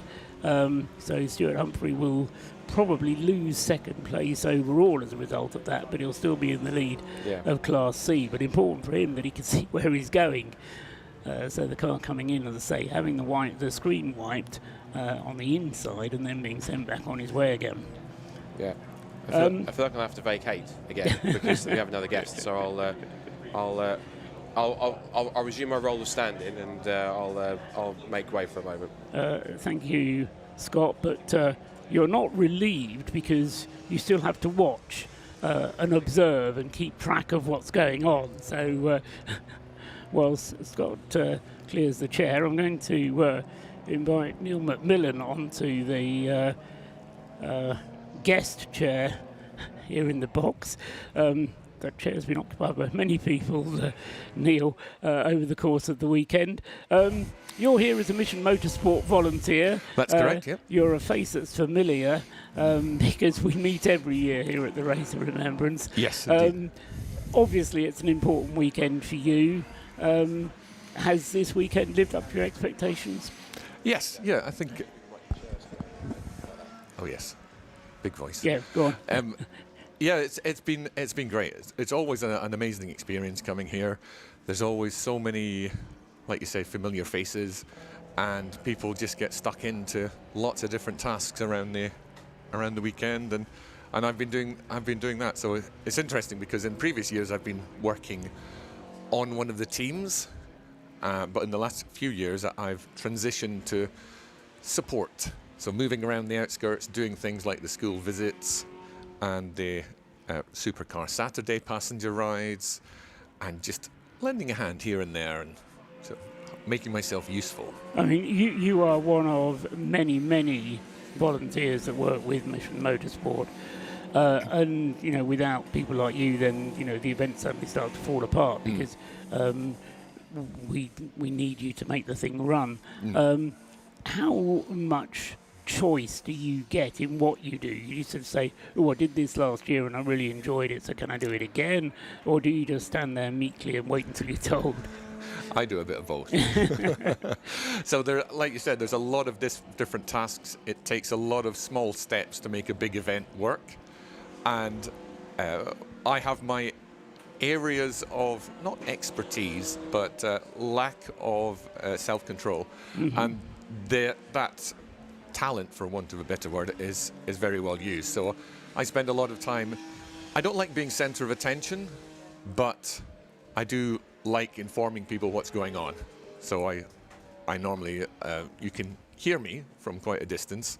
I've got my own portable PA system, and I go around just letting people know what's happening, where they need to be, and what the next thing is. And it's very useful for doing things like the school visits to let the kids know what's happening and why we're here, not just for the motor race, but for the whole remembrance and the recovery part of it for the beneficiaries. So yeah, I wanted to ask about that, Neil, because the first time I see you every weekend is on the Friday, because I get here early enough, and Friday nearly every year, certainly for the past 2 or 3 years, you and others have brought up school children from local schools, presumably fairly local schools, yes, to see the event. But again, you must be presenting them with more than just Anglesey and what motorsport's about, but also telling them a little bit about Mission Motorsport and what they're doing. Is that right? Absolutely. And it's very good because it integrates with what they're already learning about remembrance. So the primary schools that come to visit, they seem to alternate each year. So last year we had Rosneager Primary, and this year it's Valley Primary. And the kids already know about remembrance. So they understand the concept of thinking about people who have died for the good of the country, for our safety, and remembering them. But for a lot of them, it's quite an abstract concept because, of course, they're so young. They don't know anyone who's fought in a war. And obviously, the Remembrance Service has been going on for over 100 years, and so that's part of life. But to be able to link it directly to tangible people that they can meet, that they can be introduced to, it does bring home the lessons. It applies the lessons that they're already learning in school. So when they first come in, I ask them what they know about remembrance, and some of them can formulate a description that's very concise and very accurate. And that much I don't have to teach them. That's already been done at the school. And so it's more a case of applying that lesson to real people that they can meet within the the concept or the context of the race here.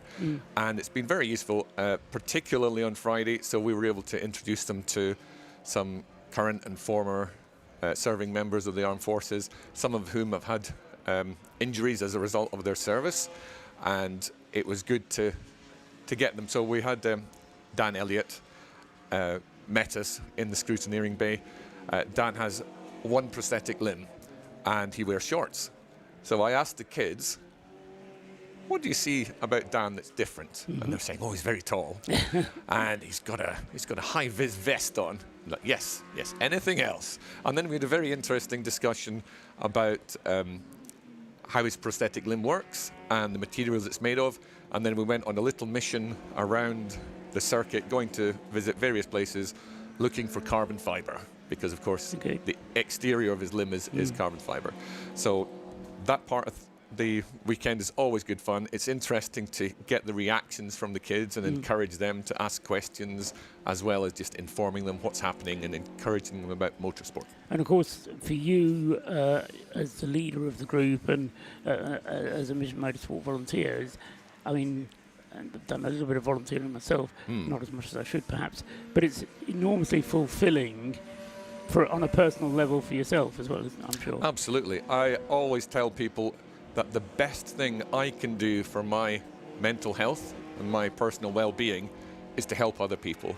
It's not my mission in life, but it's something that means a lot to me, just to be useful. And like I said to you earlier, these events are made up of lots of little tiny steps, little jobs. If you see something that needs doing, just we'll go ahead and doing it. A lot of people get in their minds, particularly with charities like Mission Motorsport, that have a transformational effect on people. In some cases, life-changing. But that doesn't mean that every volunteer that turns up has to do something transformational or life-changing. The most important thing about volunteering is turning up. Your presence is more important than your experience or your talents or how loud you can talk. And it's been really good for me in the last few years to help out with Mission Motorsport and to do the fun things. I almost feel guilty sometimes because I turn up to events like this and it's a lot of fun. There are a lot of people that I love here and we have a really good time. And at the same time, it's obviously part of the race, retrain, recover system that Mission Motorsport have established. And so we're doing good, but we're not doing anything dramatic or amazing. It's just lots of little bits that all come together and work for the good of everyone. Are you involved in other Mission Motorsport activities during the course of the year, or is it purely the Race of Remembrance? Yes, I'm not in the right budgetary class or income level to be able to afford to go racing myself or do track days.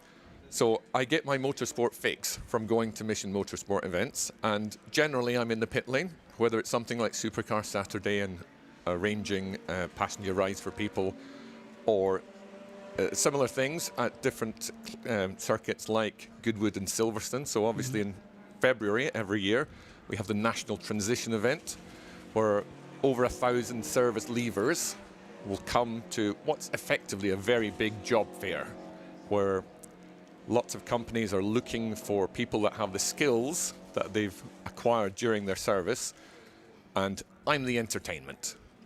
So I'm working in the pit lane with many track cars that are generously come along to help us out, and so we try to get 1,000 people into cars to do passenger rides around the full Grand Prix circuit, which is an amazing thing to be able to plug into something that is very vocationally focused, to also have the entertainment side of things. And similarly, we have events at Goodwood, so I always try to get down to the Goodwood circuit for the Merritt Cox Memorial, which again is very much more focused on the track side of things and giving passenger rides to beneficiaries. And again, we've got a fantastic selection of cars that come along to help us with that. So you keep yourself busy with Mission Motorsport? I do, yes. Good. It's good. It's a lot of people, for various important reasons, can't dedicate as much time as I can. I'm in the stage of life where my children that were obviously very small are now growing up They're much more independent, so I don't have that same requirement or responsibility. Just give them the money and tell them to get on with it. Most of it's logistical. Right. So I turn up, I take my children from point A to point B so they can be sociable with other people. But so I have that, and I have enough flexibility in my work. A lot of companies nowadays offer volunteering days to their staff members, and so I've been taking advantage of that, and then I add holidays on top to try and get to as many events as I can during the year. Because you certainly, from what you've been describing, seem to travel the breadth and the width of the country.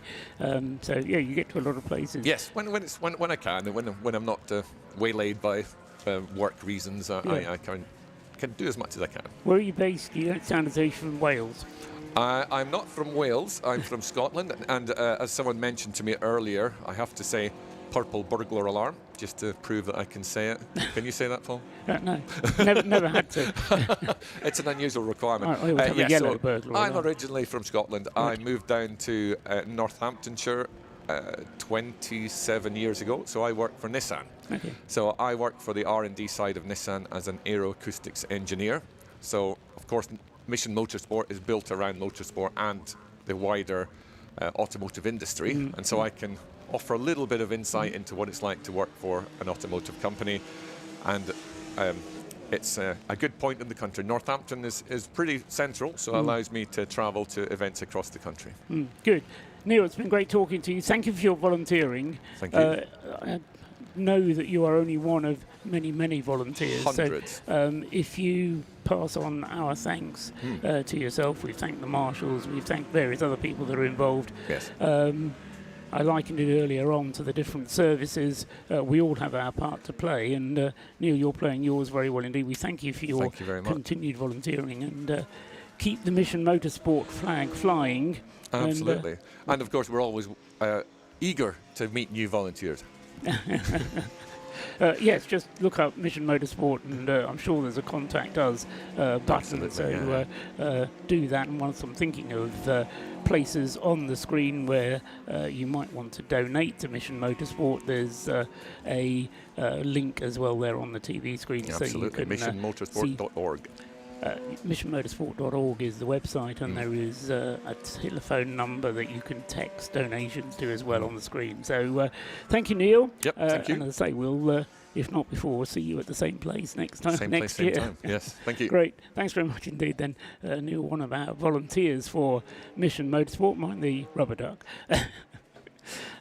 playing an important role. Don't worry. And Scott Woodward can now return to the hot seat, because whilst we were talking to Neil there, I wasn't paying complete attention. I did notice that we didn't get any safety cars, which is a good thing. I noticed that back into the pits again has come the DKS Motorsport Caterham, but this time it looks more like a routine service for that car, the 99 Caterham, just having fuel put into it. On this side of the pit garages, which is always a better sign than when it gets pushed to the other side of the pit garages. So in terms of bit of a battle on potentially for second place in Class D, Scott, between the DKS Caterham and the Retrain Racing BMW. Both of them have had to contend with problems, but the problems have kind of cancelled each other out, I reckon, Scott, and they could still battle towards the end of this one. Could be one of the battles of the the final 88 minutes of this race, which could be quite intense. Whilst that was going on, the only thing I really observed that was of note going on whilst you were talking there was, in that interview, was that we had the leading BMW class car, the number 21 anti-Seddon car, has been in for a scheduled routine stop, and that now has Harry Ormerod as its new incumbent. So that he's now headed out, and it still remains in 6th position overall, although just about 3 laps behind it now is the Yggdrasil number 9 BMW that's quietly cropped up. In fact, 6th, 7th and 8th is now occupied by the top 3 in the BMWs in 6th, 7th and 8th overall, which is pretty impressive. And we've also got a clean sweep of Mazda MX-5s in Class C, because the Stuart Humphrey car, the Mark III, is leading in 3rd place overall, but we also have in there as well, well we did, but I think through sequences of stops, it's our Paul Sheard Racing's car into 2nd, and the Flying Haggis cars have moved up into 3rd place into the top 10. So that's been, I think it had 1 or 2 very early issues, but early in the race, in the opening stages, but since then, it's kind of touch wood, run rather like clockwork. So the number 44 Civic that's come all the way through from Scotland has certainly been making the most of that. The 666 Audi I'm seeing on the screen is back to full strength. I saw that car was stopped under a safety car on the back straight and having been recovered. That car now back to full, well, seemingly full strength enough to be able to run under its own power. And that car still 15th at the moment with Max Byrne at the wheel. Yeah, just picking up on your points there. In the BMW class, we've got, as you say, Anthony Seddon Racing leading the BMW class in 6th with Harry Ormerod. Freddie Tatum in 7th with the Yggdrasil car in 2nd place in the BMW class, and then Matabubu Steve Richardson in 3rd. They are laps apart, but 2nd in the Class C, the Mazda, 2 Mazdas and the Flying Honda, the Flying Haggis Honda Civic, are all on the same number of laps completed. So Porsche Racing, Nick Dughill with the number 4, David Reed in the Flying Haggis Racing Honda Civic, number 44, and then the Merlu Motorsport Mazda, number 47, all on 287 laps completed at the moment, 20 seconds separating the 3 of them. And there is, I think, there is a Porsche Mazda MX-5 in the vicinity of the Civic, but I think it's the number 4 car rather than 3, because the 3 is grey and a hard top, and the number 4 is white with no hard top on it. And I think they're quite close to each other, so I got a little confused, but once I remembered it's aggregate, and to the top of that, then there are more than one Porsche Mazda MX-5 out there. I think it's, yeah, that's the car there. That is a Porsche one, but it's not the number 3 that's the Flying Haggis car is trying to chase, and they're still, as they came across the line. But actually what's also interspersed in here as well is the fact this is not just for battles for position in terms of second, third and fourth in Class C, but they're also interfering a little bit with the overall position of the Matabubu 3 Racing BMW, which is still trying to catch where it can. I mean, it's got, well, it's got 5 laps to try and catch this, so drastic happens.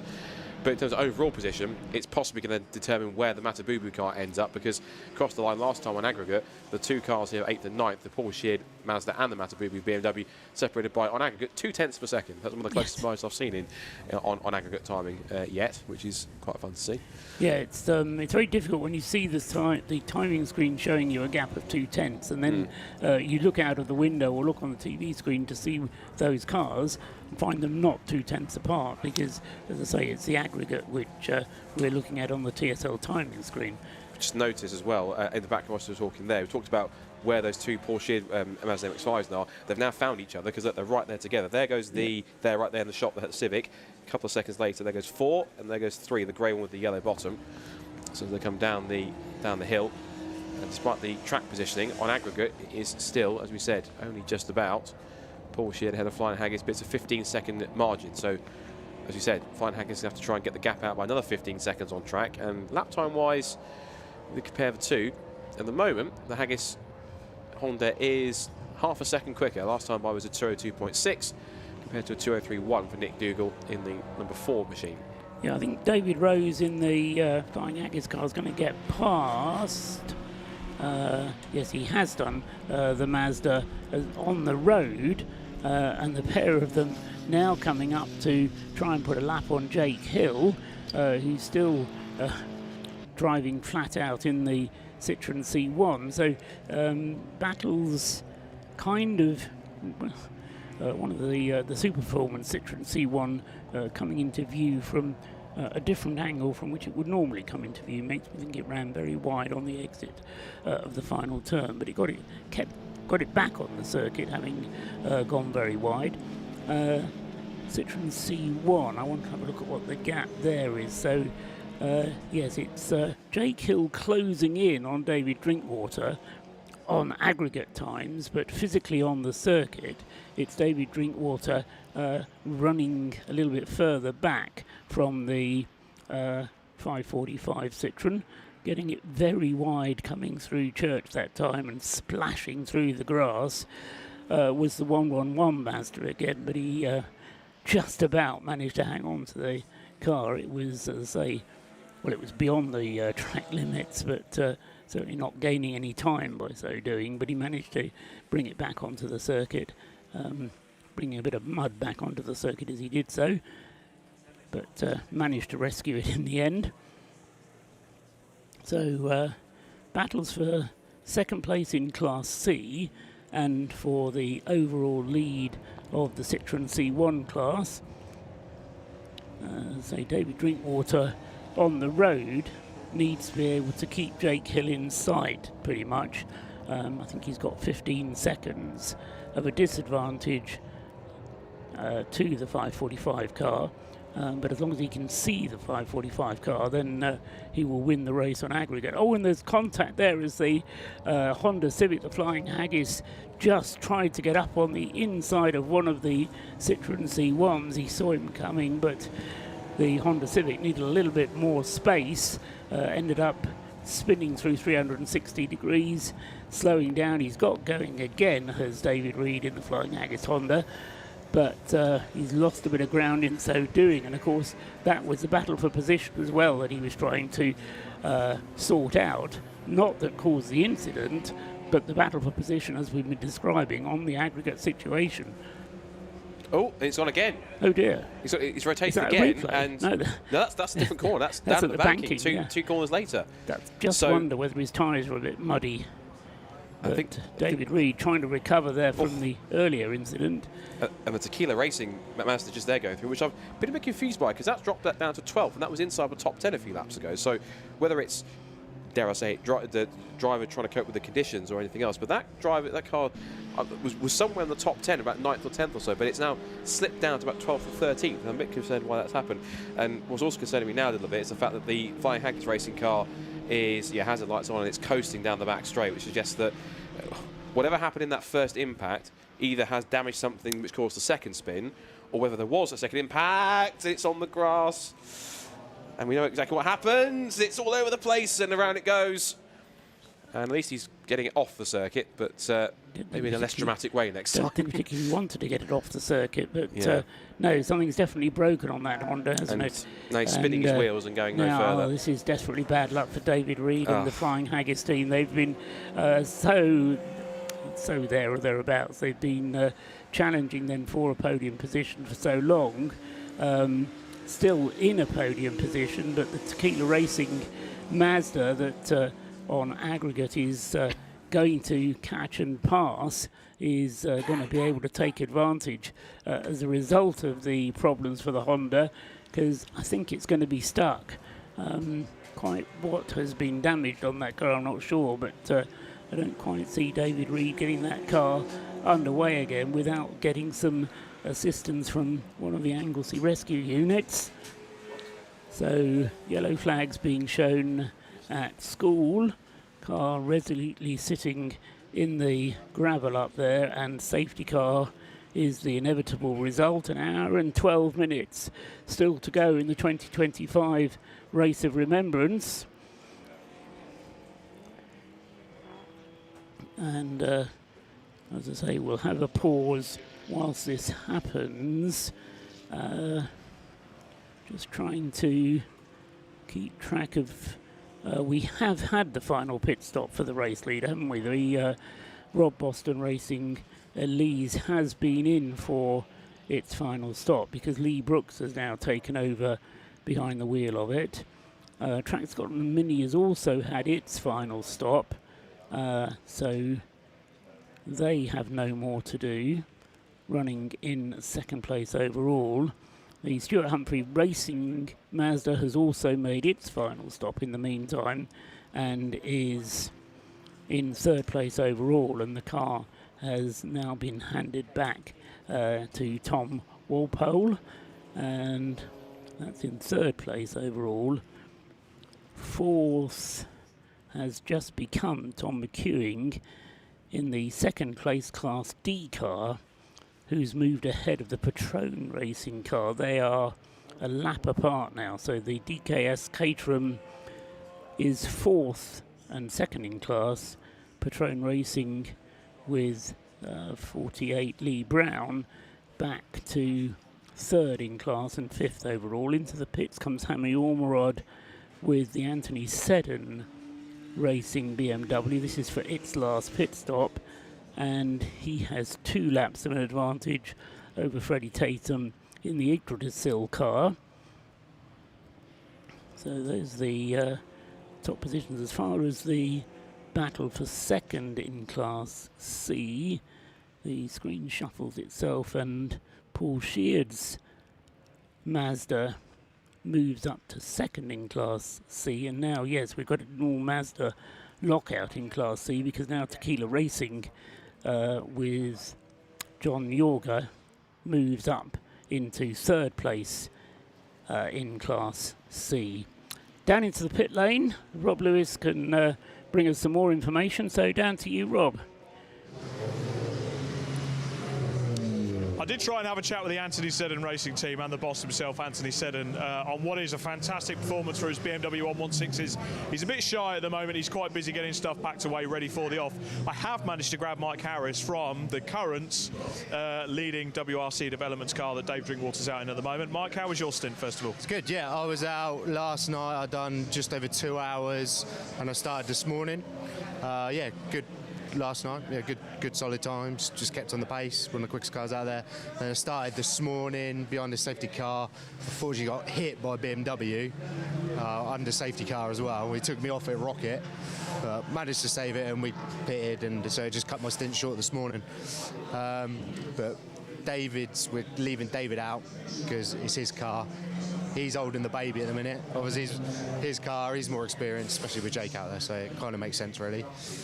It's always nice for you to come out. I mean, you've actually got a good podium here before when the C1 Club last raced here a few years ago. Yeah, brilliant. Yeah, I love great track.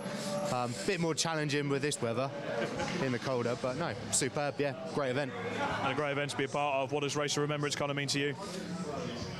So yeah, it's just nice. Obviously, it's nice. It ties in with racing. So yeah, always a good event to come to of racing and Remembrance. It's long may it continue. And no pressure on Dave Drinkwater, but he is up against a British touring car champion. How'd you rate his chances? Well, we shall see, but I'm confident. Definitely. We'll leave him holding the baby. Definitely leave him holding the baby. Now, because he's done the irreparable sin, I've got to grab this man here, Mr. Robin Welsh, Mr. C1 Racing himself. Robin, you've had a good weekend with your class, haven't you? We had loads of fun. Have we had a good weekend? No, because I'm not in the poppy car like I should be. And we just had a load of bad luck. 558's been going well. Silver Lake team have actually been on point, so that's all been good. But yeah, we've not got the result we're hoping for. But hey, you know what? Entry of C1s as well. Was it 13 C1s? Yeah, 13 C1s in the class, and everyone's been really good. So they're working as a family like we try to, which is brilliant. So yeah, very, very happy. Chris Harris was actually saying last night he fancies to go in one. You're going to go and rugby tackle him. Yeah, as soon as he gets out of the car, I'll find him. We'll get him in the car. I think we'd probably get him in the 3 hour with David Drinkwater. That'd work, wouldn't it? Yeah, I think so. I think Colin Hode wants to sneak him in the Cat DT car. Yeah, no, you're not going to do that. I chatted him up last night with the Harris cars thing as well. Very nice, very nice. Yeah, so let's get him. Come and have a chat. Always happy to have new people out. Touring car drivers, Chris Harris. Any big names are happy with that. That's all good. Fantastic. Even Mike Harris. Even Mike Harris. Well, guys, great to have the C1s out at Race of Remembrance. So this is the battle that we've been talking about that's heating up in the AC1 class between WRC Developments and between Jake Hill in that Sunbelt Rentals car. Don't forget Track Scotland as well. They've been formidable. I'm going to make my way down to the Scottish contingents and find out what happened to that Honda Civic that's getting recovered. Yes, you've got a very full pit lane at the moment, Rob, because a number of cars been in during that safety car interlude, including Chris Harris, who brought the 101 Mazda into the pits, and it's going out again now. And I'm just wondering whether Chris Harris has actually swapped. Yes, he has. It's gone back to Danny Graham. So if you want to, having spoken to Michael Harris, who's no relation to Chris Harris, incidentally, at least not to my knowledge, yeah, so Chris Harris is just out of the Mazda MX-5 at that end of the pit lane. Flying Haggis have the ignominy of having their Honda Civic returned, as Rob suggested, with potentially some damage. It's where is it? You can see the recovery units coming back. The track is just about clear, and I suspect the Honda Civic must have made it back to the garage already. So as and when Rob can catch up with them or with Chris Harris, then he will let us know. I'm watching the safety car going up the Tom Price straight at the moment. Oh yes, in fact on the screen, if I look at what the TV pictures are telling me, the Honda Civic is into the garage and is having work done on it. Hope our cameraman stays out of the way, and feverish activity going on there. But sadly for Flying Haggis, it's not been the end to the race that they would want. Just over an hour still to go. The safety car makes its way back down from the hairpin into the bus stop, lights off, pulls into the pit lane. Once again, the Rob Boston Racing looks ahead now with Lee Brooks behind the wheel, with clear track ahead, and in the Stuart Humphrey racing car now, Tom Walpole doing the driving in second place, and the Mazda giving the Lotus a bit of a run for the money there as it goes up towards the banking, out of the banking coming back down towards Church. The Mazda possibly puts its nose ahead. No, yes, it has put its nose ahead, so the Mazda is ahead. There's a bit of a turn up because the Rob Boston Racing car, Lee Brooks, not hanging around. But Tom Walpole, he did a great stint last night, didn't he, Scott? Did Tom Walpole? And obviously revelling in these damp conditions, the Mazda, going very nicely indeed, has put itself not into the lead of the race, but into the lead at least of this safety car restart. Yeah. I'm more fascinated by these massive patches of standing water, almost these rivers running across the track, considering how much rain we've had throughout this morning and this afternoon's part, as we're already getting towards code. It's already almost 2 o'clock in the afternoon, so it's about an hour to go. And it's a cliche phrase, but time flies when you're having fun, particularly Race of Remembrance. We are already an hour away from finishing this race, which is always quite an emotional moment for many people, particularly just getting to the finish, or if you win, you get a podium. It's always been hard fought. Oh, they're going to go 3 wide, almost back straight. There was 2 of the BMWs putting a lap on one of the C1s, and there was almost 3 wide through the kink at School Curve up towards Rocket, but they all backed out. Well, one of the BMWs backed out of it, realising that 3 into 1 was not going to go in that situation at that part of the circuit. So they stayed back for a moment. The race leader is making his way out of the hairpin and down the short straight back towards the left hand at bus stop. Having to chase Tom Walpole, who's almost out of sight, diving up on the inside of the Subaru BRZ as he comes into the final turn. So Tom Walpole with the Mazda. It's very much a Mazda MX-5 Plus, that, isn't it, with the huge rear wing on the back. To kind of look twice to reassure yourself that it is a Mazda MX-5. And the Subaru BRZ being picked up by the cameras, which has just been passed by the MX-5, and the MX-5 heading down the back straight. Subaru BRZ just putting onto the back straight, and Lee Brooks with the race leading Rob Boston Lotus about to go past the Subaru BRZ. Does so now, but no need for risk from Lee Brooks. The gap still 9 laps, so hasn't extended it so much in this segment of the race as earlier on. But Lee Brooks then with this Lotus Elise, whether it's the very car that Rob Boston has used here in the past, I'm not actually sure, but they've sorted out the lights on the Lotus. I've noticed that. They're no longer flashing, so the buttons come unstuck. Yeah, quite flick it often enough, and eventually it'll indeed. come on. John, it's coincidental. I was thinking about exactly the same thing, whether or not that is the same car. It's just another Gen 1 Lotus Elise that he's built up. But I was going to use the cliche phrase, if it is the same car, but it quite literally is a bit of a phoenix from the flames, isn't it? I'll see myself out. that was terrible, but here we go. But it harks back to the difficult sight we saw of that car it was something simple. I think it was a stone going through a radiator or an oil cooler, one of the two, that kind of set off the fire that put the car out of the race prematurely. So the fact they've managed to, in the last year, put that car back to where it should be, or just grab a new Gen 1 Lotus Elise from somewhere, and Rob Boston waves his hand, does his magic, and produces a race-winning car once again. Or at least a car capable of winning the race. It's not quite there yet. It's still got a minute, an hour and a minute to go to confirm that fact. Don't count any chickens yet. Rob Boston, you may be wondering what he himself is not participating in this year's race. I think it was his intention to do so. He and Peter Mansfield, he was telling me this on Friday, he and Peter Mansfield had a car entered, which they were going to share. They just needed a third driver. And he said, do you know what, I couldn't even find a third driver.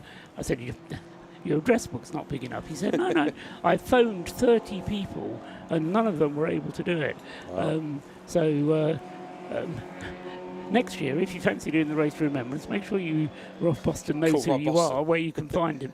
And there may be a chance for you to compete in the Race of Remembrance, because although it's a Rob Boston car, as I say, Rob and Peter Mansfield, who are regular competitors at the Race of Remembrance, and Peter Mansfield, a former winner with Rob Boston of the overall Heroes Trophy here at Anglesey. As I say, regular competitors, guaranteed to be quick, and as I say, by rights they would have been competing this year, but at the moment Rob lending his preparation skills and organisational skills to running of the car. He's even been hanging out the pit board over the course of the weekend, so he's been busy down there. And as I say, without counting any chickens, the car has run pretty faultlessly.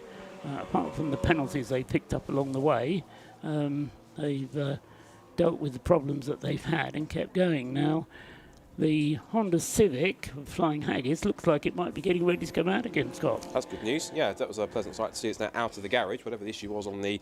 Looks like it was the left front they were looking at and working on, but they have done that. We also saw as well briefly whilst we were in the same vicinity, the number 8 Breakdancer Racing Mazda Mazda RX-8 also got wheeled out of the garage and back into the race as we have now headed into the final hour. They're just taking the time to go ahead and refuel the car in order to get it back out there for the final hour or so. So, yeah, the Honda Civic having fuel put into it. Normally, the rule is to put the fuel in last because everything's cooled down. I think Rob Lewis's mic is working because he wants to talk to us. So Rob Lewis, we can see on the screen there, is down there with the Flying Haggis Honda, which is, as I was just saying, getting its fuel told off by the officials on the pit. So Flying Haggis Racing, they've gone into the wall. There was contact with a C1 that came round the outside of the Civic. That then tapped him into a spin. And unfortunately, you got collected by another car, didn't you? Yeah, it was just at the last corner there. I just went up the inside of C1. He obviously never seen me, but it's so difficult, the conditions here today. This is my 5th time here, and that is by worst, I think the worst I've seen. The spray is just incredible, especially after a safety car when all the cars are bunched up. You can't see a thing. Can't see a thing, but you're still holding yourselves well out there. I mean, last night we didn't want to put the commentator's curse on it, but the Flying Haggis was going well. It was going really well because I think we were a wee bit punching above where we really should be. And I'd done quite a long stint there, and I was really hoping that, because I think my times were pretty good actually. So yeah, it's a bit disappointing to have sort of finished on that, but Keith's gone in for the last hour or so, and we'll get it over the line. It'll all be good. You guys love coming here every year, and the team spirit, we saw it last night with the lights up glasses. I've still got the pair, and it's just astounding. Just you keep those. Back next year with the same car? We've got an option, another car next year, but we'll keep that quiet for now. Oh, come on, tell Rob. There's the TWP guys used an MX-5 years ago. Yes. It's now been bought by Keith that's in the car. Okay, so there might be a move to an MX-5 on the cards. We might run 2 cars, we might run 1 car, but there'll be something. We'll be here. We'll be here. Fantastic. It's always great to see you here at Race of Remembrance. I just want to say thanks to the marshals out here, because they must be drenched. It's incredibly bad out there today, and they're standing away up the top of the rocket, and yeah, hats off to them. Well done. Absolutely formidable there. So that is your Flying Haggis racing team there. Good to have the team there in the background. I'll try and sort out our countdown into the pit lane segments. Meanwhile, back to the box. Well done, Rob Lewis down there with David Reed from the Flying Haggis team. And as he says, Keith Rowe is about to take the car back out onto the track. Unfortunately, what was looking like a potential podium for the Flying Haggis team, they've dropped back to 5th place now in the class. I don't think they're going to drop any further down than 5th because the next car back is quite a long way back. So it's the Exposure Lights Mazda, which is the next one back, and he's the further 4 laps behind. So I think that will be as far down as they drop, but desperately disappointing after such a good run from that Flying Haggis car. Nice to see something a little bit different, and saying that they might run a Mazda MX-5. Whilst Mazda's ideally suited to the Race of Remembrance, it's nice to have the variety that the Honda Civic provides. True, but as we talk about them, the Flying Haggis car apparently has had a spin again. It looks like it's up at the Rocket Complex. So either way, they tried to fix has not totally fixed itself, or it's a completely separate issue altogether. But they are maybe hailing around a little bit. Keith Rowe's just getting used to the conditions. It was interesting. Feeling it out. Yeah, David Reed saying that conditions as bad as he's ever seen them, and he's a regular competitor in the Race of Remembrance, so knows whereof he speaks. And yeah, I can certainly confirm that yeah, I mean, part of the trouble is the spray in these conditions, and the clerk of the course is now asking drivers to put their lights on, which isn't necessarily so that they can see in the murk, it's so that other people can see them coming. Now, for a lot, you were making this point earlier on, Scott, they've removed their light bars, which they used for high visibility during the night time. Yeah. So putting lights on is just a case of putting regular headlights on.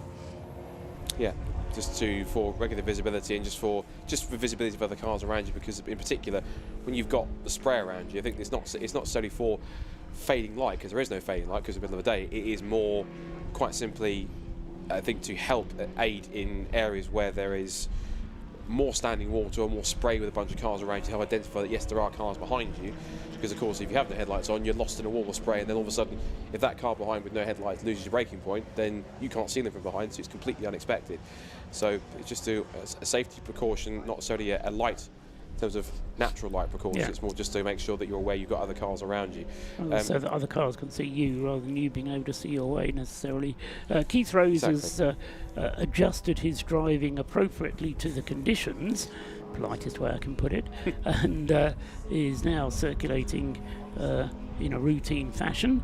My eye is drawn to the 101 Mazda MX-5. I'm sure we'll mention it again before the end of the race, but the 101 going through and completing another lap. As I said earlier on, that car has had a driver change in the last 10 or 15 minutes, because Chris Harris has now handed it over to Danny Graham, but for another 52 3/4 minutes, that car looking on schedule to complete its 11th Race of Remembrance here at Anglesey this weekend. The 101 Mazda having competed in every Race of Remembrance that there has been, and not only competed in every one but finished every one, and is now coming back out of the banking down towards Church. As I say, Chris Harris having I think he may have wanted to drive it to the end of the race, but during last night's racing, we had another safety car, and Chris deciding that it would be strategically clever to bring the car into the pits, which took the team slightly by surprise, but he shortened his stint and possibly did the same thing again in giving Danny Graham the chance to take it over.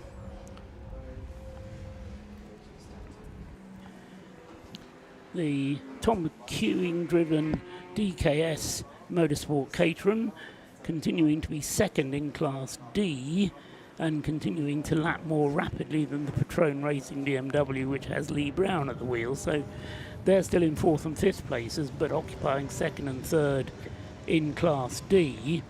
And I reckon at the moment the Caterham has the legs over the BMW. There was a point at which I thought the BMW might just finish ahead of the Caterham with its numerous problems, though the Caterham probably the quicker of the two.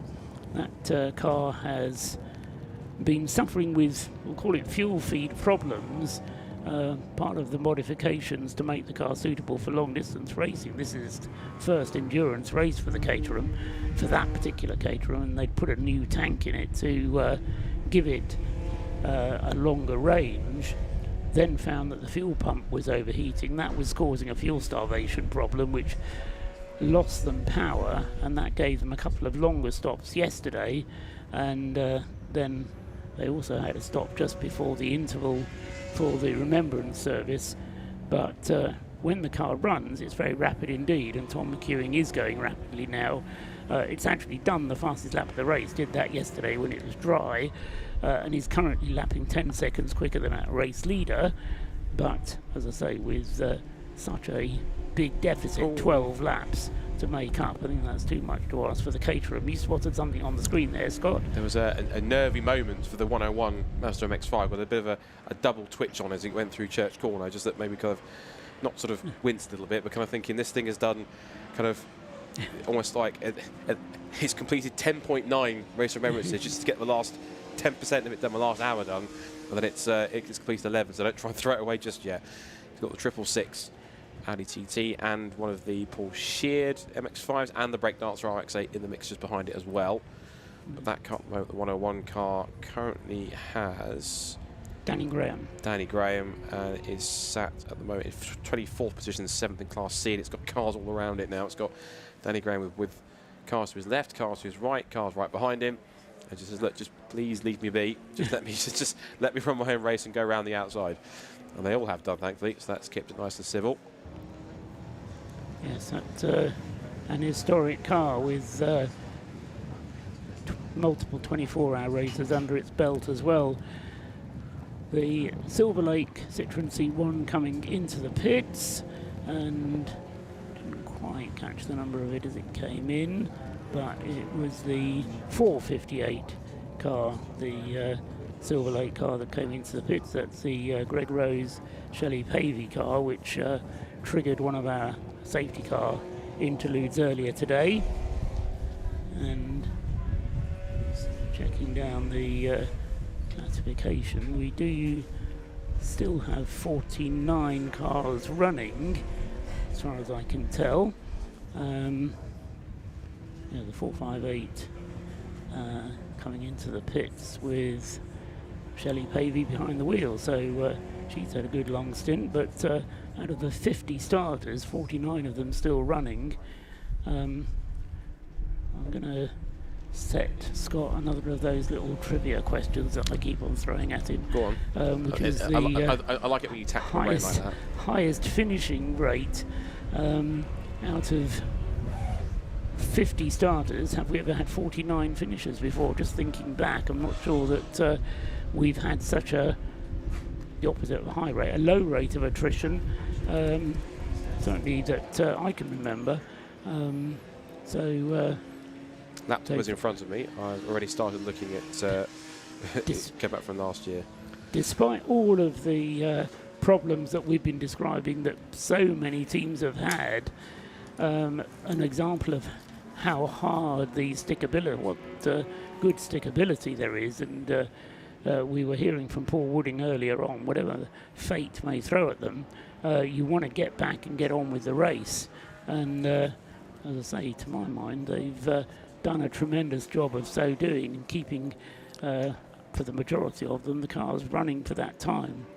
So one thing I have a problem with here is that I'm looking at the results from last year. Yes. There isn't actually a classified retirement. Right. As in it being an endurance race. So, for example, it shows 55, which was 55th classified finisher, the Rob Boston Racing Lotus that set fire. Yes. But we know that was out of the race because it was on fire, obviously. So so it classifies all 55 cars as finishes, being, I guess, a long enough endurance race. So whether or not there's no such thing as a non-finisher as far as the Race of Remembrance is concerned. Technically not. Fair enough. Even though we can't have essentially a retirement in the 23 Pure Track Renault Clio, I think there's such a rule in endurance racing, which I'm not sure if it's been written out of Motorsport UK or not, where essentially any starter of an endurance race of a particular length upwards is classified as a finisher, apparently. So in that sense, there were 55 starters. I'll show you. So 55 starters. And 55th is the Rob Boston Racing Sam Heading, Ben Brooks, Peter Mansfield Lotus that we had last year. Yes, you can clearly tell that it wasn't running at the finish. Yes. And the Fiat Panda as well wasn't the finisher last year because that ground to a halt before the end of the race. It has it from that race in 39th position though. So appreciate you watching on the camera. It's just us looking at a laptop screen that you can't see. But the Lomas Panda just down here in 39th. Now it's 51. Running at the finish is not a requirement to be classified. That's fine. Seemingly not. Which is part of James Cameron's mission anyway, which is to say that participation is everything. But there is a sense of pride in being able to bring your car to the finish of the race. And currently in this race at least, the only one who hasn't achieved that is the Pure Track Renault Clio, which, as I say, by now will be wrapped up in tarpaulins and be on the track, be in its truck, I would imagine. But apart from that, as I say, 49 cars still driving round and round. 45 minutes, 3/4 of an hour remain. Lee Brooks, I should say, now at the wheel of the leading number 43 Lotus Elise. Turns through Target and heads off on another lap. He is now on his 327th lap, and the quite remarkable Adam Morrison in the 55 Track Scotland Mini is continuing to be in second place. What's happening with the Citroen C1s? There goes the Track Scotland Mini with Adam Morrison driving. Paul Sheard Motorsport brings one of its two Mazdas into the pit lane. Very sideways, Tom Walpole. That was a good 5-second drift from Walpole then as he came through the final corner, holding the car in a lovely, lovely drift. It's so difficult to do that, having tried myself, to get just the right amount of opposite lock on and get it on just quickly enough so that the car then doesn't start fishtailing on you and swing back and you end up going off on the outside rather than on the inside where you were headed first. But great car control then from Tom Walpole, and might have caused Stuart Humphrey a couple of missed heartbeats as he watched the car coming past. But Tom, no doubt, with one hand on the wheel, waving out with the other, had it all perfectly well under control. But he isn't hanging about, is Tom Walpole. It was 1:54 as he crossed the line. Let me tell you, that's 6 seconds quicker than Lee Brooks is lapping in the leading Lotus Elise. So that distracted me from looking out for the Citroen C1s, which I will now try and do. Pay attention. Oh, there they are. They're going on the back straight. Jake Hill has a Citroen C1 length with David Drinkwater breathing down the hatchback of the Citroen C1, heading up into Rocket at the moment. 458 is Jake Hill's number. 586 is David Drinkwater. And as I've said before, even if Jake Hill finishes on the road ahead of David Drinkwater, as long as David Drinkwater is less than 15 seconds behind, he will win the race on aggregate. The both of them, as far as our calculations up here are concerned, have enough fuel to get them to the end of the race. They've both completed their 6 mandatory pit stops. The gap between them, according to the timing screen, is 15 seconds. So, as I say, on the track, they're nose to tail. Just got a brief glimpse of them there, coming up the Tom Price straight towards the hairpin. That's David Drinkwater with the poppies on the side of his car. He's chasing Jake Hill. stop and go penalty for 306, which is the M8S Racing Citroen C1. It's not the first penalty for that car. The two Citroens. Oh, what a big fishtail there from Jake Hill. He's struggling for control of the car there, whilst David Drinkwater chases him down. You know, I think David would actually like to win this one on the road as well as winning it on aggregate, because he's chasing Jake around, and I think he fancies his chances of getting past the British Touring Car Champion Jake Hill. So, as I say, the gap on aggregate between them is 15 seconds, so David Drinkwater doesn't have to pass Jake Hill, but it would help his cause if he did, no doubt. I think the 101 Mazda MX-5 had a spin up at the banking, because there was a yellow flag going into the banking as we watched the two C1s, and then as the camera panned round and they came through the shot, the 101 MX-5 just appeared and it was there with them. So I think there's the spin for the 101, but it's carried on trouble-free, which is obviously handy given that that's Chris Harris's car. You did describe a near moment from that car a moment ago, didn't you, Scott? Because yes, Chris Harris's car, but Danny Graham now at the wheel of it, and yes. He was getting it a little bit edgy earlier on.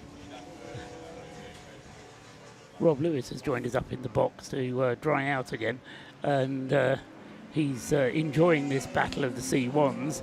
As I say, I'm just wondering whether David Drinkwater is actually trying to get past, or if he knows that as long as he stays slap up behind Jake Hill, he'll probably just put Jake under more pressure and worry him as they come out of Peel. I think he just wants the bragging rights of passing and beating on physically on track a British Touring Car Champion. He's going to try and take that any day of the week, isn't he? And he's a racing driver. If he doesn't go for it, then, you know, it's not the whole Senna quote, but at the same time, it's very sideways through the hairpin. Either they're listening or Jake's pushing as hard as he dares, but David's putting the pressure on. Now they're going to be side by side in the approach towards the bus stop, wheel to wheel. This isn't going to change where they are position-wise in the timing screen, but of course, there's going to be some bragging rights at play here between these two. Down towards the bus stop they come.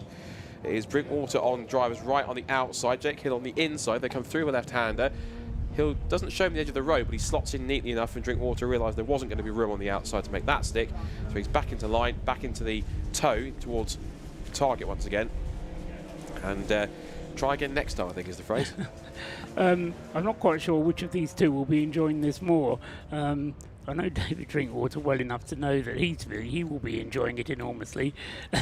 Jake Hill is undoubtedly enjoying it because of the way he's throwing that car around.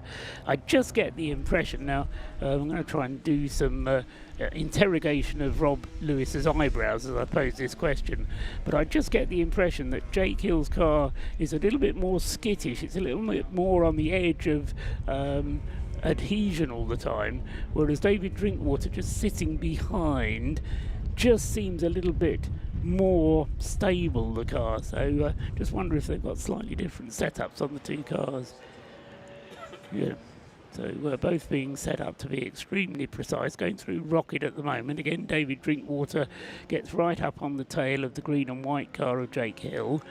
They have to keep an eye on the mirrors while all this is going on, because faster cars constantly coming up behind, and you don't necessarily have to move out of their way. It's up to the overtaking car to make the move, but obviously you need to be aware if there is a car behind you.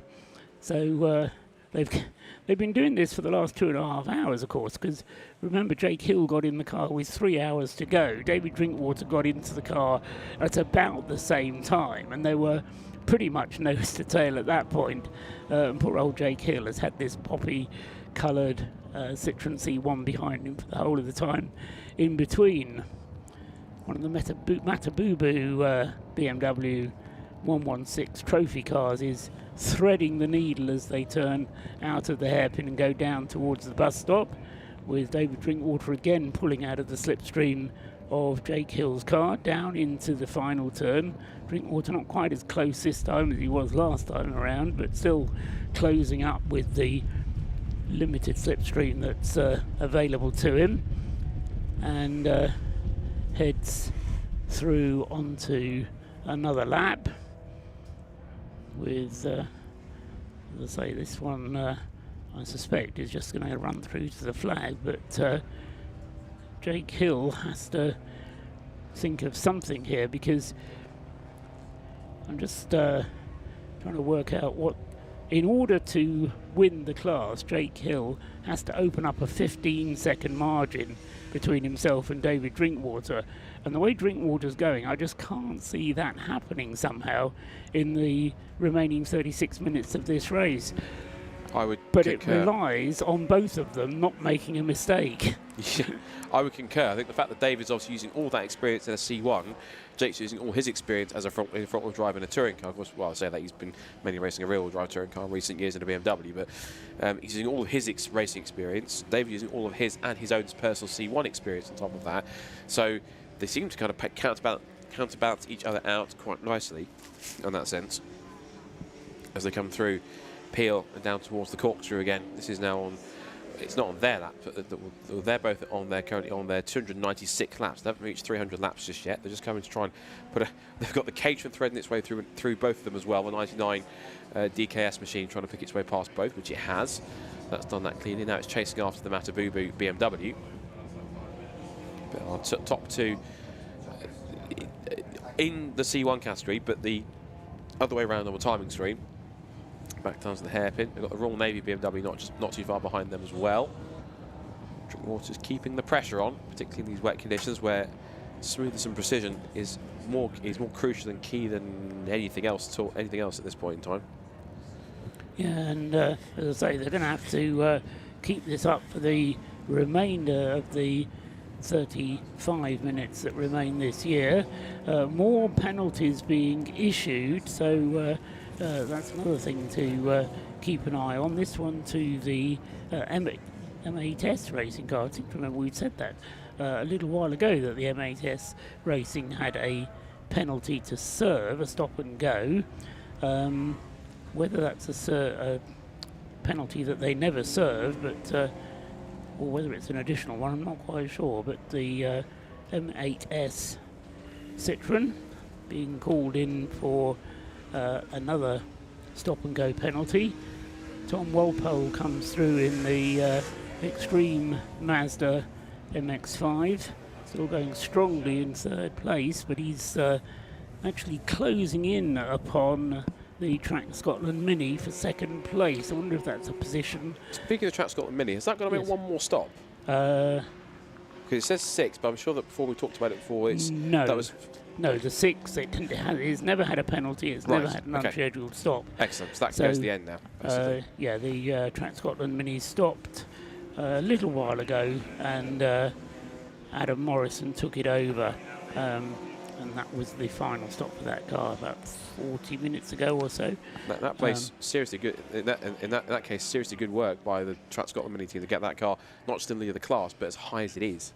Yes, into second place overall, and it gained second place overall when the Stuart Humphrey Mazda came in for an unscheduled but shorter stop to clean the windscreen, because Stuart Humphrey wasn't able to see anything, so he came in early to have an unscheduled stop and then had to come in for a 4-minute stop to hand the car over to Tom Walpole, which has now taken place. But that was when the Track Scotland Mini managed to get through into second place overall, although the two of them are now on the same lap, so the second and third place cars both having completed the same number of laps. The two Citroens go through first and second. Coming up behind them at a pace is Lee Brooks in the leading Rob Boston Lotus Elise. Then it's the, on this road at least, the Patron Racing BMW of Lee Brown in 5th place, and then in the next place up is Tom Walpole with the Mazda MX-5 completing his 322nd lap. But again, even if, so he is on the same lap as the Track Scotland car, but again, he's going to have to get ahead of the Track Scotland car and then get a minute ahead of that in order to overcome the difference in aggregate times following the results of the earlier segments. Into the pits comes the 111 Mazda MX-5, the exposure lights car, which has had a number of dramas over the course of the race. Morgan Sparrow got stuck in the grass. Nick Manjo had a problem last night, I remember. Again, stuck on the circuit, caused one of our safety car interruptions, and Manjo also had a problem getting the car off the line right at the start of the race, and had to play catch up on the pace lap. But when it's not been having dramas, the exposure lights Mazda has been running well.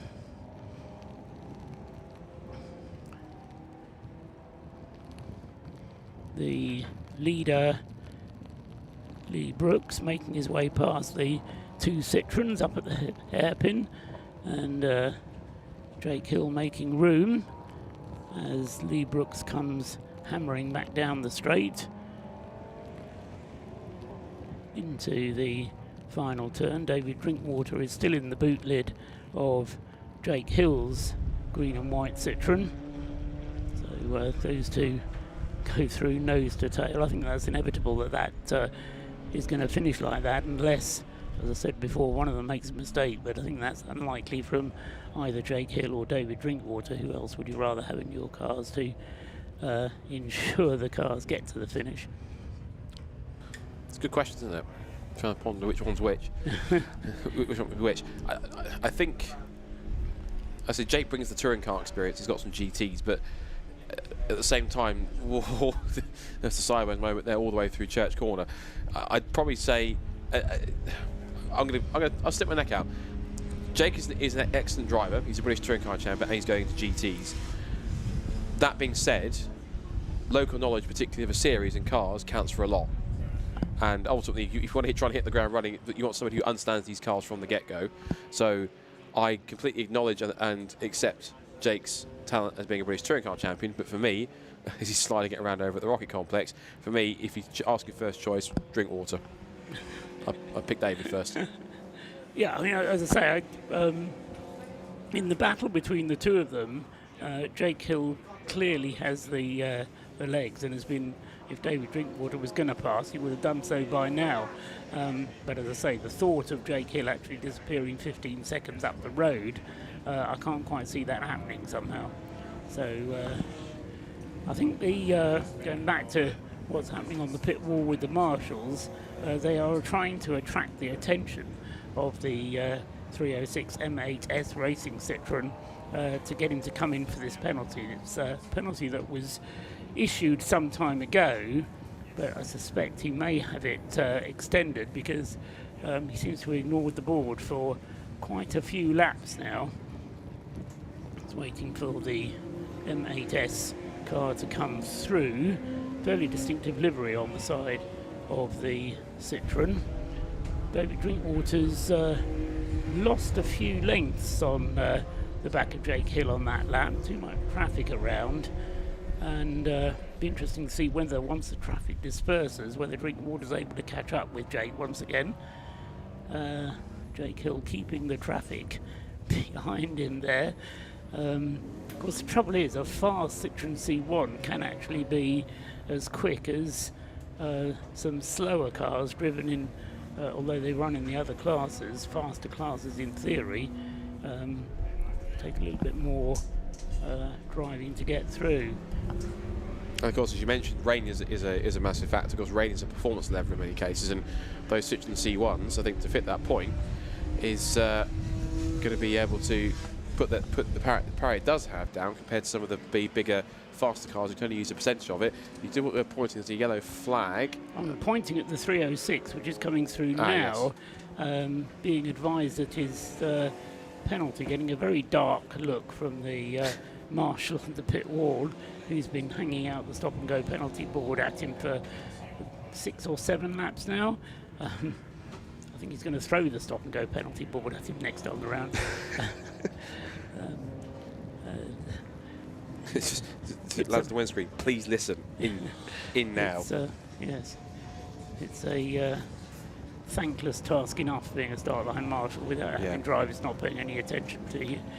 I think we should make sure to say, I'm sure we have done once or twice already in this broadcast, but we should also make another mention. It's never too many times to do so, particularly in weather conditions like this. A massive, massive, massive thank you to all the marshals and volunteers that we have, particularly the marshals who have been standing trackside and in the pit lane, not just basically ever since Friday, really, if not Thursday testing, but particularly yesterday, all into the evening of last night's race hours, and then, of course, today, which pretty much just been essentially raining almost non-stop today, or at least it's been raining steadily all day, so in these kind of rather horrid conditions, all sticking true to where they are, because they love the event, they love the sport, and they love the weekend and what it symbolises. Each and every one of them, thank you very much for giving your weekend to be a part of this.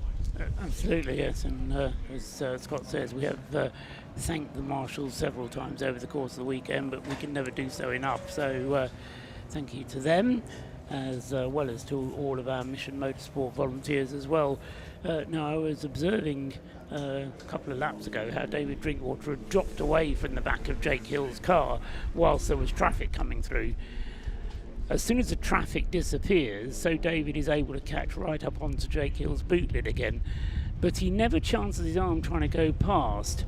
Now, I'm not saying that he would have to chance his arm going past, but he is content just to sit there, and I think David Drinkwater understands the situation and isn't necessarily, I'm going to prove myself wrong as he does it, I was going to say isn't necessarily going to push his way past Jake Hill, but every so often he gets so that he kind of overlaps two wheels, his front with the rears of Jake Hill's Citroen, and all of a sudden he looks like he is actually very interested in going past, but once again Jake Hill just holds sway at the front, and I'm just minded of the sort of keep your friends close and your enemies closer, and David Drinkwater wanting to keep Jake Hill very much in sight rather than necessarily going ahead of him, and therefore not knowing quite what Jake's up to. Maybe he's using Jake as the pioneer to just kind of figure out, right, what's going on like. If he gets sideways, back off a tiny bit and be a bit smoother. He's probably using him as not just a toe to pull him around the circuit in whatever toe you can get in these conditions, but also give him as a guide in terms of, look, it's a split second before me. When you turn in, for example, into bus stop, into Target, into the banking, whereabouts are you turning? How's that going to work? Someone's lost a rear bumper, which has now found itself right on the edge of the circuit on the right-hand side. Can't quite tell. I'm not an amateur enough to tell what that rear bumper might be from, but there is certainly a rear bumper on the circuit at this point in time. We're inside the last 25 minutes now of this race, and Rob Boston Racing with Lee Brooks still leads the way. There's another 10-lap lead over the Track Scotland Mini, although that is kind of going a little back and forth on the timing screen once the aggregates sort themselves out. But the Track Scotland Mini and the DKS Motorsport Caterham continue to go back and forth. The gap between them is, yeah, it says it's 8 minutes 47, so they're not going to get quite close, or they're a lap ahead anyway, so that's not going to change too much there. DKS still in third position, Stuart Humphrey Racing still fourth, and then Petroleum Racing, who have moved up again quietly into P5. They've been another team that haven't done anything spectacular. I guess we've not talked about them massively compared to other teams that have hit dramas or strife of their own. Another team that's just simply got on with it, just got on with the race, nice and quietly, nice and straightforward, and so far the result up to this point, the results and the performance are speaking for themselves. Anthony Seddon Racing is still in a very impressive P6. Harry Ormer, of course, at the wheel of the number 21 car, and they're a lap ahead of Yggdrasil. Freddie Tatum now driving that car. And also I'm going to give a shout out to the Italians, to Mission Motorsport, which has Marcello Spada at the wheel, and they could bring that car to the finish. Good to have to see them. They're not strangers to this race. The Italians have been here a handful of times before, looking back at previous results. I was doing some searching last night. MA Test are into the pits for their penalty. Hooray. At last. About time. So, yes, very much overdue, but they are into the pits. The timing screen is going to have to take a little bit of sorting out on it, because there is something of a battle going on for overall second and third places, because Tom Walpole, when you just ran through a moment ago, was being shown on the screen in fourth place, but actually is in third place overall on aggregate. The trouble is that they've all completed the same number of laps, and so they are in third place, although as I say, because the Caterham is flying along, Tom McEwing driving it faster than anybody else is going, he gets shown as being completing 327 laps and therefore moves up to second place. But because he completed his 327 laps first, but in a total aggregate time of more than the Track Scotland Mini and the Stuart Humphreys car, then the timing screen will change every time they go through. So it is still Adam Morrison in second place, and comfortably so, ahead of Tom Walpole with the Stuart Humphrey Mazda, which is still in third place. And that position, as I say, has changed as a result of Stuart Humphrey's need to come in and clean the screen. But that's the top three. And then Tom McEwing with the DKS Caterham, although he's flying, is doing so back in third place and is actually a lap behind the Track Scotland Mini and the Stuart Humphrey Mazda. Right, it took a little while to sort that out, but it was a slightly confusing situation. The rain, I mean, it's getting worse, Scott, isn't it? Looking at what's happening to the weather, the spray is certainly getting more. I genuinely was going to say there's still no let up in the weather, so we kind of thought the same thing at the same time. But yeah, you just look at the conditions. It has been. I think it's getting worse rather than no let up. I think the worst I've ever seen it here at Anglesey was a 2CV 24-hour race where that the view out to sea was genuinely. You can still see some of the sea here. The entire view here was just a wall of grey, and there was so much rain that swept in very quickly. I think it started moving when there was still some tarmac on here where the cones were. It was moving cones, like how much strong the wind was at one point. It was moving them across. They had to stop the race a couple of times because of how severe the weather was.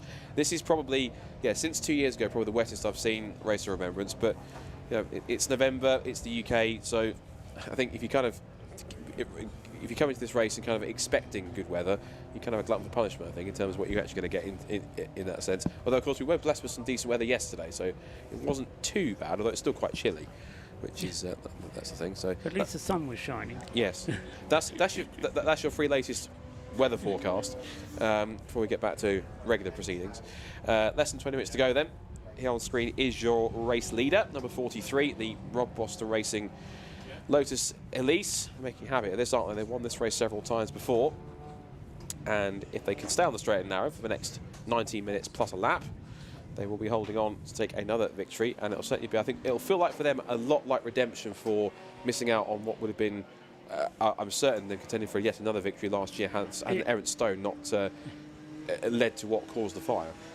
Yes, I'll add to that in the sense that Rob Boston Racing, yes, previous winners, I think on 3 occasions, driving various Lotus Elises, that if this car should win this weekend, it would be the first time that a Rob Boston Lotus Elise has won without Rob Boston being on the driving crew. Ah, okay. Lee Brooks, Ben Brooks, and the third driver of that group, Phil Grayson, yes, they've been managed by Rob Boston, and his team have been involved in the preparation of the car and the servicing of the car through the pit stops. But Rob himself has not been able to contribute by driving the car, but I'm sure he will be just as delighted with the win should it happen. But as I say, from his point of view, it'll be a win without his driving contribution. Just seeing the Track Scotland Citroen going through in third place there. Still in third place in its class. Craig Dillon is at the wheel of it, and yes, I think they are pretty certain of finishing in third place, because the next Citroen up in the Citroen AC1 class is quite a long way back, and it's another WRC car. So WRC not only are challenging for the lead of the Citroen C1 class, but they are also securing fourth place in the Citroen C1 class.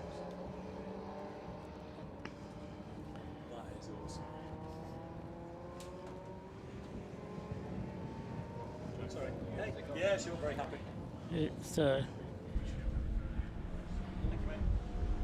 come to that time of the day when James Cameron has joined me up here in the box once again. James, we've only got 16 minutes of this race remaining, so we'll have to keep this relatively short because I know there is a danger otherwise that we'll talk it for a long time. Simple question, first of all, has the Race of Remembrance 2025 lived up to your expectations of it? Yeah, absolutely has. It's been phenomenal. 50 teams who've entered into it in the most wonderful way, and we're trying to do a head count from the photos from that amazing service of remembrance, just to try and get an understanding of how many people were together in the pit lane. I know for those who were watching online, there was some really lovely hymn singing, but I think for those online, they just got the Padre, who was the only one with a microphone. Thank and everyone goodness else. he can sing. So old Padre Mike there knocked it out for the benefits of an online audience, but it was really, I mean, it's really quite a moving thing. And from the purposes of ours, I've just come actually from a briefing with our occupational therapist and some of the people who are really caring for folk in the pit lane. It has been phenomenal. So yeah, I'm feeling very, very blessed right now. And of course, fingers are crossed that everybody's safely across the line for the end of the race, and yeah, and that's impending. Of course, you know, the Welsh weather has done everything we could have asked for it. It's done beautiful, completely cloud-free skies. It's done amazing running in the dark, a little bit of wet as well, and then today, yeah, it's delivered as promised, doesn't it? You know, just for anyone without a heated screen, which I think is all 4 of our cars, so there's the lesson learned for that. They're really, really regretting it now. But to be honest, Chris Harris came in and said, well, I couldn't see anything out the screen, but it didn't really matter because he was looking out the side windows most of the time. He said he wanted wipers fitted to the side windows of his Mazda, yeah. That's it, yeah, no. Well, of course, he's only got little arms, so he struggles to wipe the screen himself. No, you want to give him one of these long-armed squeegee wraps, do you? Yeah, that's it has been done in the past. You always tell me to forget about the race because it's about the people. So the people that you've been speaking to, how has the Race of Remembrance worked for them? Yeah, it's really lovely. And of course, we've got people who've come back who are doing it many times. It's amazing to see, you know, Rob Boston, you know, up at the top of the charts. Rob's done extraordinary things across British motorsport in many categories for an awfully long time. It's brilliant to see the likes of, you know, Drinkwater there leading Jake Hill, you know, into the last bits of the race. It's absolutely fantastic. And then we've got novice crosses on the back of actually 5 cars that we're running out here, 4 of us and 1 others, 2 who contain people for whom this is the first time they've ever raced. 3 of them are out there now and are actually going to come across the line, and that feeling for them is going to be something they will remember for the rest of their lives. It will stay with them. You know, there are many days in life, but not many for them are going to be like this, and that's a wonderful thing. And for you as the organiser, creator, the brains behind this, I mean, it must be difficult because you do this every year and yet you have to bring the enthusiasm back every year, and yet it just happens somehow. Do you find yourself having to kick yourself and say, come on, I've got to get things happening again because it isn't going to happen unless... Well, the short answer is yes. I mean, you're absolutely right. You know, this is the 11th time of turning the handle on this, but it's the excitement of others is infectious. So you have this formula which you turn the handle on. It's a lot of work to be able to get us here. You know, there's got a lot of risk. You get it wrong on the way in order to be able to do it, and you turn the handle. But then you start to get, you know, I get messages from people 6 months out telling me how much they're looking forward to Race of Remembrance. They've got new ideas for their livery, or they're doing sort of that, and how much they're looking forward to it. And you start to cotton on, you know, and you start to catch that up in yourself, and you remember just how cool it is. This year has been phenomenal. There's all sorts of reasons why we remember an A400 flying past on the Friday. That was incredibly cool. You know, buzzing the tower here, you know, mid-qualifying. That was really cool. Great having Chris Harris back here. You know, I think for us and having him in the middle of our pit thing, he's not a massively public persona or any of those things. Lots of people know him, but you know, he's you know, rightly a you know, quite a private individual. But he's fantastic, with the blokes and girls who are there, and you know, he's I hope he's not listening, because they absolutely adore him for it. He has been, you know, there's a lot of weight put on celebrity, but it's not about that. It's something different with Chris, and it's entirely authentic, and it's been a privilege having him back. Yeah, I mean, I worked with Chris when he was just a racing driver. Yeah. And now he thinks, yeah, as you say, celebrity kind of comes into it. But no, a tremendous enthusiast. Presentations to look forward to at the end of the race. We've had a word with Jack, the producer of your marvellous trophies. Yeah. I mean, that again is the kind of rounding out of the great weekend, isn't it? They're really special, and in about 40 minutes we're going to be putting those in the hands of their new rightful owners, and that's a fantastic thing to do. And for Jack, the challenge then starts. What's next year going to be about? This year, wonderful. Using bits of Her Majesty's Royal Yacht in order to manufacture bits of this one. Fascinated to see what next year is going to be. There's been some lovely stuff we've been doing with like the Portsmouth Historic Dockyard, which is really cool. I'm quite excited about some of the things that will happen for that. But for those who watched it, looking in on this and thinking, oh, this is really great, I'd love to experience a bit of that, but how can I do it? I haven't got a race car, all of those things. We experimented something earlier this year, which is to run a track day at night time. It's quite unique here at Anglesey. Absolute darkness at this place when it really gets dark. And in January, we will be back with Chris Harris. I'm just getting my phone out to check that I've got the correct dates.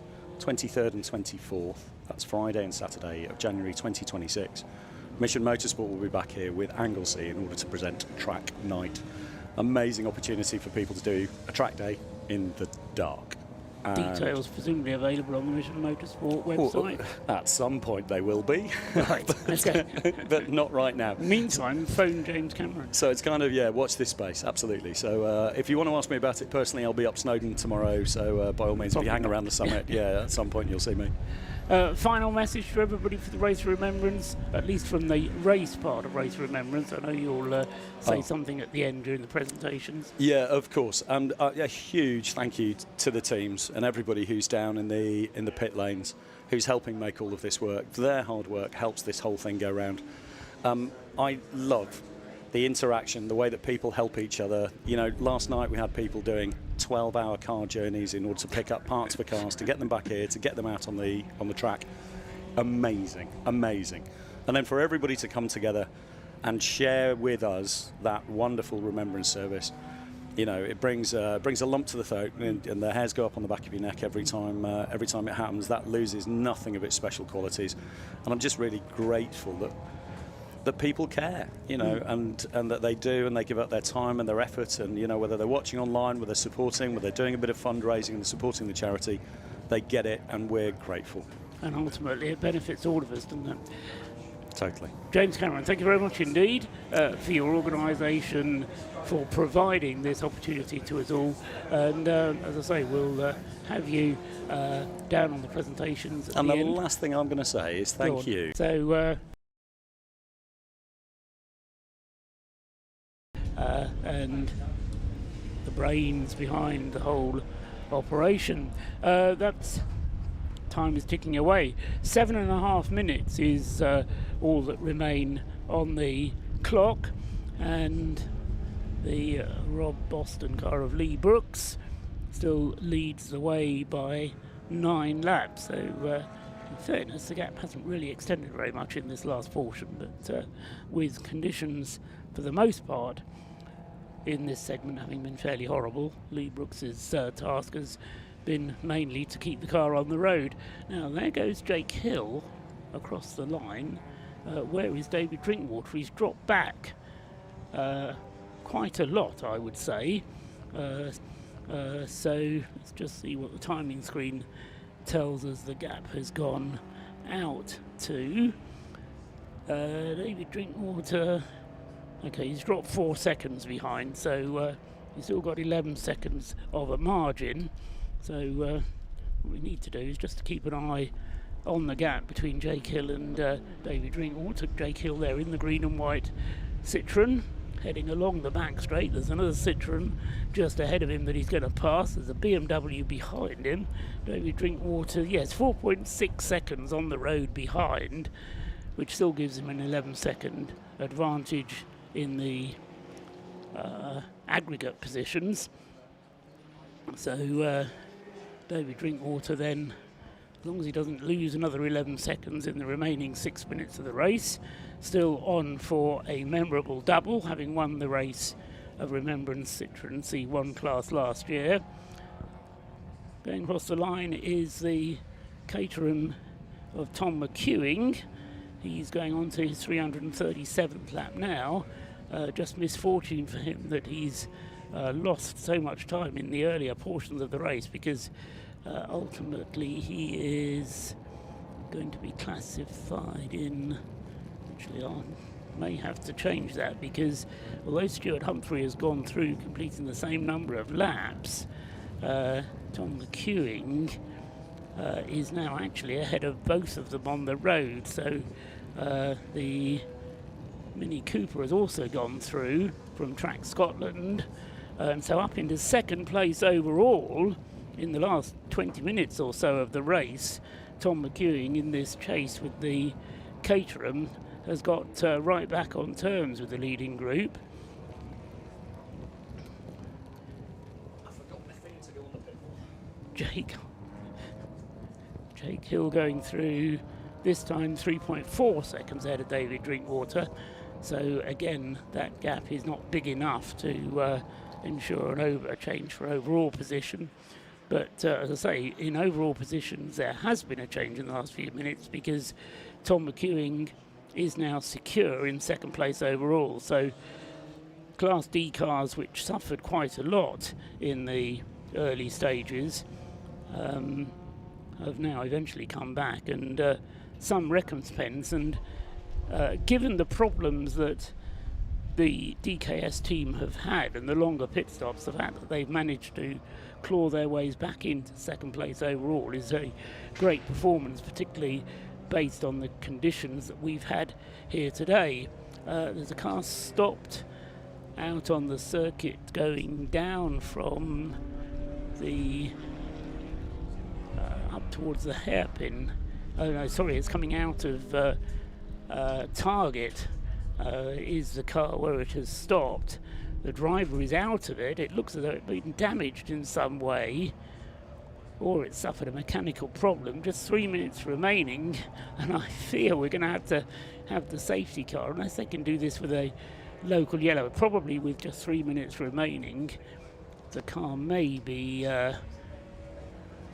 solvable with just a local yellow flag. As I say, the driver is out of the car. Double yellow flags then being displayed. It's actually coming back from the banking onto Church. So he's come through the banking, and then the car pulling off on the left on its way down to Church. And so yellow flags being shown, the time is ticking down, and David Drinkwater goes through. I wonder if Jake Hill is going to be able to use this to open up a bit more of a gap between himself and David Drinkwater. No, he's not. The gap is still about the same as that stranded Citroen stuck there on the outside of the banking. The other Silver Lake car it is that has stopped there, and so it will probably be left there until the end of the race. So it's the Robin Welsh, Wayne Chalk and Aaron Welsh car, number 558, which has ground to a halt there. And it was, just looking down to find out where it was in the standings. was actually the better placed of the two Silver Lake cars. Aaron Chalk, having got out of the car, he was in 5th place in the class, and in 6th place is the Radiation car, 1 lap behind, so that could afford a change, but Silver Lake Racing will be hoping that he hangs on to the end, into the last minute of the race. Oh no, and the Caterham has stopped as well, up against the pit wall, that is, and just trying to sort out what's going on there, because it's not up against the pit wall, it's at the bus stop, isn't it? I just wonder if that's waiting for time to elapse in order to then come through after Lee Brooks comes through in the Rob Boston car. So drama on this last lap. Here comes Lee Brooks in the Rob Boston car now, out of the hairpin, coming back down towards the bus stop, and we'll see whether or not the Caterham is then able to get going and coming across the line, but into a yellow flag zone at the start-finish line. Then Lee Brooks is going to come up. The checkered flag is going to be out for him this time, except it's not going to be this time because it's 12 hours plus a lap. So on to his last lap, except the last lap board not yet being shown on the start-finish line. I can see the last lap board in the marshal's hands, but they are going to have one more lap before the last lap. So the Caterham is still stationary of Tom McEwing. As I say, that's up against the wall of the pit lane. Lee Brooks making his way through. Aaron Chalk is, Radiation Racing car is on the same lap as Aaron Chalk, so Radiation Racing is going to be able to use this extra lap to, I think, take 5th place away in the Citroën C1 class. No doubt at all that the Class C is going to go to the Stuart Humphrey Racing Mazda MX-5 of Tom Walpole, and 2nd place overall, and the win in Class B is going to go to Adam Morrison and the Track Scotland Mini Team car number 55, which has had an absolutely stupendous run without a single problem, I think, as far as Track Scotland is concerned.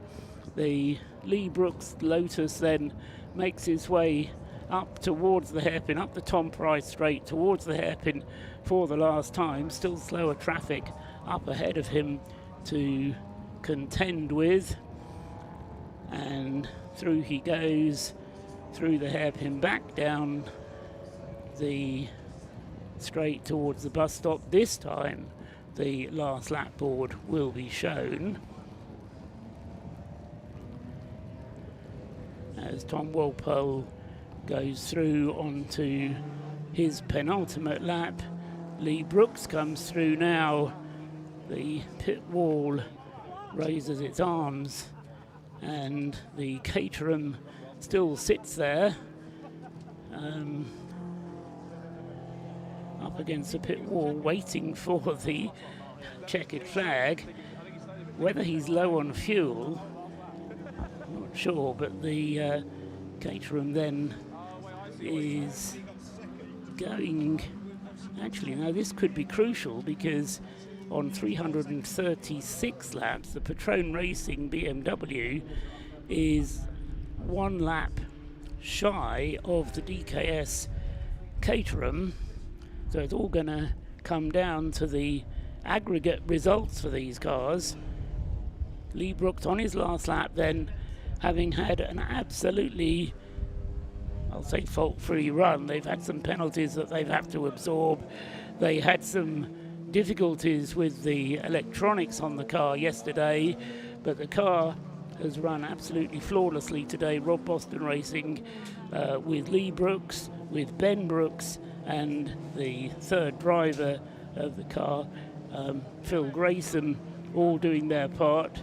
Rob Boston doing his part in running the team, and the rest of the Rob Boston Racing crew working together to get the car through to the finish, and Lee Brooks then will be coming down into the final corner shortly. The last lap board being shown to everybody as they come through and go on to their last lap. Tom Walpole goes through in the Stuart Humphrey Racing Mazda, and waiting as well for the Track Scotland Mini, which I think will get another lap in before Lee Brooks comes through. No, he won't, because here comes Lee Brooks now. Lee Brooks then will take the checkered flag. He takes victory in the 2025 Race of Remembrance. Handshakes and congratulations all round. A great result for Rob Boston Racing and the whole crew there. You can see that Rob is absolutely delighted with that result. He takes the win. We wait for the Caterham to come through, and it's I thought they were just waiting for the checkered flag, but Tom McEwing is, it would seem, waiting for something else before he crosses the line then. So bizarre. There goes the 101, so the Mission Motorsport Mazda MX-5, which was a team effort. Alan Farrimond, Danny Graham, who actually was in the car at the end, Harry and Anthony Ailes, and Chris Harris, the drivers. There goes the Track Scotland Mini as well, finally coming across the line, and he will take third place on 341 laps. Lee Brooks completed 350 laps. Tom Walpole will come home in second place with 342 laps to his credit, and the Patron Racing BMW has not yet come through, but Lee Brown, when he does so, will come through and pass the Caterham, which is stuck still on the start-finish line. So we'll just talk Lee Brown across the line at the finish as well. The other Mission Motorsport Mazda number 29 comes across, hand out of the car aloft for that. Here comes the Patron Racing BMW then, and that is going to pass the Caterham on the last lap of the race and take the position. So Lee Brown from fifth suddenly becomes fourth, because the Caterham stuck there on the start-finish line, on the start-finish straight before the finish line, importantly. The rest of the field coming on through. There goes the Flying Haggis Honda Civic. Looked as though that might have a problem before the end. The Battle of the C1s going in the end to WRC Developments, with David Drinkwater finishing 4.3 seconds ahead of Jake Hill, who gave everything he had in the last part there, and pulled away significantly from David, but wasn't able to establish the 15 seconds that was required in order to take the position. So David Drinkwater takes the place as far as Class AC1 is concerned. Stuart Humphrey Racing win Class C. Track Scotland Mini wins Class B. The BMW class goes to the Harry Ormerod-driven Anthony Seddon Racing BMW, and the only other car class winner is the AC1 class, the WRC Developments. David Drinkwater winning the Citroens. Down in the pit lane with the winners are Rob Lewis and Scott Woodwis. And that was that. That was Race of Remembrance 2025, Scott. What a race that was, and what a dominant performance by Rob Boston Racing. I think that makes up for last year when it was a hole in, I think it's the oil cooler, or something along those lines, that saw them come out of the race. But they've come back, they've built themselves back stronger, they've come back to a race they've won, I think, 3 times before, make it 4 now. And what way they did it, even leading by, 7 laps overnight, extended the lead to the next couple of parts, and came home in only their true fashion. So credit to Rob Boston and the rest of the crew and what they've done, and incredible stuff once again for those to be successful. Only the first few cars are coming in. I think this podium, which we might not be able to show you, but it's going to be absolutely right because there's so many cheers, celebrations, lots of applause for good reason because it's that kind of race, it's that kind of event. I think we're both buzzing because it's absolutely magnificent. So. The camaraderie up and down the pit lane, they were absolutely buzzing on the pit wall. Let's bring in Rob Boston himself. Rob, congratulations, well done. You bring in Ben as well. Bring in the team. Yeah. You guys love this race. How good does it feel to win it?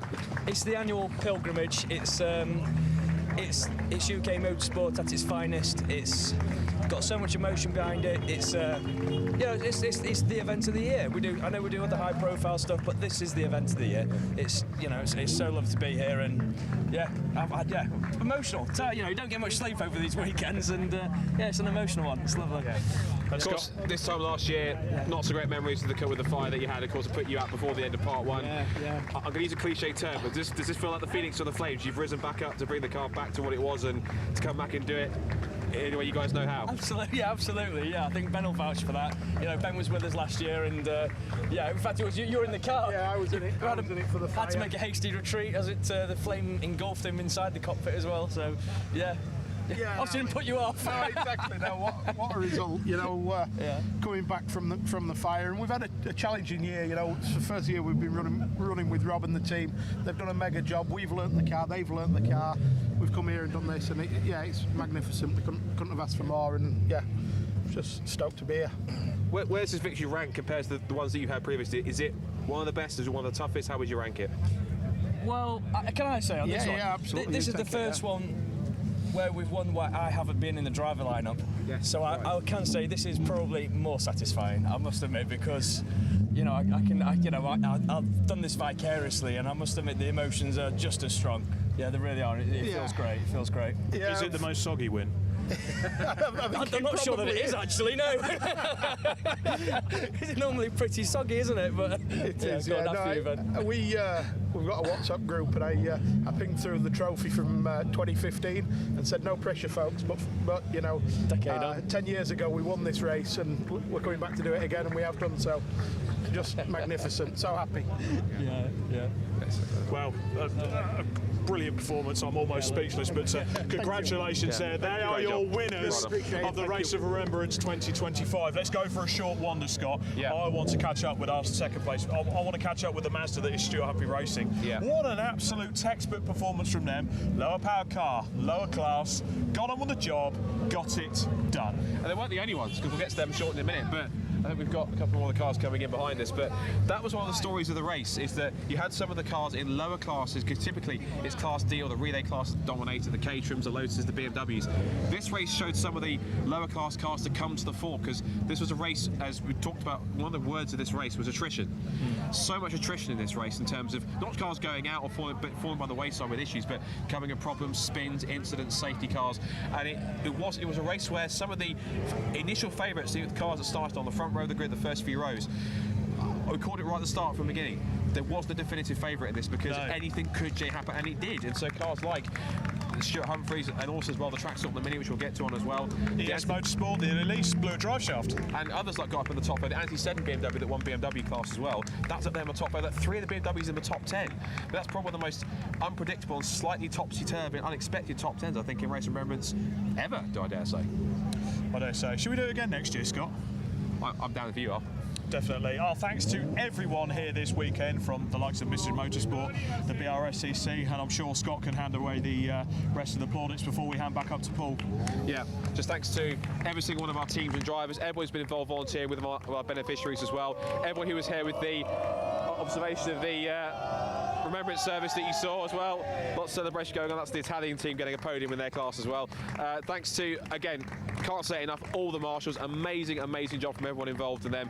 We love British marshals, the best in the world, and they all come here in the pouring rain for the sport they love and for the event they love as well. Thanks to everyone at Brscc, everyone that's watched you at home, all our production guys, everyone at Alpha Live to put the stream together, all the partners and sponsors, particularly Devante Tyres and Vera Tools as well for supporting Mission Motorsport. And thank you to Mission Motorsport and to Major James Cameron and to everyone involved in his team putting this all together and working in collaboration with Brscc to make it as successful as it has been.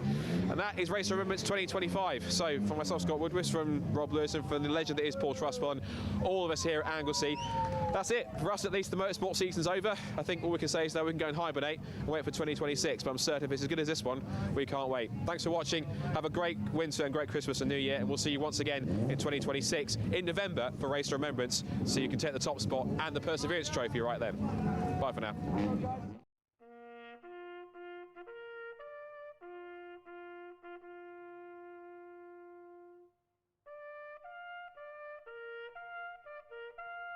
They shall grow not old, as we that are left grow old.